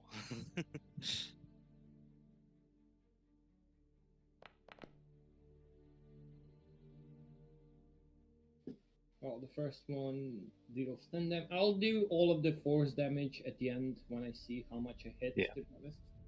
Probably easier than doing it by one by one. Can you guys see the total hit points that it leaves them with? We can can't see like a circle of how much HP they got left, but not specifically a number. I can't see even the circle, to be honest. If you go to the second tab Oh yeah. instead of the chat. Yeah, Yeah, that's how yeah. I do it. I'll use a key I've point. got like to- 20 different bars on different places. It's very confusing. Oh wow. That's Yuki's best part. Wow. Okay. One last time.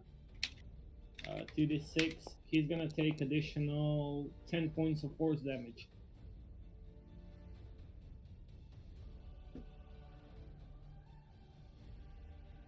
Fucking hell, Oh man. my god, it's still alive.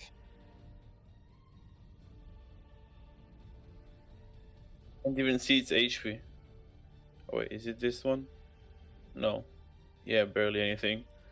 Yeah, it's the one with barely anything, but it is still alive.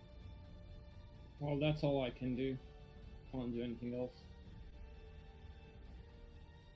Alright, It's turn now. it's turn now. I'm not patient defending anymore, so it's not disadvantage. Unless it's a Okay. range in A hit. Is it a ranged or melee attack? Melee. No, this is melee. Okay.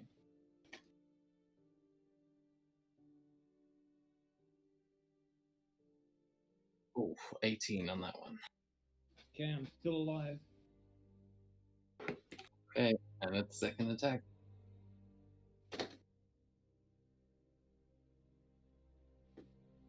Fuck Ooh, you! just Go fuck yourself, Bolter, whatever the fuck you are. Fuck yourself, bitch. Wait, how the hell did that even miss? That was a 23. Is that your AC? 23 is my AC. Holy crap. Okay. Yeah, so that one misses. Oh no, it was 22, sorry. The, the computer worked that out better than me. Okay, yeah, so you managed to survive its onslaught. Jerry, you're up next. I just moved each the last one, so I'll just 25 feet. How far is it? 30, so I'm throwing with disadvantage. And it has health cover. Oh god. Good luck. I mean, you have a plus 14. Fuck you, dude. An 18 hit.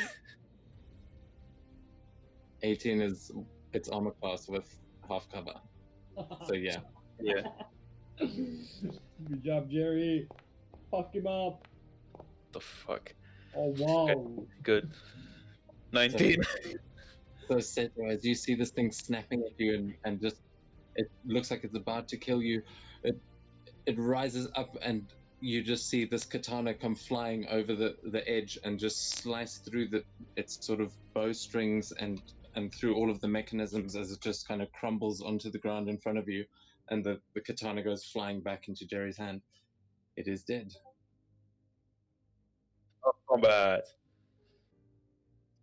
Okay, yeah, that brings us to the end, I think. Is that everybody? Yeah. Good lord. Well, that happened. Fuck you, man. Just.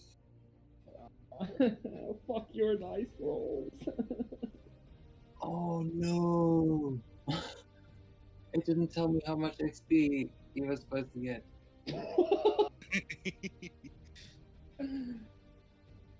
No! How do I get that back?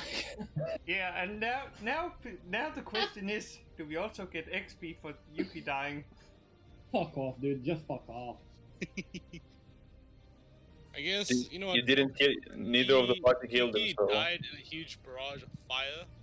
Well, technically that's not correct, Jerry, but sure. For thematic reasons, the way if you guys go and look and try to find Yuki, you can see basically one arm carrying Sakura as if he was trying to protect her, just for thematic reasons. Can you yes. repeat that? Your arm is above Sakura? It's like you protecting her? Yeah, pretty much. Like I'm pretty much trying to cover her, and I was basically being a human shield. Oh. Fuck you, dude. Fuck you.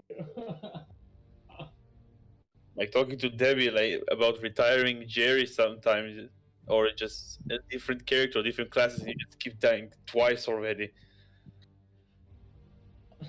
Hey man, the dice were just not on my side. Dude, fucking natural. It's fucking 5%.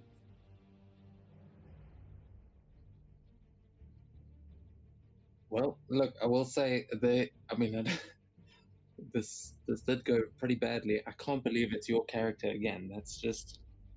Unlucky? Yeah. And I mean, from my point of view, like this is a player-based campaign.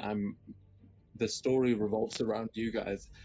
Having different characters come in is a pain in my ass. So I'm definitely not trying to kill you on purpose. I promise. No, I like genuinely, in my personal opinion, I've been like in 4 campaigns so far, and this campaign has the best battles of them all. It's fucking risky. It's rewarding. It's difficult, but if you live, Now, fucking hell, it's like good feeling. It's not like we're just fucking dancing through everything. now, I have to ask you guys one question. What did we learn from this combat? To fucking listen to Seto and stay in a goddamn door, mate. Why Yeah, the dude, fuck that's- you man. go there? Man, like, just look at Well, to be me. fair, It went people so were being well. dragged away by the freaking what's face by the freaking. Oh yeah, you're correct by that. Yeah. My bad. And 2, if there's someone that's been downed, heal them as soon as possible because Yeah. that one can fuck you. And Yeah. That's not exactly what happened. I thought I was in the Fucking clear. I was like, okay, it's 1 death save and one success, 1 fail. I was like, I'm fine. And then I rolled the nat one. I was like, oh. Yeah, I was sure that Stesnia is gonna fucking save your ass as soon as she says that she's got a potion, and then he fucking attacks twice. And I'm like, Man, think about wait, it. did you use? Did you Jerry use could- fighting spirit? Not the fight. Did you use second wind? I already used it, yeah. Oh shit. Yeah, I actually think like Jerry could also have vamped in and saved. Yeah, but Jerry is fucking raging and killing everything. Nobody expects anything from Jerry about. We expect him to fucking kill everything, dude. That's what we expect from Jerry, and that's what he always does. We don't expect him to save our asses, aside from killing everything that fucking moves. Man, now I Yeah. have to figure out a new character. Fuck. Jesus Christ. My good lord. Yeah, I was not expecting this at all. Please tell me I mean, ZS Revivify or some shit. I don't. I'm busy looking. It's so Come hard. on, please. That think it there is one Wait. solution, but Do we it have- requires the DM's permission to use. I'm gonna kill you at the spot. I'm literally telling you, Seto will literally murder you on the spot. Not even gonna fucking lie. What? If she tries to take his soul into a coin, Seth is gonna literally murder Stesnia on the spot. I can't. It's already Okay. past the moment. Okay. Because I was like, would have taken his soul and then we could have fixed up his body and then reunited the soul potentially. We don't even have a diamond worth of 100 goals for a Revivify in our loot bag. Jesus Christ. Well, I mean, you guys were on your way to try and find some holy magic healing creature, so maybe that creature might be able to help you out with more than just greater restoration. I mean, there are ways of bringing characters back, but yeah, I think Matt, we should chat and see how you want to progress with this going forward. Yeah. I'm definitely gonna take some time to think about it. I'll probably shoot you a message tomorrow. And Yeah, I'll also take some time to process and think of where to go next. it I hasn't think Jerry, it hasn't hit me yet that he actually just died because of the nat one. I was like, oh, nat one, oh, he's dead. Ah, cool. Jerry, can your fucking bag of beans help us anyhow? Throw it on the ground and it will burn us. Okay, I'm pretty never sure mind there then. is one that grants a wish or something of the beans. No, I think that's a stack of many things. The best thing you can get out of a bag of beans is a beanstalk to a giant's castle. Oh wow, that's fucking. Technically, the best thing you can get is that the Arbiter of Balance comes around and is like, nope, makes no much mess, and just sends you all to the void. Yeah, I don't think that's one of the beans. Yeah, there's some fun ones on there, but yeah, you guys, that was a hell of a challenge. I'm gonna have to actually rework out how much XP you just got because yeah, it all went wonky there. But I think that is where we'll end it. Yeah, everyone sort of gathers around Yuki, and Roll the bag of beans. No, fuck you, dude. Don't roll the bag. I of didn't beans. roll. I didn't even touch anything. Okay. I'm just saying. Seto's on 3 HP. You're like Rolled the egg nest. Stesnia is pretty much dead if she pulls the freaking whatever the harpoon. Gave me the egg, so if you want to eat an egg and get the +1, Yeah, or scores, or fail a Constitution saving throw of 20 and take 6d10 damage. fuck you, dude. Don't roll anything. and these out of second level slots, so she actually couldn't have. I know, how the fuck is that possible? She hasn't cast any other second level spells. Yeah, it's not updated here. Revivify is a Third one. level. Yeah, so No, she doesn't have Revivify, but she just learned Prayer of Healing and Cure Wounds. I was like, give me some healing. Yeah, Revivify she doesn't know, I'm afraid. You know what sucks? I was about to attune to that Orb of Dragonkind in the next in the session. I was like, all right, yeah, I'm gonna try and mess with this, see what it does. Oh, there goes that plan.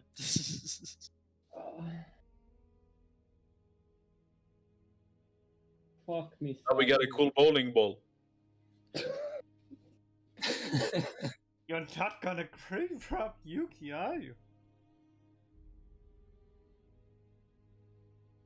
The grave. How the fuck do we even explain this? Jesus fucking Christ, we're fucked. Y'all shit is in trouble now. Good luck. Yeah, we just go to the daimyo. Your son is dead. Your bloodline is weak. You know what, Jerry? Fuck you. I have an idea. We have Jerry cast Revivify. If I had it. Wait a second. We don't even have a diamond worth of 100 gold. We can't cast Revivify. I've checked the entire freaking loot pool. We don't have a goddamn diamond. We have a pearls and jades and amethyst and garnets and fucking whatever. We don't have a diamond worth of 100 gold. Please tell me that dwarf is a cleric. Yeah, sure. Going invisible is a cleric fucking spell. He's probably rogue. It is a cleric spell. It's I think it's the Twilight one that has invisibility. Look, that one's got barely anything. He's basically this Caverns version of Gollum. Oh god. Hey, maybe we can trade the ring for a Revivify or something on Yuki. We have 1 minute. Go ahead. I don't think we have enough. I mean, who knows? The fucking beast or whatever the fuck it is on the end of the mountain might be able to do a true resurrection or some shit. Who knows? Probably gonna have to pay a big price, but fuck me sideways and call me. Oh, fuck you. What say, Jerry?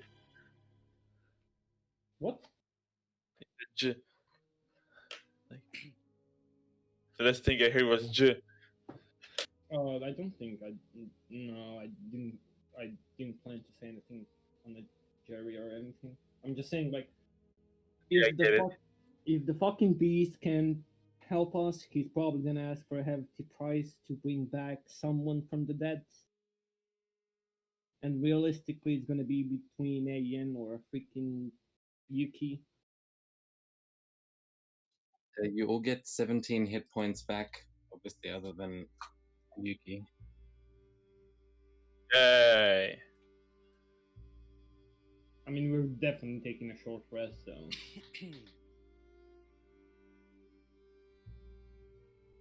Yeah, and Z will take your Naginata and play it upon you, and we will pick that up next session. Thank you guys for the game. I'm working out your XP now, so if you want to stick around, I will let you know soon. Debbie in the beginning of a session.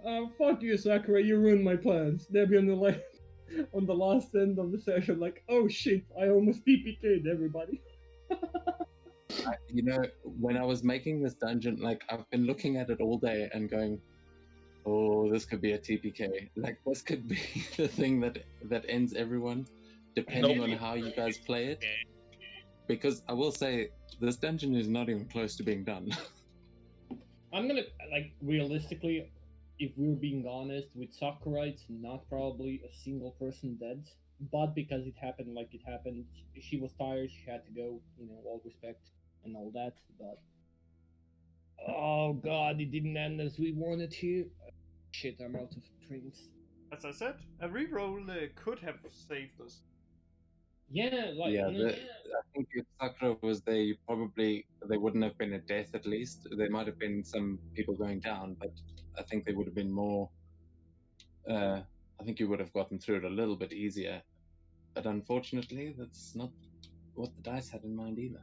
Yeah, but like you're counting on 6 people, so making a dungeon based on 6 people, nobody can fault you for anything. Again, it was 5% fucking chance. It's not like he just died outright like kids. It was 5% chance to roll a goddamn nat 1, and it happened in the worst fucking moment possible. Jesus Christ.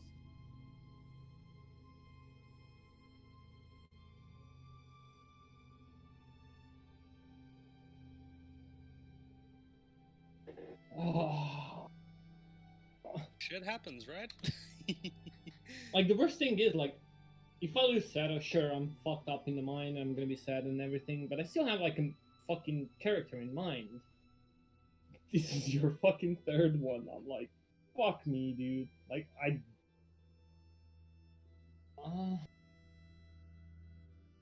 been thinking a lot about, because Derry was saying that he wanted to retire the character at some point, and I was like, because that makes it quite hard to have a full story arc like planned. But then I was thinking about it more, and I was like, actually, because this is such a deadly campaign, the chances of your character dying is so high. That's actually kind of a nicer way to go out, to actually find an end to the character where it's not just death. But then there's also, it's like, it's so unpredictable who it's going to hit. It's so unlucky. At least this one was in battle, and it wasn't you stayed in your own body. Yeah, like, genuinely, I've learned my lesson. Fucking patient defense, everything. Fuck every fucking NPC.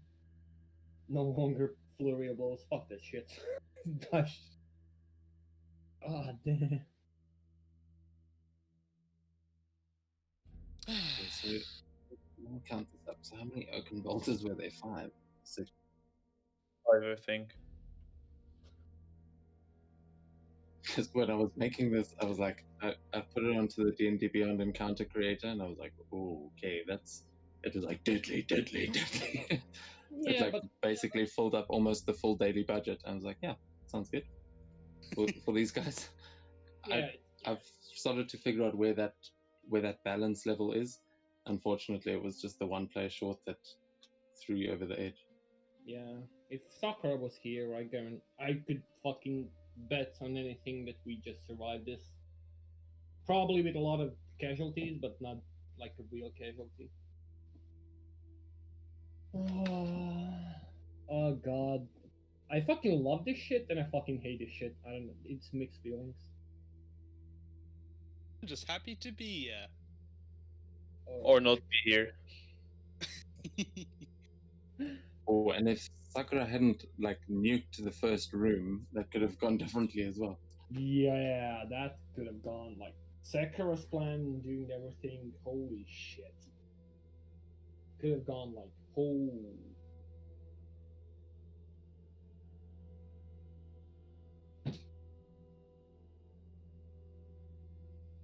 Damn it! Now I have to think about a character. A cleric, a druid. Don't fucking don't take my freaking. Don't take my idea. I'm gonna kill you. What's your idea? Fucking Dragon Knight? A Dragon Knight is Yeah. not a cleric. Yeah, coming with a fucking dragon, just like a black dragon buddy companion. That would have been fucking mental. That's my next character for sure. Yeah, I have two characters in mind, and one of them is very homebrewed, and the other one is a little bit homebrewed. I don't have anything. Like, sure, I want to play Dragon Knight and everything, but I don't want to set it to die. Like the homebrew is races, so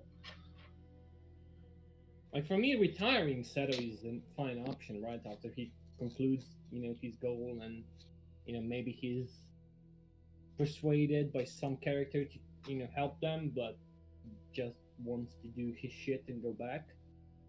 Like I don't want him die.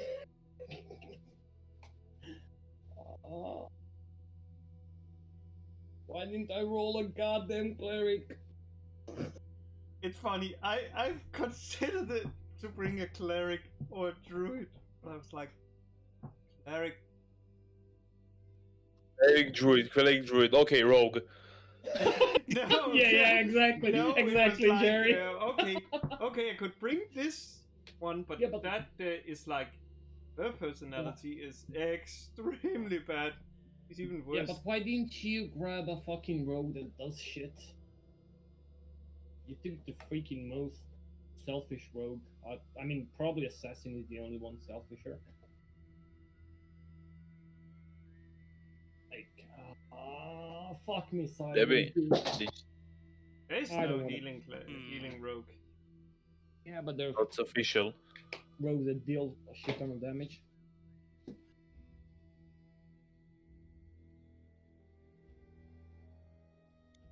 What? What the?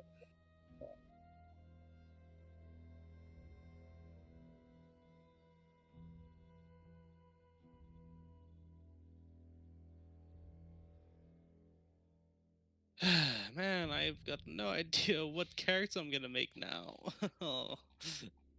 Who knows? mean, Maybe Ekron is willing to let Yuki return in exchange for him hunting certain people down. I'm just saying we still have to hunt the beast. We still don't know if, we can't get Yuki back. Just matter of question, do we go back to a fucking daimyo and tell him the shit happened, or do we just proceed with the first plan? Yeah, that is a good question. Yeah, I mean, like, literally, it's a fucking mythical creature nobody ever saw. It could literally just have a Wait a true second, you resurrection. said mystical. That means that No, I said mythical. Not mystical, mythical. which would mean it's legendary, which legendary lore could tell us stuff about it. I don't know that. Legend lore could probably get some info on the creature. It is a creature of legend in that way. Yeah, it says myth and legend shared through Toto about, the Kirin. And we don't know what the hell he can, right? Some claim that it can even bring back the dead. It's literally in a quest description. So, who knows? Maybe we just go there and be like, hey, we need the body back. We might not get the greater restoration, but fuck it. At least Seto will say fuck it. He'll want Yuki rather than Mary and Estrella.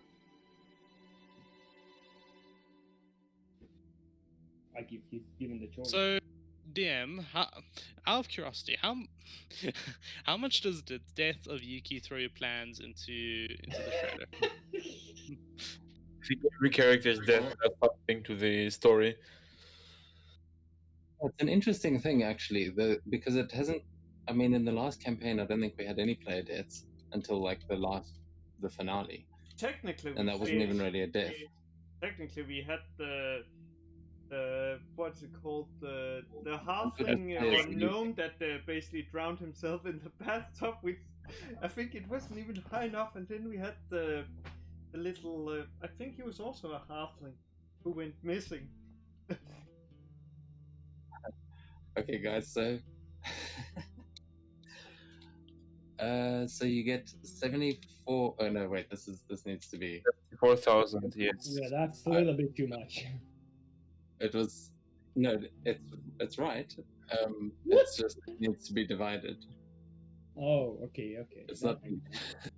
Yeah, that would be like I nearly did to say as each, but we no, we that don't would have be a like level 20. we don't have the amount like that, like total so far. So I was like, what the fuck? Yeah. How much Yeah, is that's how something much funny. would 70,000 be? Oh, we might get a I think new that will level. bring you up to like level 11 or something. But or like level 10 at least. What is the? How many of you are there? 6. Including UK. I mean 6. There was 6. Now it's 5. But hey, again. Oh, wait, it includes Z. Wait, how many are there? Oh, I didn't count Z. No, Z.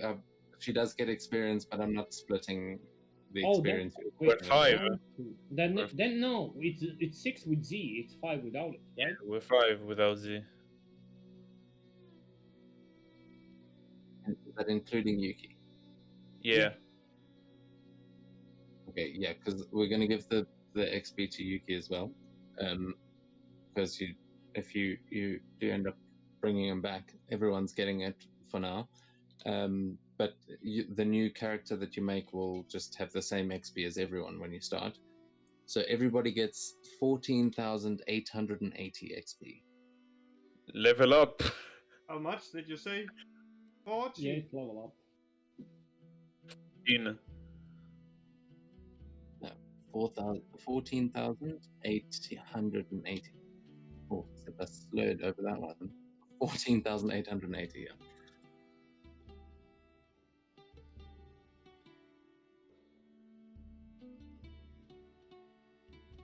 You're actually right. That's the level up, which means that now. Oh, that's so funny. Now the minimum acrobatics I can roll is a 40. No, actually, no, it's a 20. 25. 20. Wait a second. If you guys all level up, is there anyone that's able to get a spell that could save Daichi? Because you level up at the end of that battle. does he level up? I think if Jerry, how much do you If have? I didn't have any levels in Barbarian, I would have. I don't get any level 3 yet. Wait, let me just check. She is actually. Wait, what the hell? What's her domain? Arcana? No, it's not Arcana. Oh, it's that. Oh, I. Question is, do I get ability score or Great Weapon Master? Okay, level 11. I don't think she gets anything else. Let's Oh, she actually gets a Jesus. 6th level slot. Sakura. I don't know which wizard 6th level they are though. Yeah, let's see. I Think don't she has know. anything to revive. Yeah, probably 6th not. level. Yeah, probably not. I don't think there are. Unless he spends that pot on getting Ray's dead. No, I actually don't know even what she is. She's a chrono something. I don't know what. the hell. Chronomancer, Yeah. probably. Yeah. No, I talked about what sort of thing she gets. That it gets another spell slot, then she could potentially raise Yuki. I've used it to get oh no! Again the diamond. Unless of course that Dwarf Prince has the diamond. Pretty sure any spell used for resurrection of any sort requires a lot of resources other than, just having the spell. It just You requires guys the do have a diamond diamond. from Revivify. Yeah, she doesn't You have guys do have a anything. diamond. We have what? Sorry? You do have a diamond. Where? Do we? Remember the thing you tried to get back for Hidekayo? Yeah, but Oh, I that wasn't there. that stuff is currently in the chest. And the chance that they roll a DC, that was 30 in check, very low.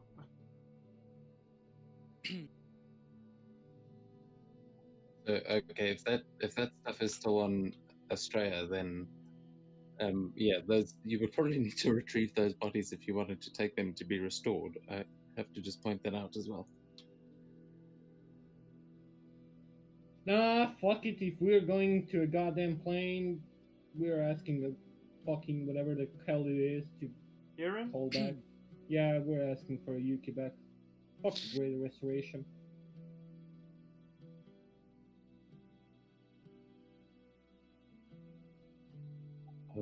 Or there are all of these bats here.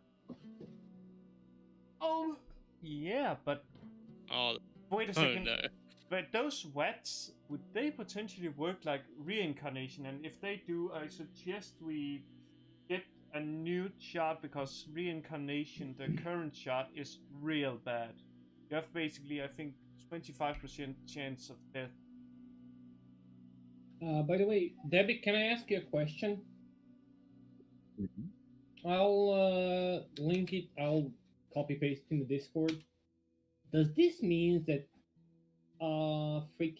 it says or until you use this feature again? Is it just like a 1 minute or is like continuously until I use it again? It's I don't know how it continuously. works. It Oh, basically like really? yeah. Let's say example that you was like let's say it said like you could set your hand on fire, and then unless you basically set your other hand on fire, then it would yeah basically unlimited until but this is what it says like this feature I get.